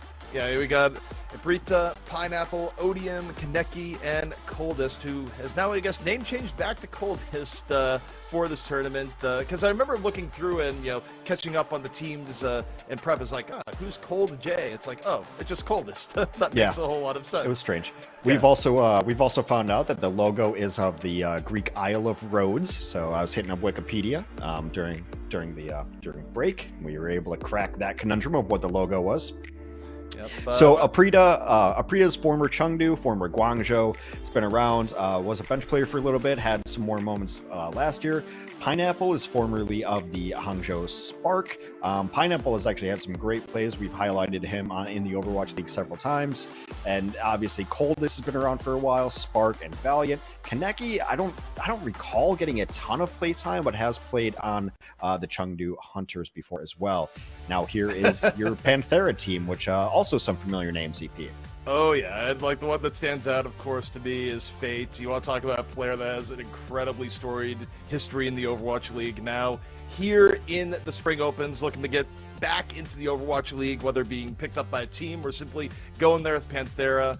One of the most seasoned tank players that ever played the game. You have Neist, who has been kind of an up and down player over the course of his career. Definitely some great moments, but also times where, you wonder, does he still have it? But, a player you can't underestimate, especially in any individual series. You got Alien, Yangjun, and Slay. And, Panthera's a nice mix, but clearly a team that's had a lot of success here thus far. Yeah, Alien had a great showing yesterday. Really, really powerful hit scan play, and on the Hanzo, just overall a great damage player. They also have Becky on the bench if they want to play maybe some Genji or some Echo, and also pretty decent Tracer as well. Yangjun came in for this team and played really well. Picking up where Iris left off. Youngjin is a former Poker Face player as well. So a lot of these players are always going to be familiar with each other as the regions move and swap pieces around. But Fate is the most interesting part of this team to me, just because it was in the inaugural season of the Overwatch League on the Valiant, played on the Mayhem a little bit, played really well for Shanghai, I think, in their championship year. I think he was playing the wrecking ball for them and just really defined a style. But he's mostly a really good Reinhardt, a really good Winston, and a really good Ball. The questions we have, and the questions remain even after yesterday, is how well can Fate adjust to playing a Sigma, or especially a Ramatra. There were moments where Fate looked okay on those heroes, and there were moments that were quite questionable. So it's really just about rounding out the hero pool, or pick maps or pick play styles that allow Fate to play to their strengths. One interesting point about Fate is, as well, when you look at the tank setup, is that, Fate is one of those players that probably would still be on a main Overwatch League roster if not for the great shift from Overwatch 1 to Overwatch 2, where all of a sudden you only have one tank per team, because, I think he's a player that the experience and leadership alone would have been enough to get one of 2 tank slots, but when we did the shift from OW1 to OW2, it created a far more competitive environment where even a player as storied and as good as Fate, had to fight harder for team spots, and now is here fighting on Panthera, but still very much good and still very much in the conversation. But it's one thing to keep in mind. You wonder, why is this tank player now in contenders? It's probably why. Yeah, and obviously we're already seeing different types of styles come out. Odium has played a lot of the Wrecking Ball, so I think we're going to see that. So it is that Ball, Tracer, Sombra, versus, there's a more brawly style from Panthera. Panthera, meanwhile, more towards the point. Alien, lucky not to go to the edge. Already Rhodes coming in fairly aggressive. Odium getting ready here on the ball. Coming in for the top. The slam. Hack comes in at the same time. Heavy pressure being applied to Panthera. Nice. Trying to stay alive. Definitely a little bit more focus on the him. But Alien now, under pressure, down to half HP, gets healed back up. Rhodes applying all the pressure right now, really between the 2 teams. Panthera looking for the counter punch, and it's Fate getting super, super low. Has to back out. Still watching Odium. For another slam. Weaving in and out. Pineapple almost has Pulse Bomb good to go. Just had the rewind. Pulse Bomb, though, said he's going to use it here quickly. Looking, gets the stick on the Fate, and Fate is gone. The tank removed. Nice. Evens it up 4v4. Nice saying, no, this fight's not over yet. Well, they did get control of the point, did Panthera, without getting any kills. The kills actually came after control of the point. Rhodes going to try to come back in, but it's really hard to come back in against this composition when the Reaper's just going to sit on the point. The hack does come through, though. Just like that, Rhodes gonna get the quick reflip on the other end and a little bit of cleanup. But I have to say here, you talked about the idea of aggression, dumb aggression. Well, I don't know if it's dumb or smart, but Rhodes is definitely about as aggro as you could expect a team to be. Constant slams from the Hammond. And Pineapple already close to a second pulse bomb. Yeah, and it just really throws teams off to have people in your spawn and just be the constant aggression and fighting when maybe you shouldn't be fighting. And that has kind of been the style that I've been able to glean over the little bit of tape I've been able to watch on them. But Alien getting the first pick is enormous for Panthera to come back on this point. Well, particularly when it's Odium your tank. Now, this is going to be back pretty quickly. And nice cut, picked off by Kaneki. And as you see, Odium already back when the upside's playing ball. He get back to fights early. Alien, though, going in, finds Kaneki. A little bit of revenge. Rita drops the EMP. Hit a lot of Panthera. Lets Odium take down Alien. Fate uses Primal after it wears off. But this fight, looking like it might have been set, and Odium's been looking good. What more can you say? Chinese teams and good balls. Yeah, I mean, it does go hand in hand, and it has been one of the great factors that region has been able to bring to Overwatch Esports. And yeah, this is exactly what I expected Rhodes to play. It's just constant aggression, and there's really been no answer to the ball. And maybe, the Reaper is a good deterrent, but not necessarily an answer. They're going to switch off the Reaper. Another huge slap. Yeah, that was just high value. I thought he was going to drop the mines there, make it official. Instead, going to use the mines to protect his team. Transcendence going to be coming out. Rhodes looking to take this fight over the Fate. They take him out immediately at that. And now, Panthera down a tank. With Brainwave to flip it. Alien goes down after the hack. And Rhodes just piling on. 95 to 21%. This could be the round. It looks like it. Youngjin was going to try to go and ride into the side over there to get onto it. But, we've talked about Odium going nuts, but really, Pineapple has been huge. And Pineapple's one of those players that not a lot of people expected a ton out of last year, but when they got their chance to play, always put on a performance. I remember spotlighting them a couple times on the Watchpoint desk when we do our APAC recap.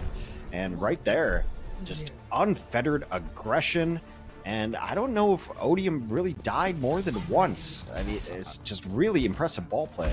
Yeah, it is great, and I'm sad that he's showing Ramatra right now. It's like, no, give me back the ball. This is great. Well, yeah. It's just not a good stage for ball life where we're going where I think we are. Yeah, Hey, University, okay. there's not the grapple spots. Hex, What's that? if we're channeling the spirit of Chengdu at times, that didn't stop Amon back in the day from playing ball, regardless if it made sense or not. I don't want your logic on tanks and why it makes sense to go to Ramacha. These are the tanks I would expect to come out here on Oasis, and then also the maze in the mix too, which just the map dictates it. Blame the map, not the players. Early Immortality Field, Odium nearly went down because of the wall. Alien with a side angle here. I don't know. I think the Immortality Field might have denied the inevitable. It was a great side angle from Alien Hex, but the wall from Nice definitely sent it. Yeah, the map editor. It's really tough to play against a Mei because I mean, what are your options here? You try to go through center and the wall just cuts off your tank from him. You try to go through this side and you put in one of those walls sideways and it just screws everybody up. But this is what Alien did all day yesterday. Just fire in logs from a distance and just take. I mean that fight's over now. You can't go in now without your Reaper. No, you can't. And it also, for a team that likes to be as aggressive as Rhodes, it also, you have to pull the emergency brake. And I don't think that's something they really like doing. The Immortality Field just went out there a moment. Odium gonna move in, look to start throwing some punches now that Frida should be back into the fray. Yeah, Rhodes is back up to full 5. Gonna go through the tiny corridor on the right. First here. Walls, though, are a big deal between both teams. Both teams running the Mei. Nice. Much closer to Blizzard than Pineapple. Window gonna go down on both sides as the poke battle continues. No decisive wall here just yet. Here comes the Dragon, though, looking to split it apart. Fate holding on, swinging the hammer, but goes down. No shadow to be found. Nice, though. Gets the opportunity for the Blizzard, and it's gonna chill things out. Yeah, they just stuck in that hallway. It's just like a hammer fight scene in a hallway. It's just brutal. Everything comes through there. They get stuck in a corner. They're like, all right, we survived the dragon. All right, we survived this. And here's a blizzard to finish it off. So Panthera did commit a lot to that one, but they're still in control of it. It's been 70%. They only have to win one more fight. And here's the thing. Reinhardt is pretty good against this team. Just how are you going to stop Shatter down! Yeah. And that's enough. Immediately puts 2 on the ground. That's all you need is Ryan. I mean, a full team shatter is great, but winning the fight, still pretty good. Now, Annihilation comes in from Odium. They should be able to get out, shut down the Annihilation. Annihilation's over and Nice. Gonna look to put Odium in the freezer. Odium gets the Immortality Field, gets healed back up. Not quite out of it yet, but you look at the progress. It's 97% for Panthera. Rhodes running out of time. Odium gonna be first on the point. Look to chase down the Lucian. So close to grabbing it, but no! Yangjun able to get out. Still has the sound barrier on top of it. That would have been a massive pickoff. It does not happen, and I think the beat is about to get dropped. Yangjun, though, still under pressure, and I kind of like take this. this slow. Yeah, they're playing they it slow. can back This up. makes sense. This makes a lot of sense. The Blizzard comes up from Pineapple, but the beat to the counter it. Yeah, I mean, Youngjun staying alive is absolutely enormous. He comes out. Fate, super low. Odium knocks him in the mouth. Alien, though. Dragon Strike on the side. Deals with Pineapple. 4v4. Panthera playing without a tank at the moment until Fate comes back in. And I still think the re-engage didn't work out for Panthera. This is fine. Let Aprita use the Death Blossom. Recharge. You have time. Yeah, I mean, yes, reset up. I think it's going to be difficult for them. They need to get... I wouldn't mind to see them try to rotate on high grounds. Of course, Rhodes could just hide in this opposite hallway away from high ground, but you want to be able to set up the window here for Slay. It's really the only ultimate they have to work with here, and these opening kills are brutal. Immortality Field does help a decent amount of Panthera. Fate picks up 2, however, Odium uses Annihilation, gets killed early out of it, actually have Alien, and a fight that was looking a little bit rough for Panthera from the early pick, still turnable. Panthera moving on in. You see Fate, new Earth Shatter Ray, the go, just drops it, and I don't think it hit anything. I think he got a little bit juked by the space boots.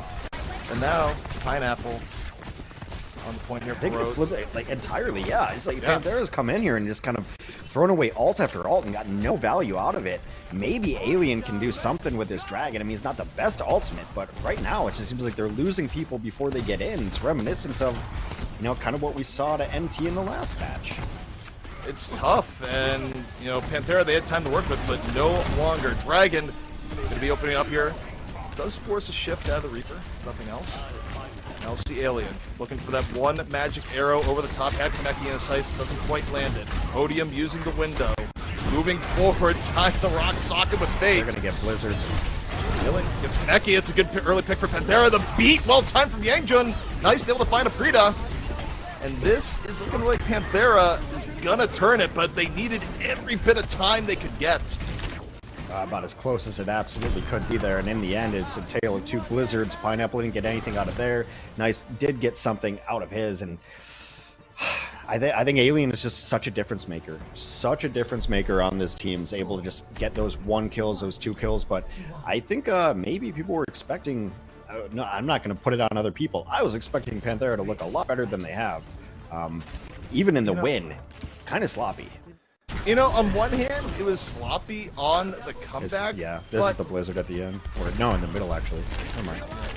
On the other hand, though, it's like, I'm very impressed with how Rhodes is playing it. I do feel like it's one of those things where, you know, the aggression Rhodes is coming out with is a little bit different from the norm, and I think it can unsettle any team and, you know, make them look sloppier than perhaps they really are. And you know what? I'm happy here, though, Hex. We've banished Ramatra. Odium back on the ball, which makes all the sense in the world for the stage we have just gone to. Good old City back Center. to the ball Sombra Tracer composition, try to isolate targets. Alien on the Cass. So Panthera's going to have a definite high ground advantage here, because they put Alien up top, and then also Fate can always come back and help him. Odium. Top slam, gets right out. Good disruption to kick things off. Alien, under pressure, gets healed up. Frida went in for a little bit of build. Gonna be looking for the next poke play. Odium, meanwhile, on the ground, still rolling around. Neither team committing too hard here just yet. A lot of feeling each other out. Alien looking for a poke here on the Cass. No, and Cass is a good counter to Sombra and Tracer. I mean, not as good as the days of Flashbang, of course, but still, a single headshot, it will at least send them running, oftentimes back to spawn. Pineapple, 95% close to a pulse bomb. Rhodes gonna be aggressive here once more. The stick comes in, takes down Yangjun, and that was a clean pulse if I ever saw one. And once more, it puts Rhodes in the driver's seat. They get first control of the point. And Panthera right now just trying to find any pick to get things going. And oh my goodness! That's gonna get it going, and that's some. That's getting me going. Alien with 2, 3, piling it on. This is some great Cassidy play. No. Gratuitous. Well, I was just going to mention, too, before Alien went nuts, is that it was so important for Rhodes to get that first capture because of the way this point plays out, especially, is it's really hard to flip all the way back, especially against composition like Rhodes. It's going to have a ball around there, and it's going to have Pineapple dancing around. But when you kill 4 like that straight up from Alien, I mean, that's how you flip that one back over. Just beautiful individual play, and then obviously executing a sleeping Sombra. I mean, everything for you folks. Yeah, also nice. Sorry, Cassidy. This is the first time I did that. It happens. I mean, change is hard, as yes. it turns out. But Cassidy went by a different name for longer than he's gone by the new one, so my apologies. But I will say that it's such a good play we're still talking about. The shot on the Pineapple from Alien, that was just oh, magnifique. But here we go. Rhodes coming back in, the EMP ready to go. Pineapple finds nice. Alien goes for the deadeye, gets hacked. Really nice hack. Take him out of it. And Rhodes clearly not done here yet as Alien feeling the pressure. Fate uses the primal, going to the back line, looking for the Brig in the Zen. Not a bad opening. Or Frida comes in and says, no, stop the aggression. Actually, stop everything. This could be a very easy switch over now, 24 to 67. Let's see what teams are working with here. I haven't mentioned Coldest very often, but that's going to be the Brig Rally, the giant goofy looking shield available for them. Yeah. I mean, I guess it's not goofy. It's just it's funny to see the shield as it is because I'm still adjusting to it. Yeah, it's just like the break shield. I mean, look, it's a good buff, but it does look a little bit weird when you're used to a certain size for so many years. However, we're looking at Nice, the pulse bomb set up to go, the jump pad to give him the angle. Looking, doesn't quite want to let it fly just yet. Yeah. Well, that's what Rewind is for, you know. Go for another attempt, as it turns out. Odium gonna roll on over. Nice little whirlwind start the fight. There's the rally. See healing there. Still pretty well protected. Looking for the break. Shield chunks and cracks. Nice. His pulse bomb though does connect on the coldest. Odium though gets onto the backline, gets rid of the Ana. And Odium just a menace once he gets in. Gets Fate off the mines. And it's 80% for Rhodes. They've taken the lead here, Hex, and it doesn't look like they're gonna let it go.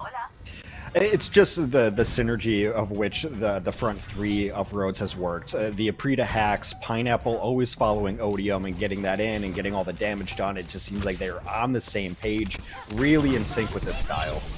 Pineapple went for the pulse, doesn't hit. However, Odium's able to get Alien. Quick little sleep comes in. Panthera though down both DPS in overtime. This is tragic. Fate is 3% away from Primal. And on City Center, he could have delayed with that Primal, just so close yet so far. And Rhodes about to take map 1 right away from Panthera and Hex.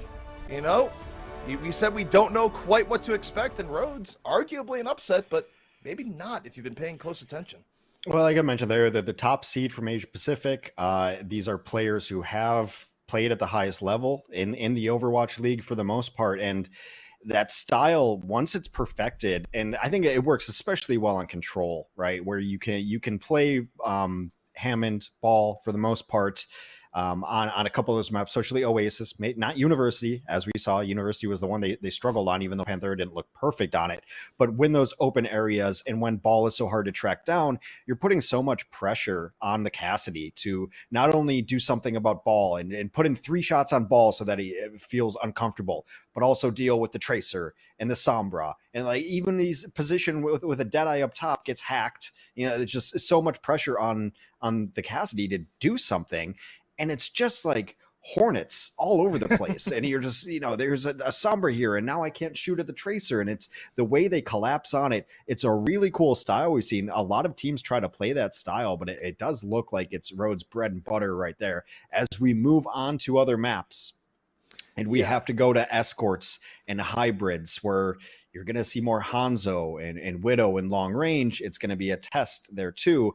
And now I think the big question is, what map does Panthera take us to? Because you don't want to play into a map that allows a ball play, perhaps. Like maybe a Blizzard World you can play ball on more comfortably than you can play it on maybe a King's Row. So, I mean, that's going to be the question moving forward. But the chaos, the Chengdu zone lives on in spirit, and I enjoy the chaos. But it's not off meta. We've seen other teams play it. It just seems like Rhodes has a really good grasp, and Odium has been impressive so far. Yeah, I've been loving what Odium has been bringing to the table. I also think you're right. I think it could be King's Row, but you know what? We got to take a break, a quick little break. When we come back, we will answer all those mysteries and more.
We are back here at the Spring Stage Opens, where rampant aggression has been the name of the game, and that game has been being played by Rhodes versus Panthera, and I have to tell you, Hex, it has been a joy to watch, and that was just map one.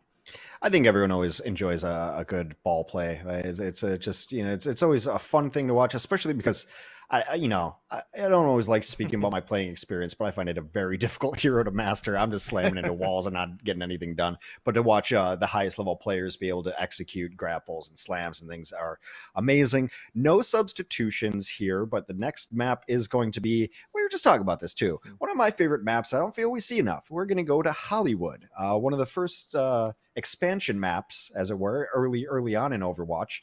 And I think Panthera maybe like this one because I think they might want to lean more into the long range heroes, so that Alien can play a Hanzo, an Ashe, a Widow. There are longer sight lines, especially when you open on point A if you're on defense. But once you get into the Westworld phase, which is phase 2 of the Western buildings, you just have natural high ground, and then there's great spots for a longer range damage hero to thrive. Yeah, I mean, Hollywood's really interesting in how the points play out. And also, I have to agree with your sentiment of, like, it's good to see it again. I feel like, and I can't prove this empirically, it could just be a feeling that's wrong. I mean, I probably could prove it empirically, but I won't go through the data. Regardless, I feel like there was a point where, like, Hollywood just disappeared out of the Overwatch League for, like, a pretty long time. But now it's back, so it's great. And, you know, to the 3 points on the map, you know, I agree. And, you know, particularly the fact that once you get into point C, it really does become a lot more about close range relative to the wide open nature of point B. It's like you kind of get a hybrid on point A, really wide open on point B, and then, you know, significantly more closed in on C. You know, any map that gives you that level of variety in gameplay, I always really enjoy. Yeah, and so we're talking about this too, and I think, you know, the question is, so where Panthera want to go to maybe make sure that Odium can't play ball as effectively, because Oasis is just a great map, at least 2 out of the 3 stages for ball, just empirically is, and Control for the most part has a couple of stages that ball is going to be really good on. But Hollywood, A is okay, B is kind of weird because ball's really got to fling themselves up to high ground, and then C, like, balls just ends up being really tough to play.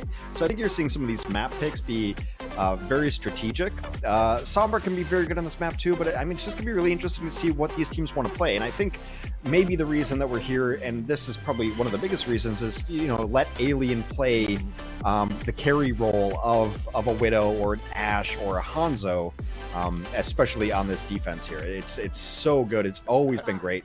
I mean, the cafe has always been where Soldier wants to hang out. Like, yeah. I need that. Oh, it's too late. I've lost it. I was gonna say we need to start, like, you know, just wondering when is the real Life Weaver gonna come in here. You know, what time will be real? We had the opportunity to go, is this the one, and commit to it? No, I mean, Life Weaver is now in like the opening Symmetra, opening Widow category. You see it for, you know, half a bit. One day. Rhodes getting poked down pretty heavily early on, but as I say that, they still punish Fate. Prita was low, Pineapple was low, but Odium, you know, now they don't have to worry about an opposing tank, and Rhodes, you know, in a great opportunity to come forward here. Oh, they lose Nice as well. It's Coldest. This Coldest continues to lay it on. This is going to be a very quick point, eh? Yeah, I mean, that's the thing about Coldest was, you know, was watching some of his tape today recently, has moments like that where it's 3 kills, 4 kills, and just goes absolutely nuts on the Zenyatta, probably the strongest of their heroes. That is a very quick point A, and we didn't see Alien get any space. A lot of it's just because Fate went down, like, immediately. And once your tank goes down, then it's just Rhodes picking whatever targets they want to go to next. Nice sleep. Yeah, I mean, the poke gonna be a little bit more certain. Oh, the focus on the Alien! His entire team was around him, and he still just gets sniped out. The coordination between Prita and Odium, actually unreal. Yeah, Prita started putting some damage on him, and then everyone in Panthera turned around to see a Prita, and then Odium comes up from the bottom with the TKO finisher. Yeah, that was so well coordinated. Prita get a little bit low, and heal right back up as Rhodes looks to take control of the high ground here. And also, they got Fate in their sights. Fate gang, well, Yangjun getting super low and down. Odium does not let him get away. The poke game from Rhodes, the aggression. This is next level, and they're not done. The balance beam comes in, and that's his sleeping Slay, sleep well, and spawn back there. They do, Panthera that is, finally get a single kill onto Odium, but should be able to rejoin the fight quickly as a Winston. Now duplicates up, everything in the arsenal is up except for Nano.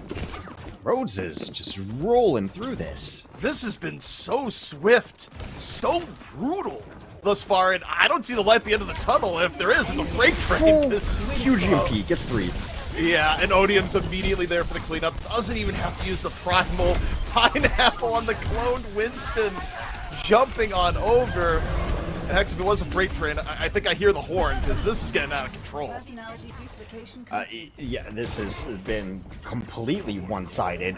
Alien's never had space to move. The moment he shoots one shot and EMP comes off, now the Bob's finally going to get back to the point. Panthera's all the ults. They have to win this fight, but oof, no.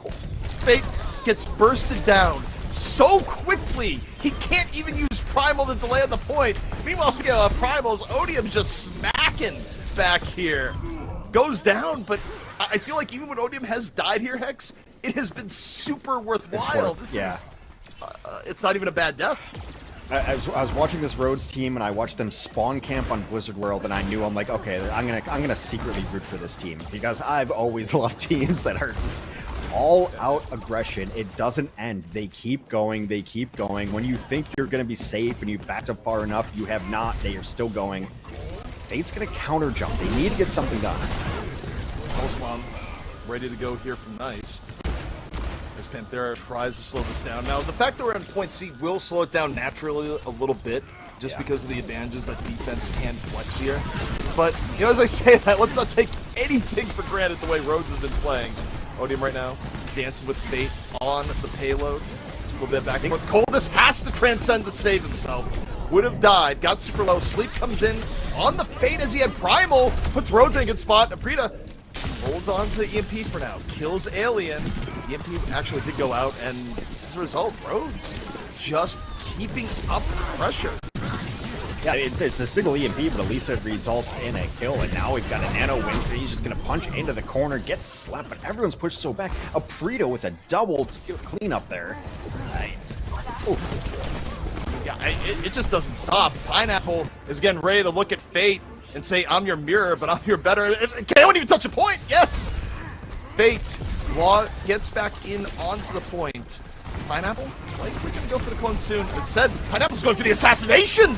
Takes down Yangjin from the side and goes for the clone on the Ana. Oh my goodness! It just keeps going.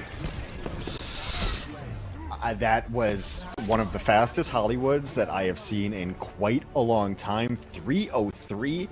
I think there was a brief stall by Panthera at second when Bob came out, but not really. And what I like too, and it is what I'm liking about some of the Sombras, Aprita with the solo EMP, I think those are brilliant, especially in the style that they want to play.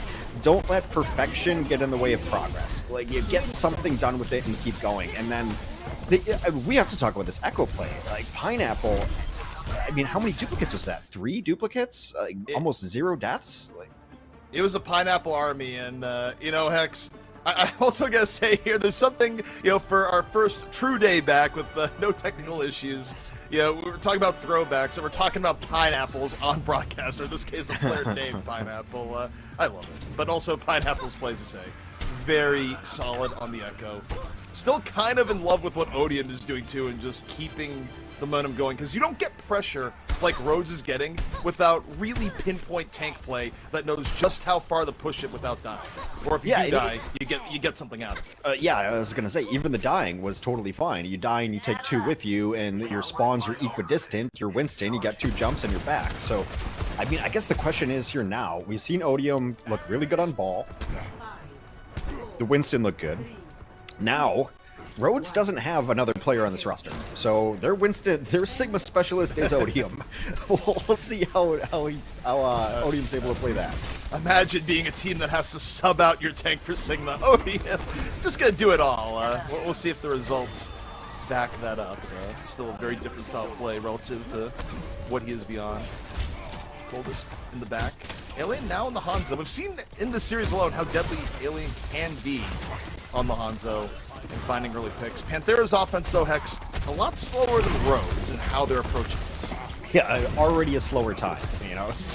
That's how fast Rhodes is able to go through. But a huge anti-hits for, but no confirms on it. Now Fate, the re-engage. Decent control of the Cafe here. Putting in high damage. Can't get bursted down is the key part. Needs to know when to back out. He's going to do just that. Panthera looking very, very healthy. Getting more pressure onto the point. Mortality field going to get on there from Rhodes. And Rhodes has to re-engage here soon. The point is going away from them as Odium gets bursted down.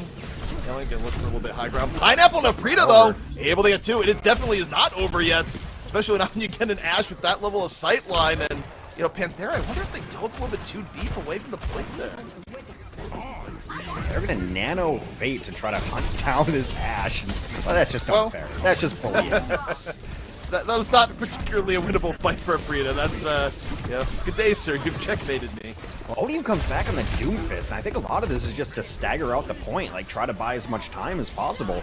Because when you're in this position where your offense went so well, it becomes a point where you feel you're not playing the other team. You're fighting the clock. You just want to drain clock as much as possible. So it may come back to bite them because Panthera is in a great spot on offense here at that second forward rooftop.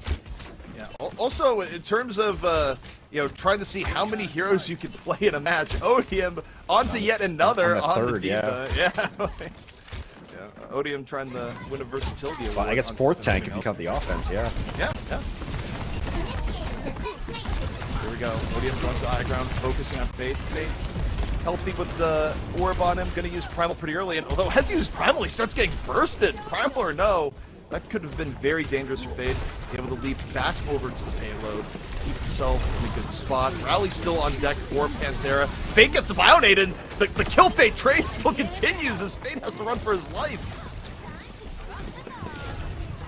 A nice little bomb takes out Coldest, who is very near Transcendence. So, interrupt there. Rally is going to come out for Panthera as they continue to try to push. Rhodes now just getting in the way. Yeah, there's just still really good control coming out from Panthera ever since they've been on point B. They've had progress on the payload pretty much the entire time, and while Fate has been getting focused a lot, Fate's been getting out at the right times. I mean, you can say all you want about focus Fate, get him out of the fight, but if you're not finishing off the kill, Fate's the one that's winning in those engagements. As we see Odium, no fear, just walks up and says, I don't care, there's an entire team here. I'm gonna show up here as D.Va, self-destruct, ready to go, and here's the clone, Pineapple. On the cloned Winston. The sniper Winston. Yeah, why not? Rhodes getting a little bit low off the hook, but so is Fate, who again is able to shake the pressure. And meanwhile, the payload's not moving, so this has been a pretty solid defense on second point, and it's not over just yet. That Nano Echo. Nano Echo, scary, but also the break shield negating a lot of it. Not too bad awareness from the Brigitte there. Nice, meanwhile, on the ground. Pulse bomb is ready to go. Gothic is looking for the side. He does and gets him. Oh, threaded right on through. Did not care at all about the D.Va. Might go down for it, but still alive. Pineapple in over the top. Gonna go for round 2 against the break. Going, please don't hold up the shield this time. Goes for the bombs. Goes over the top. No, not able to finish it. Meanwhile, a Bionade on the Odium and Aprita. Self-destruct takes down Fade after Odium falls. It's still even, but the defense is going to have better spawns here, and Aprita just one-clips Alien. Think about this, like, it's been like one gigantic fight that the defense is happy with it, as you've been mentioning, because you look at the time on the clock. Yeah, it's going away. Like, Panthera, have your small victories. Rhodes right now doesn't really care unless you're able to push the payload. Well, and now they're able to even set up on this defense. It seemed that Panthera was on the rooftops and forward rooftops for a long time, but like, as I said, the spawn reinforcements are just going to be much closer for the defense here. Now they're in a good position, 90 seconds left, and Panthera needs to win this next fight just to extend the map. Yeah, and I mean, you take a look at what's going in here, you gotta think Nano Fate has to be in the cards. I mean, Fate could also just go in with Primal and Nano someone else, but it's like, Fate's down! He just gets bursted, Hex! No Primal, no Nano, and now no main tank for Panthera. Oh boy. Hey, there's a reason why every main tank or tank player on the planet hates Discord Orb. You saw it right there. You just don't expect the health pool that you have to completely disappear like that. And 60 seconds remain, and that was a low economy fight for Rhodes. Didn't have to use anything. They're going to have pretty much all of their alts up next, both support ultimates. So will Panthera too. So this all comes down to execution. And I don't know what the Nano goes on. Maybe it's Fate, but it seems like Rhodes is playing such a spread out style, and that's what the Echo gives you. You're fighting on another axis. Look, with the amount of damage Fate is taking right now, he needs the Nano, he needs Nano Boost 3.0, and he needs a Doctor on him the entire time, because it's just been a lot of pressure on him the whole way through. Nice though, able to open up, get a pulse bomb on the Kaneki. Neither team having an Ana. Fate goes for the Primal, but there's no Nano available now. I think he was banking on that. Meanwhile, Odium gets the backline looking for Alien. Is able to finish him off. Nice, though. Still around him. He's able to get one before dying. Odium just going to back out. Now what Hex is where he headed in overtime. This bomb that's coming from Odium could be huge. Well, not only that, but they back out. Now they're going to have full-on reinforcements because the spawn door is right there. Pineapple's going to be able to come out and get a copy, and you've seen all the damage that Pineapple's been able to do. But yeah, a bomb could be great for zoning, but ooh, can they get the peel? Wait, he's alive! Not it. Fate kills him at the end, but well, hang on. Cloned Ana again. It's not a drill. Looking. Well, I mean, they lost both of their supports, so it's not the worst idea I've ever seen. Oh. Now we have Alien back into the fray. Self-destruct from Odium while the team is gone. Not going to be the most effective bomb. Does buy a little bit of time, but so many members of Rhodes have fallen that I don't know they're getting back to this point. There's no reason to die in the point anymore. The spawn is right there. That's great, but right now you're really in danger of staggering out. Yeah, you see the silhouettes. They're going to take the long way back, but 123. Like, obviously, even if they finish, it's going to be bad. And like, if they finish in overtime, Rhodes is in a great spot. Yeah, I mean, if you're Rhodes, you're still thrilled. Like, yeah, you would have liked to have ended the map there, but you are so far ahead on time. And the only way it gets remotely better here for Panthera is if Nice is able to open this up with the pulse bomb here and now. Well, I think they've realized that Nice has been the one kind of keeping Panthera in a lot of these fights with his pulse bombs and with the dives on the supports specifically. So Aprita is just shadowing him. Yeah, you do see the Tracer battle a bit ago, just in the corner, just Tracers checking Tracers at the moment. 43 seconds left for Panthera. They need to make something happen soon, and this is where you gotta look towards Nice. Aprita looking at Slay. That is a dangerous look. Could drop down, blink here where it might be. Goes for the pulse bomb. No, does not connect. Meanwhile, Nice on the setup here. He sees both supports, throws it in and prays. No, neither pulse bomb from either side hitting Pager. Nice though, still attacking the supports. Odium, meanwhile, in the back line with Aprita. They take down Alien. Odium looking decently healthy. Backs on out after the nano fades. Fate used Primal, got on the coldest, gets Kaneki, gets both supports, and Fate's gonna keep Panthera in this, at least for now. Yeah, they're not gonna finish before overtime though, so really not ideal. And 2 kills come out late for Rhodes. Aprita, still alive, gets another. Aprita's gonna die though.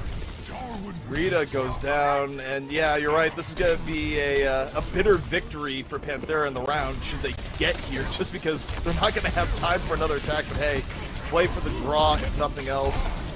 Odium, though. Primal Rage, good to go. Takes down Yangjun. Nice sleep. Goodbye. Oh, but they got the carts. They did, yeah, actually. Huh. I was focused on the sleep. Well, anyway, it was such a nice defense, though. 0 time remaining for any sort of offensive effort for Panthera, which means at worst for Rhodes, it will be a draw. They will have 3 minutes to get 1 tick onto point A. Yeah, and look, we set the stakes every time we go here, but it is just the reality.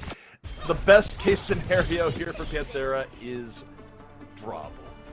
Usually, the draw doesn't happen, but once in a blue moon, all the circumstances converge, Hex, and you do get that miraculous 3-minute hold to go for the draw to, not give Rhodes a point.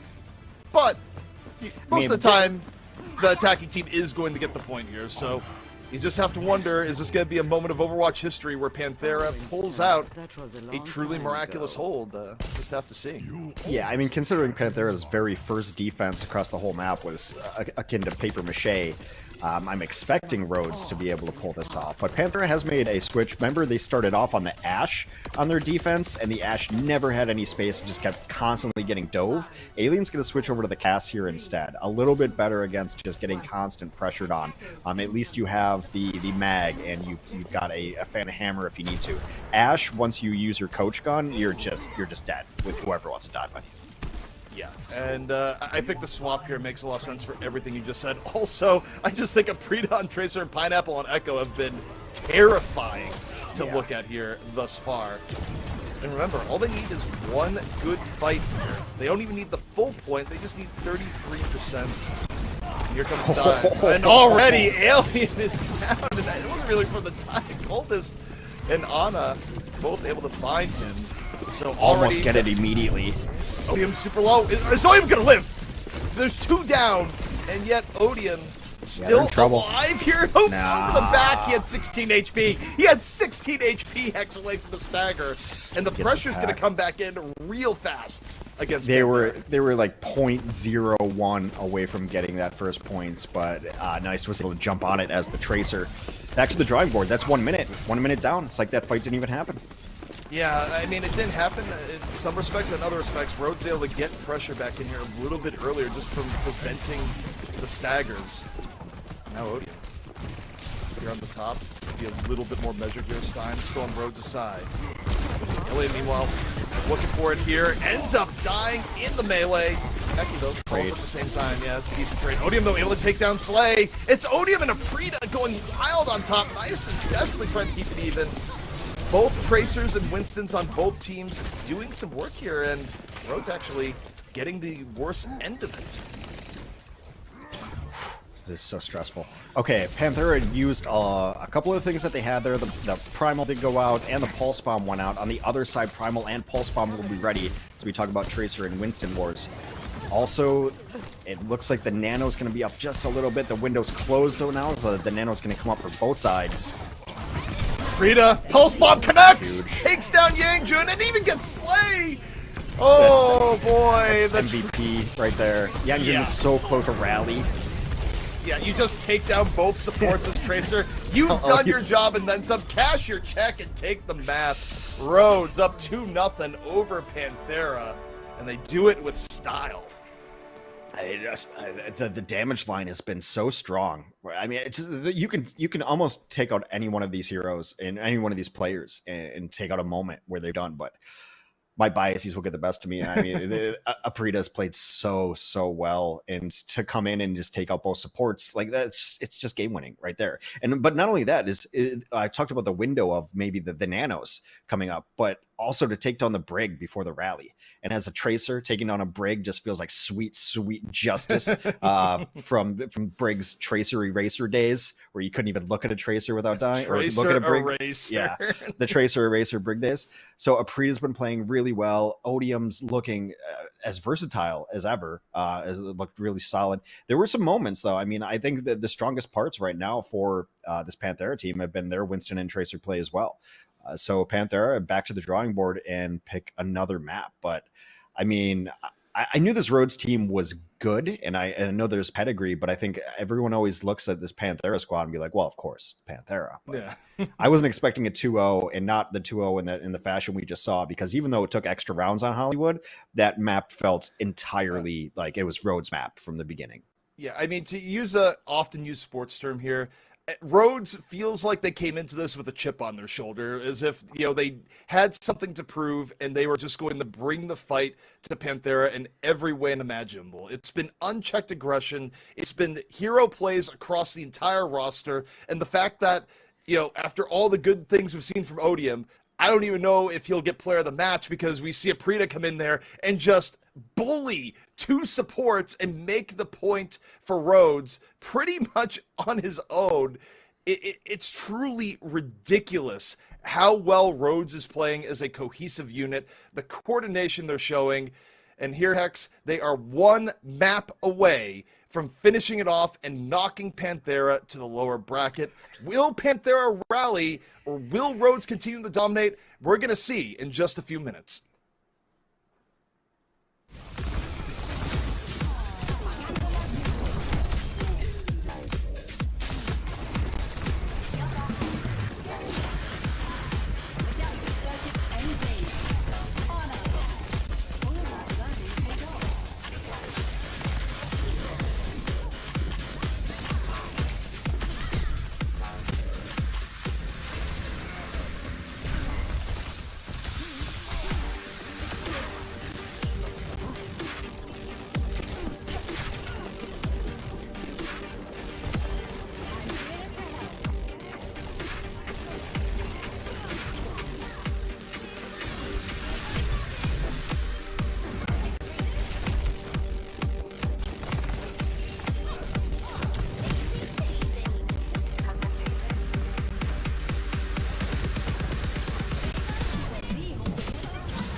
It has been an aggressive final match here in the Spring Stage Opens. Rhodes has brought a brand of aggressive Overwatch directly to Panthera, shocking them across multiple roles and multiple times. Hex, this has been a joy to watch just how well coordinated and high execution gameplay we've really been seeing here tonight. Yeah, and you're able to get individual plays going off as well. I mean, it's been surprising. Because even if you look at Oasis, the stage that Panthera won was because really Rhodes had to play off of their meta anyway. Yeah. They had to play a Mei and a Ramatra, yeah. Which it doesn't seem like it's in Odium's wheelhouse necessarily.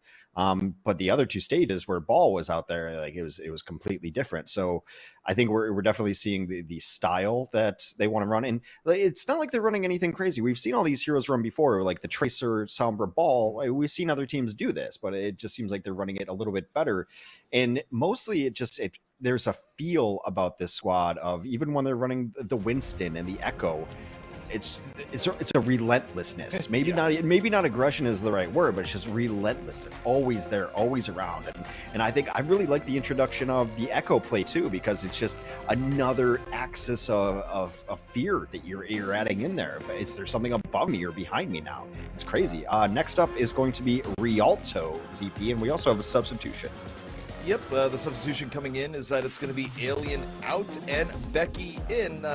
Becky, a player a lot of people wanted to see coming in here, so that is finally happening. Even though I do think Alien has been playing pretty well on the night, clearly there is a plan in play. And Hex, just kind of go to your point about what we've been seeing from Rhodes. You know what it reminds me of? Make an old classic Overwatch reference here. You think to the selfless scale of aggression. It's about as old as it gets, dude. Yeah, of course. But it's like, what would Brad Rajani rate this here? This is like a straight up 8 out of 10 on the Brad Rajani scale. 10 out of 10 being, them in your spawn and DeFran jumping off the map. But, either way, it is, it's been a real joy to watch, just because high impact Overwatch like that, it gets the blood pumping. You don't know what to expect, but you see really well executed plays constantly, and even if Panthera brings us back, it is going to be a show, and it's been cool to see. Yeah, I mean, it was a little bit confusing that Panthera took out Alien and brought in Becky. Becky is kind of in the same vein as like a Valentine, which is Echo, Genji, Tracer, being the best heroes. Not that Nice can't play maybe a Widow or something, but I think that Alien is maybe their best long-range hit scan, so now they're going to just go without the Widow. Panthera is going to try the Ball, Sombra, Tracer combo. We got to think of a name for that trio. Yeah, it's definitely something. Look, we've seen enough, something will come to us organically. It's like the good old days. You don't overthink it, it just happens. But it is Panthera on the attack, Rhodes on defense, and Aprita, show us something amazing here. We saw it on the Tracer, and there's just enough head hitbox there, Hex, that something could have happened. It would have been a ridiculous shot, but there was an opportunity. Yeah, just playing back now. They're going to give up corner for absolutely free. Well, I guess not, actually. Pineapple's going to slow it down. Everyone's just taking different angles. Yeah, this is where we've seen a lot of the fighting happen on Rialto, is this back lane. Yeah, and both teams actually feeling each other out here. I mean, Rhodes, of course, is on the defense, but... Widow. Under a little bit of pressure. And this is a little bit different for Rhodes. When they're running the Widow, it's inherently going to make them a little bit less, divey and trying to be aggro. Unless Aprita gets the first pick-off, in which case they are all going to go in. Right now, though, Rhodes is just sitting pretty up here, willing to give up a decent amount of payload progress as Panthera hugs the side, desperately trying to not give Aprita any good sightlines here. It's smart positioning from Panthera. Yeah, absolutely, and they're just trying to bide their time and go up, and you see Odium was trying to go up to Peel, but ends up getting hacked out of it. Fate very, very low. How is Fate still alive? Well, because Fate knows, the level of pressure that's been coming from him, and, is a lot quicker to retreat now than he maybe was at the beginning of the match. Ana, for Rhodes, builds up the Nano, and the EMP comes out from Nice, says, no, we're not doing the Nano, we're not doing any of that. Get off here, give us point A. Yeah, and those are the first kills. I mean, it was a lot of posturing, a lot of positioning, but eventually the EMP comes out. And, I mean, if you're Rhodes, you just have to know that clock is happening, right? I mean, there's a Sombra. You haven't killed the Sombra. It's been poking and poking and poking. You're on a clock, and just great positioning there from Nice to get to the back line and just delete both of the support heroes. And you're just not going to win a fight with no supports in a 5v3. So Rhodes is going to make a switch here. Aprita is going to get off of that Widow and onto Sombra of their own, which makes sense. Widow's pretty much best on first point here. Yeah, also, I think the way Rhodes plays, obviously if Aprita popped off, it would have been different, but I feel like Widow doesn't necessarily fit their style, barring, the best case Widow play. I think Rhodes just seems to be more comfortable on something where everyone can go all in at will. Kaneki here in the back, Nano at the ready. For Rhodes here on the defense. Kaneki got picked off a little bit early in the last round before Nano can go. But this time, goes on the Odium, no problem whatsoever, and it immediately forces a response. Transcendence from Slay as Odium takes a nap. Zenyatta bored him so much, had to go to sleep for a moment. Yeah, look at his body blocking Bionaid. Odium to try to get out of that Bionaid. window. Fate nearly falling after the bomb from Pineapple getting Slay, and Panthera a little bit weakened here. They haven't really recovered from the Bionaid and the bomb. And Rhodes right now look to pick the rest of the carcass clean. However, the overextend might very well go the other way. Fate finds himself hacked for a moment. Odium getting real low. Self-destruct still in the can. Panthera just about to be back up to a full 5. Rhodes, much the same. Both EMPs are ready. So this one, I mean, who can EMP first will probably win the fight. Yeah, and this has been a long, extended fight without a massive engage here yet, but here comes Aprita. I don't think Aprita's gonna wait. Hold on. Nice, though. Opens first with the EMP. They get rid of Pineapple. Is counter EMP gonna happen? You wonder if Aprita just holds it? No. No. Actually goes for it. Only gets Fate. That might be enough. Fate gets blown up by the combo. Self-destruct EMP. Aprita's still healthy as Coldest takes down Becky. Finds the opportunity for the Tracer v Zen. I don't know why I thought, I was like, is Aprita going to hold it or are they going to retreat? I should have known no. Yeah, I was going to say, I feel like the answer to that is no. Does retreat enter your mind? Look at this Rhodes team. Do they have S keys? I don't know, Hex. I respect it. So, to be done honest, the last like 3 minutes of this map have just felt weird. It's just been weird. Like they haven't been definitive fights. It's just been kind of a brawl. There's been some progress and some kills, but it's been very strange. Now it seems to be stabilizing as Rhodes is going to take down 2. Panthera is a team that will reset and come back. Becky's got to bail. Kind of interesting Transcends there from Coldest. I mean, they had 2 down out. I don't know if it was really needed. It does let them chase Panthera out even further, I suppose. Where I think you mentioned it's been a daze for 3 minutes. It's also been a good defense for Rhodes for the last 3 minutes because the payload hasn't been moving forward and Panthera is starting to run out of time. Yeah, it's just strange how Rhodes plays defense sometimes. We saw this on Hollywood too. It's not that they like win a team fight or get a full wipe. It's they pick off one and then the team repositions, then there goes another, and it's not necessarily these cut and try moments. It's just again relentless. It's a constant pressure, a constant nature of being alive and annoying. Right now, though, Panthera is what we're seeing. No definitive end here. Just the team's taking the advantage. Our Coldest finds Fate. That was a team effort, but they just got focused out by multiple people. Well, Slaya was the only one with an ultimate on the field and was forced to use it, and they still ended up losing that fight. Rhodes is now going to have the huge advantage because they have the enormous ultimate advantage, especially EMP coming up. Only 30 seconds left. Aprita's just got to camp somewhere, but Becky goes down too. That hurts. It's been a tough round for Becky here thus far, and there is a pause because Rhodes have a DC. Disconnect. Yep. A little bit unfortunate timing there. So, you know what, Hex? It wouldn't be a full broadcast night without at least like one pause or otherwise. It was going a little bit too smoothly. You're just cursed. You are absolutely cursed. Yeah, but that's Pineapple disconnecting, so very likely to come back there. Well, we can only hope, but yeah. Well, actually, one of the interesting things we were talking about Rhodes, remember, there are no subs they in their roster. Yeah. So, a disconnect is actually kind of a worrisome thing if it's something like a power outage or, internet outage, where another team might be, oh, we have a sub, we're going to throw them in. Here, not so much. Yeah, I'm just looking at their coach to see if their coach has any playing experience. I mean, the coach is named Kama. Yeah, it says Chinese player. It's been in Overwatch. Not a lot of teams that I'm familiar with, even for my time doing the Chinese Overwatch tournaments. But probably could play.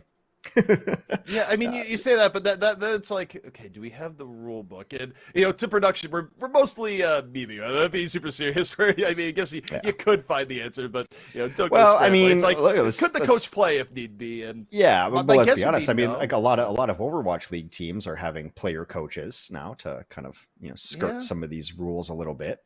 It's an open secret for the most part. I forgot which coach came out and actually just said it, but.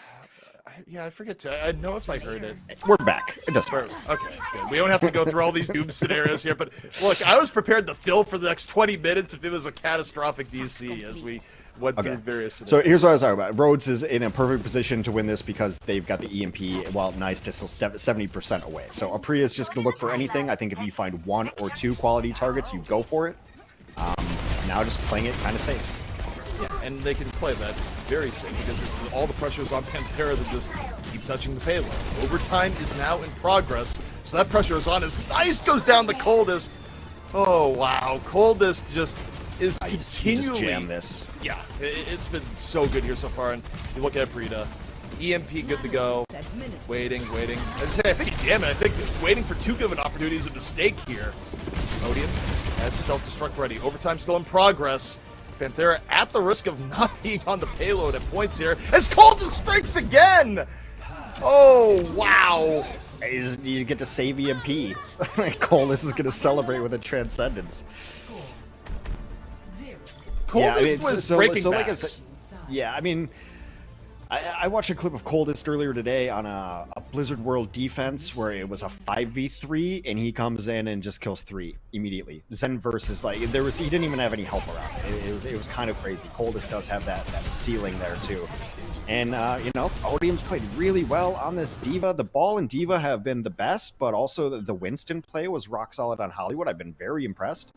So far, it does stand that you do probably need a Sigma specialist because the brief time on Sigma did not look ideal from Odium, but now Rhodes is, 87 meters away from getting into knockouts and just completely, squashing Panthera here.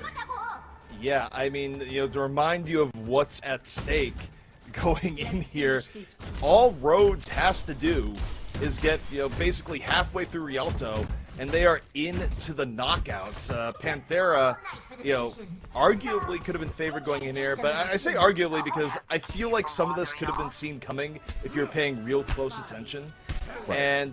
But for some people, it's going to be a shock when they wake up in the morning and go, wait, did Panthera lose this? Which might be the case.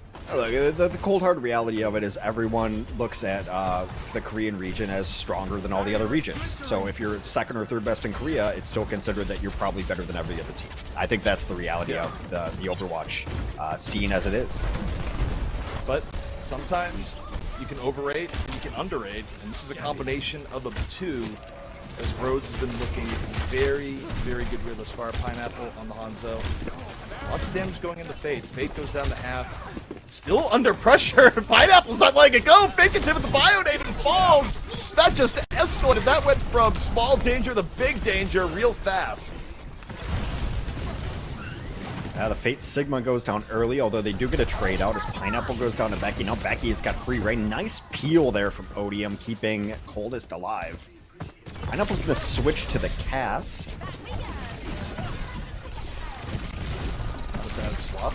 Yeah. Meanwhile, they're getting some decent pressure on this card, although losing mech is tough. Yeah, I mean, especially with how important Odium is. Look at Pineapple here at the back, taking the fight versus Becky, where, again, it's been a little bit tough for Becky. I think Becky's gotten decent ult build, but the impact moments have been lacking, just because of how on point Pineapple and Prita have been. And another swap from Pineapple, it was Cassidy for 2 seconds, and I think Odium's probably swapping as well, given... Well, I mean, he's out of mech, right? Yeah. So it might just be a free mech. But, I mean, I could see a swap here, but No. I think the D.Va's a fine play. It's just... probably takes 5 seconds to go back to spawn, and you might get picked off and feed alt charge, so you just fall. Coldest. Coldest keeps doing this. Coldest is like trying to sneak back in to player of the match discussions here and going, did you see how many people I just picked off in great situations? Because Coldest to me has been at the very least the player of Rialto thus far. Yeah, Just a big anti and Slay will go down. Youngkin follows. Both supports down. Should be fight. yeah, this pretty decisive here. Getting to point A and Yangjun out. I can't imagine Panthera's gonna be able to contest this for much longer. Becky going to Prita. Pineapple also having moments, drops down, finishes off Fate. Pulse bomb ready to go. No. Surely you're not gonna drop the pulse here. Add on to the momentum. It could be a thing as Nice right now in the back, but Nice team is not here and ready for this just yet. Yeah, both EMPs ready. Prita, you see out in Narnia setting up the translocate to get back, but that's a great spot to get back to. Oh, the Transcendence is so well timed by Coldest! Saw the EMP coming in, drops the Transcendence before it connects.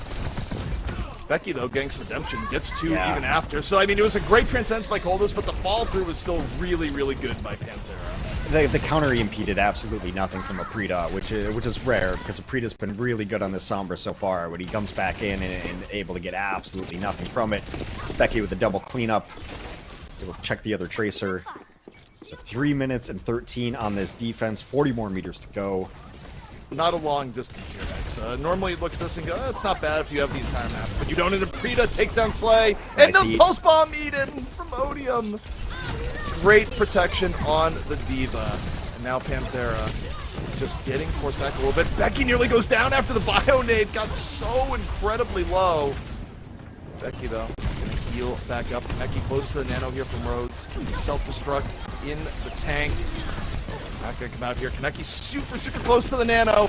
And this is this long fight again here, Hex, at the same exact point of the map. And Kaneki goes down before nano can come in. I think at the last second, if I saw right, Kaneki got hacked before the nano could come out. So it looks like Panthera should be able to hold on to this one. Yeah, Pineapple all the way out. Finally a retreat from Rhodes. But, I mean, maybe getting hacked is a little blessing in disguise there. If I'm Rhodes right now, I kind of want to bait out the EMP so that my counter EMP works a little bit better. I'm not sure exactly how you would bait out the EMP in this situation, but that'd be the ideal play. Well, you can also just wait, and it's going to happen whether you're ready for it or not. Meanwhile, Becky goes for the pulse bomb, gets on the Kaneki. Kaneki was able to get the nano out right previously before dying. Rhodes. Yeah, I don't even know who got the nano. It's 4v5. Becky still around, gets hacked by Aprita. Becky can go down here. No, not quite. Able to get away. Self-destruct ready for Odium, and the payload's still moving here, Hex. That's the main thing, is that this is not bad for Rhodes, even as if it got picked down a little bit. Yeah, they're rallying, so the rally's able to come through from Aprita, the dodge. EMP's ready. Oh, this could be huge! Look at Aprita coming in from the back! Hits 3! This is Slay, though. Bomb was a little bit off, no follow-up. Yeah, right there, Slay. Transcendence off. Pineapple and Becky getting kill apiece. Finding Coldest. Pineapple still looking and waiting, able to get nice. Oh no, the cart! The cart! Oh! This is dangerous for Panthera. They need to stay on the payload that nearly stuck away from them. Becky trying to make up for lost time. A really good half a round here. Gets another, and Becky warmed up, ready to go, makes it 3. This is exactly what Panthera needed. Well, here's the thing, they can't leave the cart now, because they know there's a Sombra on the fields. They know that this could just be snuck in. They are stuck here. They cannot poke out anywhere, so you have to leave at least 2 back for this. Odium briefly switched the ball, thinking that the fight might continue, but we're down to last fight ZP, 30 seconds. They're going to have to push into a rally.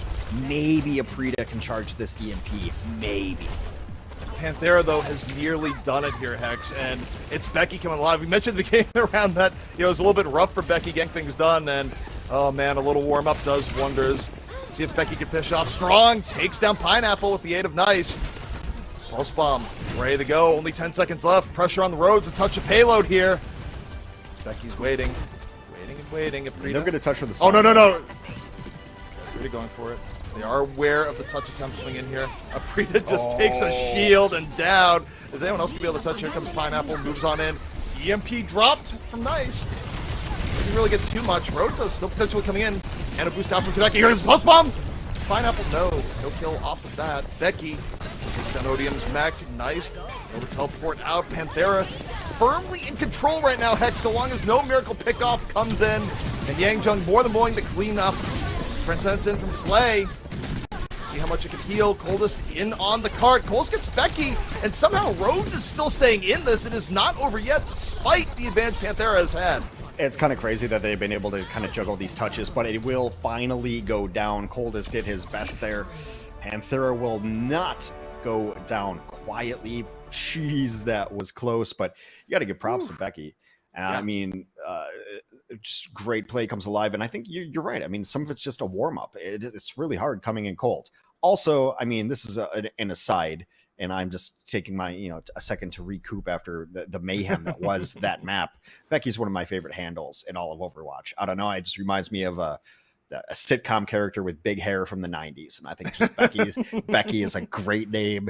And yeah, we've got two of the best handles in all of Overwatch, and Becky and Pineapple in the server. True. So yeah, pretty happy with it. But Panthera, I mean, they played the exact same style. They made a choice that I thought was interesting in taking out Alien, because you would assume, especially on first point, having long range hit scan is really important, but we saw that the style that these teams are playing kind of negates that, because Aprita on the Widow did absolutely nothing, and was just kind of an anchor on that team, did nothing and weighed them down and had to switch. So maybe Panthera has found a way back by playing the exact same style that's that their opponents are playing, that Rhodes is playing.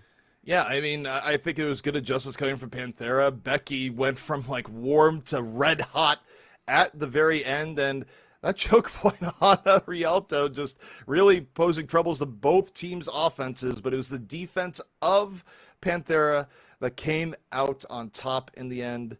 And now, Hex, we go to another map. Panthera, is this the beginning of the comeback? This series could go the distance, but the only way to know is to join us when we come back.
You know, Hex, you've heard of the panic button that sometimes you hit when you're in trouble. Well, I think if you're Panthera, you hit the Becky button because that's exactly what they did here. And, you know, as we go in the Coliseum on the next map, there's no substitutions. The Becky show continues. Like, that's a stretch, dude, but I'm going to laugh because it's 5 in the morning.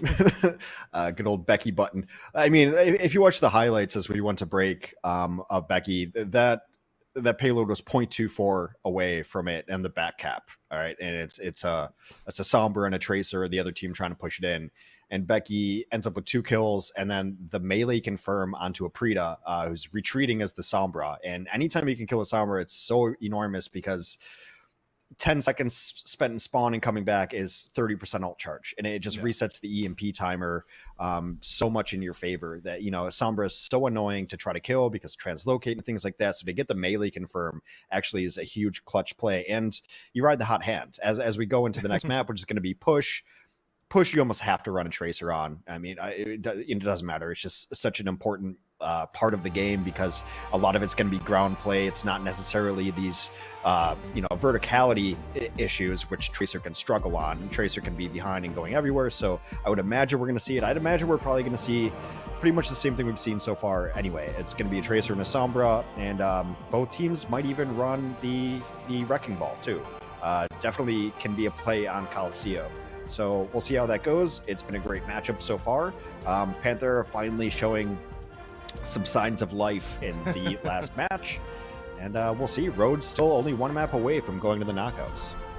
There's something you said, too, about, you know, getting used to a team's tempo, right? Where, you know, Rhodes is clearly playing more aggressively than really any team we've seen here so far.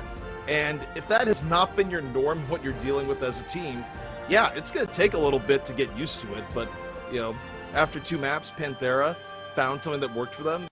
They were able to hold a little bit better around that Rialto choke. And yeah, I mean, we'll see if they can keep up that same energy as we do head into Coliseum, where all in all, it's still been very entertaining Overwatch to see here so far. I mean, this has been great.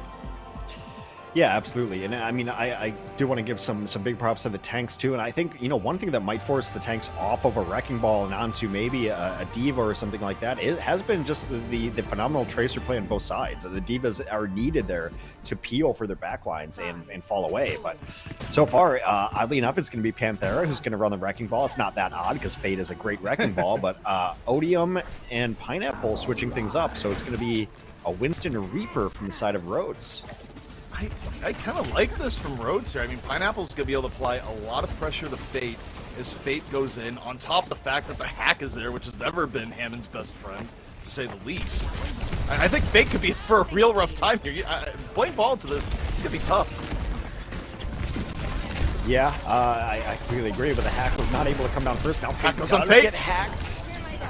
Yeah, they got real low. Is the fall through going to be there? Fate, I think, is going to be able to roll away, but while Fate's going away, Rhodes gets on the robot. They start pushing. They got the initiative on the first fight. Again, he's just hacking Fate. He's going for Fate's social security number right now. Identity theft is serious, Jim. Yeah, and they're going to be able to push back this first fight. Becky gets real low, but I think it's really smart from Aprita. Don't go anywhere else. You're just on ball duty, and why not? It's the biggest threat. Yeah, you just look at Fate and just hack. Becky. However, Becky returns a little bit fire here, takes down Odium, pulse bomb, ready to go. However, gets shotgun to the face and coldly steals the credit. As Pineapple just rolling through here on the Reaper. Fate gets hacked again, and this time, yeah, he just goes down. My ultimate is ready. Absolutely. So it's Fate's straight up not having a good time right now. No! yeah, please, swap, like, that's too many hacks on the one ball. No tank likes playing against somebody. EP comes out. Yeah.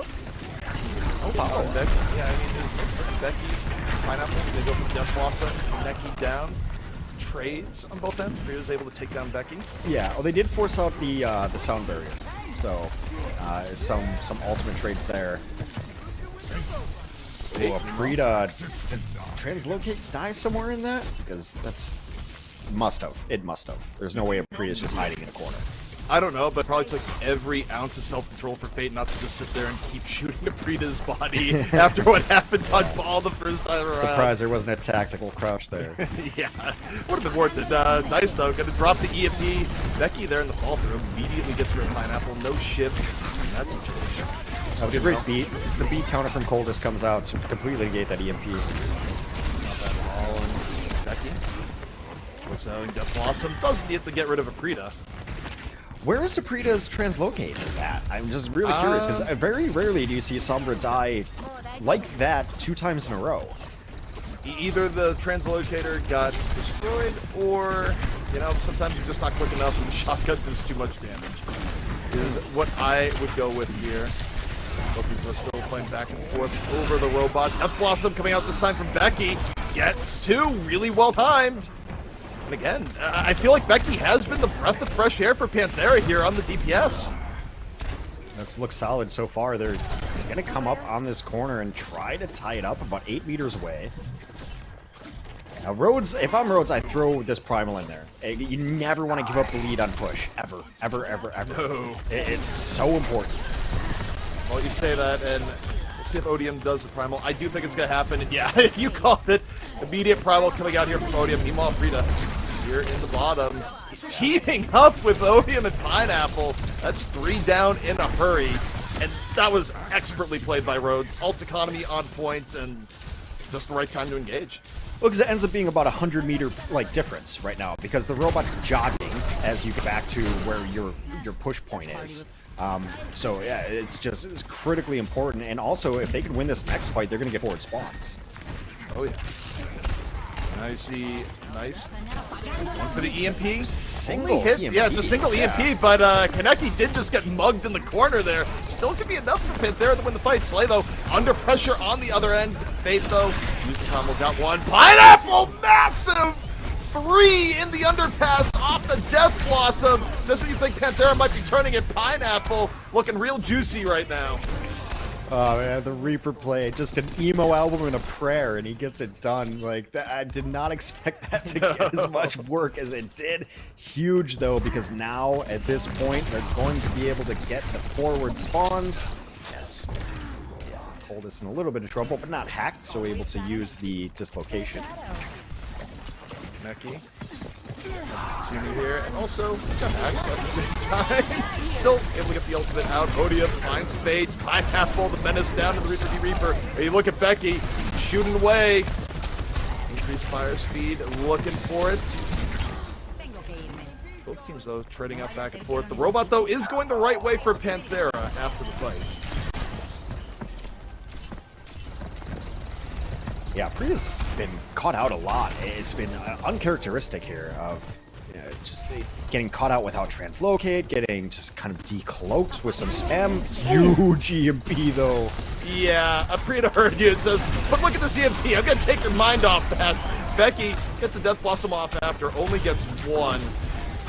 Still put Panthera in a really tough position. Fate though, surviving on the side, finds Kaneki. Robot though, going the way.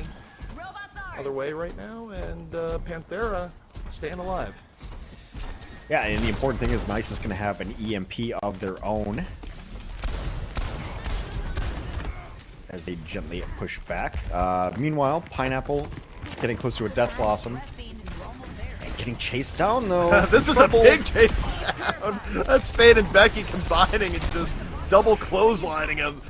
Now Becky going back the other way, looking for the Lucio. Really, really solid, consistent engages coming in from Panthera now as they turn the tides on Rhodes. It's been a little bit since Rhodes has had a clean fight. And you look at the robot, it's starting to get to a point where it really matters. Yeah, they did kind of throw away that EMP, though, from Nice. Not ideal. Pineapple's going to have a Death Blossom at 3k last time. Odium, Primal Rage out. Rhodes has had enough. Frida getting a little bit low. Odium then back out, even getting Primal. See Pineapple, Death Blossom, in the underpass again, finds 2. The underpass has just been Reaper's playground. And Pineapple, just a great repelling attack here. Should be able to get Fate. And now the robot's just going to go back the other way. Had some huge moments. Like I said, Nast had used an EMP earlier to got absolutely nothing. So a lot of times when you're running very similar compositions, if not, yeah, these are mirror compositions. The EMP is the biggest ult to be looking forward to. It's the most game-changing, maybe Kitsune Rush behind it, and then the counter to EMP is keeping your Lucio a little bit hidden away. So it's a matter of if you can keep your team alive through the EMP with a sound barrier. Yangjun not there just yet. Aprida's got a small window here to try to nail a huge EMP. This is a big window, though. The amount of progress Rhodes would get could be insurmountable for Panther after. Here we go. Still holding on to the EMP. Becky was able to get Pineapple early. And they're still investing the EMP. They're still going for it. Rhodes, if they get the fall through, they still have the sound pair in reserve. And Winston knock on the side. Nice, though. Able to get Afrida. And Panthera, they hold strong here, Hex. Yeah. So, I mean, one of the benefits of the Reaper, not only is just the pure damage and how it synergizes with a Kitsune Rush, is Reaper getting hacked is not the worst thing in the world. Not the most ability-dependent hero, right? So they hacked Becky early on in that fight, and then Becky just shot Pineapple in the head. Like, it does not matter. Obviously, you know, the fade is really nice. Yeah, the fade is really nice to have, but of all the heroes that, you know, ability-wise, Reaper's pretty straightforward. Doesn't need the abilities, just needs his shots. All right, nice. EMP good to go. You talked about, it's a 4. Coldest down immediately. High value off EMP. Ace, though, does get blasted in the face. Still a fight that you'd think Panthera would win off the EMP. They're up 1 here so far. Rhodes having to back off, but, you know, it's going through the underpass. Odium builds up the Primal Rage. I think he's going to use it here, really prevent edge progress. Yeah, I think he does. But he's going to wait till he gets a little bit low. Doesn't need to use it here just yet. Becky could be dangerous here. The Death Blossom gets knocked in the air. He's going to spin, and Rhodes able to disengage. Odium did use the Primal. Panthera didn't get the point. No, they did not. Kitsune coming on out here from Becky. As Rhodes would really like to get rid of this. Oh no, not again. The underpass. Death Blossom Pineapple once more going for it. Gets 1 elimination. It does damage and sets up the rest. You know, Hex, we used to say check your corners for Reaper. Check the underpass too. Yeah. I mean, if I met someone named Reaper under underpass, you know, it's going to be bad news. That's never going to work out well. The great thing for Rhodes as well is they're going to have an EMP of their own and a sound barrier. So Panthera needs to play this defense perfectly. They need to keep Yangjun alive because they're going to get EMP'd. The sound barrier has to come out to keep them alive. At the very least, Fate can keep this alive with a Primal, but Aprida, he's got everyone in sights. There's the Lucio. Oh, drops the EMP right after the barrier, but the barrier was really, really well timed. Negates a lot of the impact of the EMP. Fate was able to get Coldest down super quickly. Fate dancing around, a very decisive fight for Panthera. But Hex, the problem is we are in overtime. It has to be perfect from here on out for Panthera. They don't have super far to go. They're so close to it, and like Rhodes is dead. Coldest might have to come back. Oh, Coldest is gonna get hacked. Oh no, if he dies, it's huge! That's it. Wait, no, Nice is down. Odium got value off the jump. Rhodes is not done yet, but you're right. They're so close in the moment. Also, he's gonna be back. He's gonna be back to drop the beat. And there it goes. The window of opportunity is closing. Yeah. Oh, Burrito is going to get Yangjun too. Is Pineapple going to give us the closeout Blossom? Pineapple goes down instead of the Blossom. No. Rhodes finishing it out in style. I thought when Coldest went down that was going to end up being it because I thought he was the only one to get back, but I was proved wrong. The nice thing for that for Rhodes is that the robot will stop at that checkpoint before going up. So they had like 4 meters. It's every meter matters in push, about as close as it can go. But all roads lead to knockouts, apparently. Congratulations to the #1 seed in the Asia Pacific region. Yeah, I mean, that was entertaining Overwatch from start to finish. I think the only question I have on the match X after watching it is clearly it was different for Panthera after Becky was subbed in. That was a very, very strong substitution, and I do wonder how the match goes if Becky is in from the very beginning. And should these teams rematch, I do think, that might be the case. Yeah, I mean, it's nothing against Alien. It's just what can you play that works against that style that it seemed like very, very clearly that Rhodes wanted to play. So, I mean, Becky's Tracer was top notch once they got warmed up, and the Reaper play looked really good. So, yeah, I think so. And I think it just took a moment of adjustment. But yeah, I mean that the Rhodes team is fun to play. I don't Panthera, obviously they lose one. They go to the lower bracket. I believe they will play NT in the lower bracket, the team that we saw earlier tonight. So that could be a fun matchup. But yeah, Poker Face moves on, as does Rhodes. But we do have our player of the match, and I gotta tell you, this is a hard choice. We didn't make the choice, but even if we were, I don't know who I'd pick, but I can't disagree with who was picked in that. It is Odium, and you think about the first two maps in particular, it was the Odium show, and just how aggressive Odium was, how much he was enabling the rest of his team. I mean, the ball play was incredible on map 1, but you look at the aggression that came out in Hollywood. Aprita made a strong case later, but you can't disagree with this, I feel like. I mean, I think the thing that's pretty amazing about it is a lot of times you see a ball play, and maybe not so much nowadays. It used to be so niche, right? It used to just be like, that's all they play. They're the ball specialists, and that's all they're going to do. But with this roster being the size that it is, of just 5 people, Odium has had to play everything. And actually, I think like the switch to the Diva on Hollywood worked out really well because this high ground was a problem when he was able to inch it back with Pineapple, taking the high ground. Then to play the Winston, and there were a couple times, especially on Coliseum, where he had Primal at just the right time. Because there's moments where if he doesn't get in there and knock them off, then Panther is on the checkpoint. If he doesn't get in there and stall out, then his team doesn't have a chance. So to be able to play all the tanks that Odium played at the high level in which they were played was phenomenal. And yeah, it's just the core of the team, always alive, clutch plays. The Winston was clutch, the ball set the tone, and the Diva bridged the gap. Yeah, and on top of all that too, never forget that when your tank is playing really well, it's going to make the DPS shine.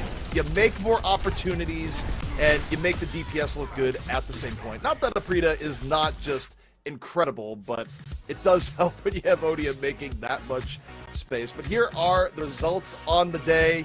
A lot of this Hex was probably expected.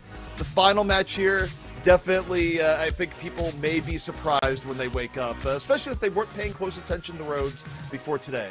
Well, I'll tell you if they weren't before, they will now. I mean, I think you could look at the roster and expect a reasonable matchup for Rhodes. But as I said, there is inherent, and for good reason, inherent bias that the Korean region is always going to get favoritism of being better players. Look, most of the Overwatch League is from Korea. So, like, look, I get it. But, yeah, really, really interesting stuff going on there. Just phenomenal games all the way through. Tomorrow we've got still group play in the bottom, and yeah, I mean, we haven't been casting Group A, but I've been watching it, and it's been fantastic to watch. So Dreamers and O2 Blast will move on, not super surprising. Call Avril about Honeypot losing, but they'll play tomorrow. And then here is our group. Tomorrow, our matches, and I haven't been following the bracket, so this is a surprise to me. Beryl will play Panthera, and Wallplay will play NT. I'd be surprised if Panthera and NT don't move on, because Beryl and Wallplay struggled yesterday. They did not play very strong, but I'm willing to be surprised. Yeah, I mean, look, in a double elimination, teams can come back stronger in the lower bracket, but I tend to agree. Those 2 matches tomorrow in Group B are definitely, it's going to be an uphill battle for Beryl and Wallplay. But in case you're wondering when those matches are going to take place, the schedule is in front of you here. Of course, a lot of matches going down tomorrow, but you got the full schedule for the week all the way through Tuesday. Yeah, a lot of Game 5, Game 6, Game 7. If you're smarter than me, you can probably figure it out. But yeah, tomorrow night we'll be saying goodbye to a couple of teams and the double elimination as we go through the lower bracket, and then we'll pick it up again next Monday. Yeah, a couple of teams already going through. I mean, look, I can't remember a tournament this early in the year where the stakes are so high. Like, this is legitimately to play against Overwatch League teams in the East. Like, this is as much as we tout contenders as path to pro, and we have for a long time. It's a great phrase. It was a nice marketing ploy. Legit path to pro. Legitimately, if you play well, you get to play with the pros, and it's great to see. And there's so much talent that has been in the league, but also some talent that has not, that is just itching to get there. And I've always wanted to live in a meritocracy. Finally, we have a tournament format that allows for it. Yeah, I mean, you think about the path to pro overall. I would say that this tournament is the best opportunity of path to pro in playing against Overwatch League teams and getting to the Overwatch League that we've really had in the scene since 2018, where 2018, anyone that did well in contenders basically made Overwatch League Season 2. Yeah. You know, I don't know if anything will ever match up to 2018 for opportunity on Path to Pro, but for the East, what the teams have here is definitely, something else. And it's a great opportunity and also a lot of talent here that will be challenging the Overwatch League teams with everything they got. I mean, I don't see a situation where, like, the Western Pro-Am where we didn't really have. I mean, there was some okay matchups, right? But it was pretty much went to the Overwatch League teams were dominating the contenders teams. I don't think the gap is as large in the Eastern region. I truly don't, because I think that a lot of these teams probably deserve to be it, but there's been situations and some things that have happened in that region that have made it difficult for a lot of these players to go pro. So I'm really excited. I don't think there's a world in which, one of these teams that comes out doesn't, make it through knockouts. Really, like there's so much talent here in both groups. So we've already got 4 of the 6 teams, and now we got to decide who's going to be able to play onwards as we get those last spots for the knockouts. Yeah, it's going to be great to watch. I still think we got a lot of action yet to go here, and it's going to be happening all throughout the next week. But Hex, this has brought us to the end of the broadcast day. Thank you so much, everyone, for tuning in, and we'll catch you next time.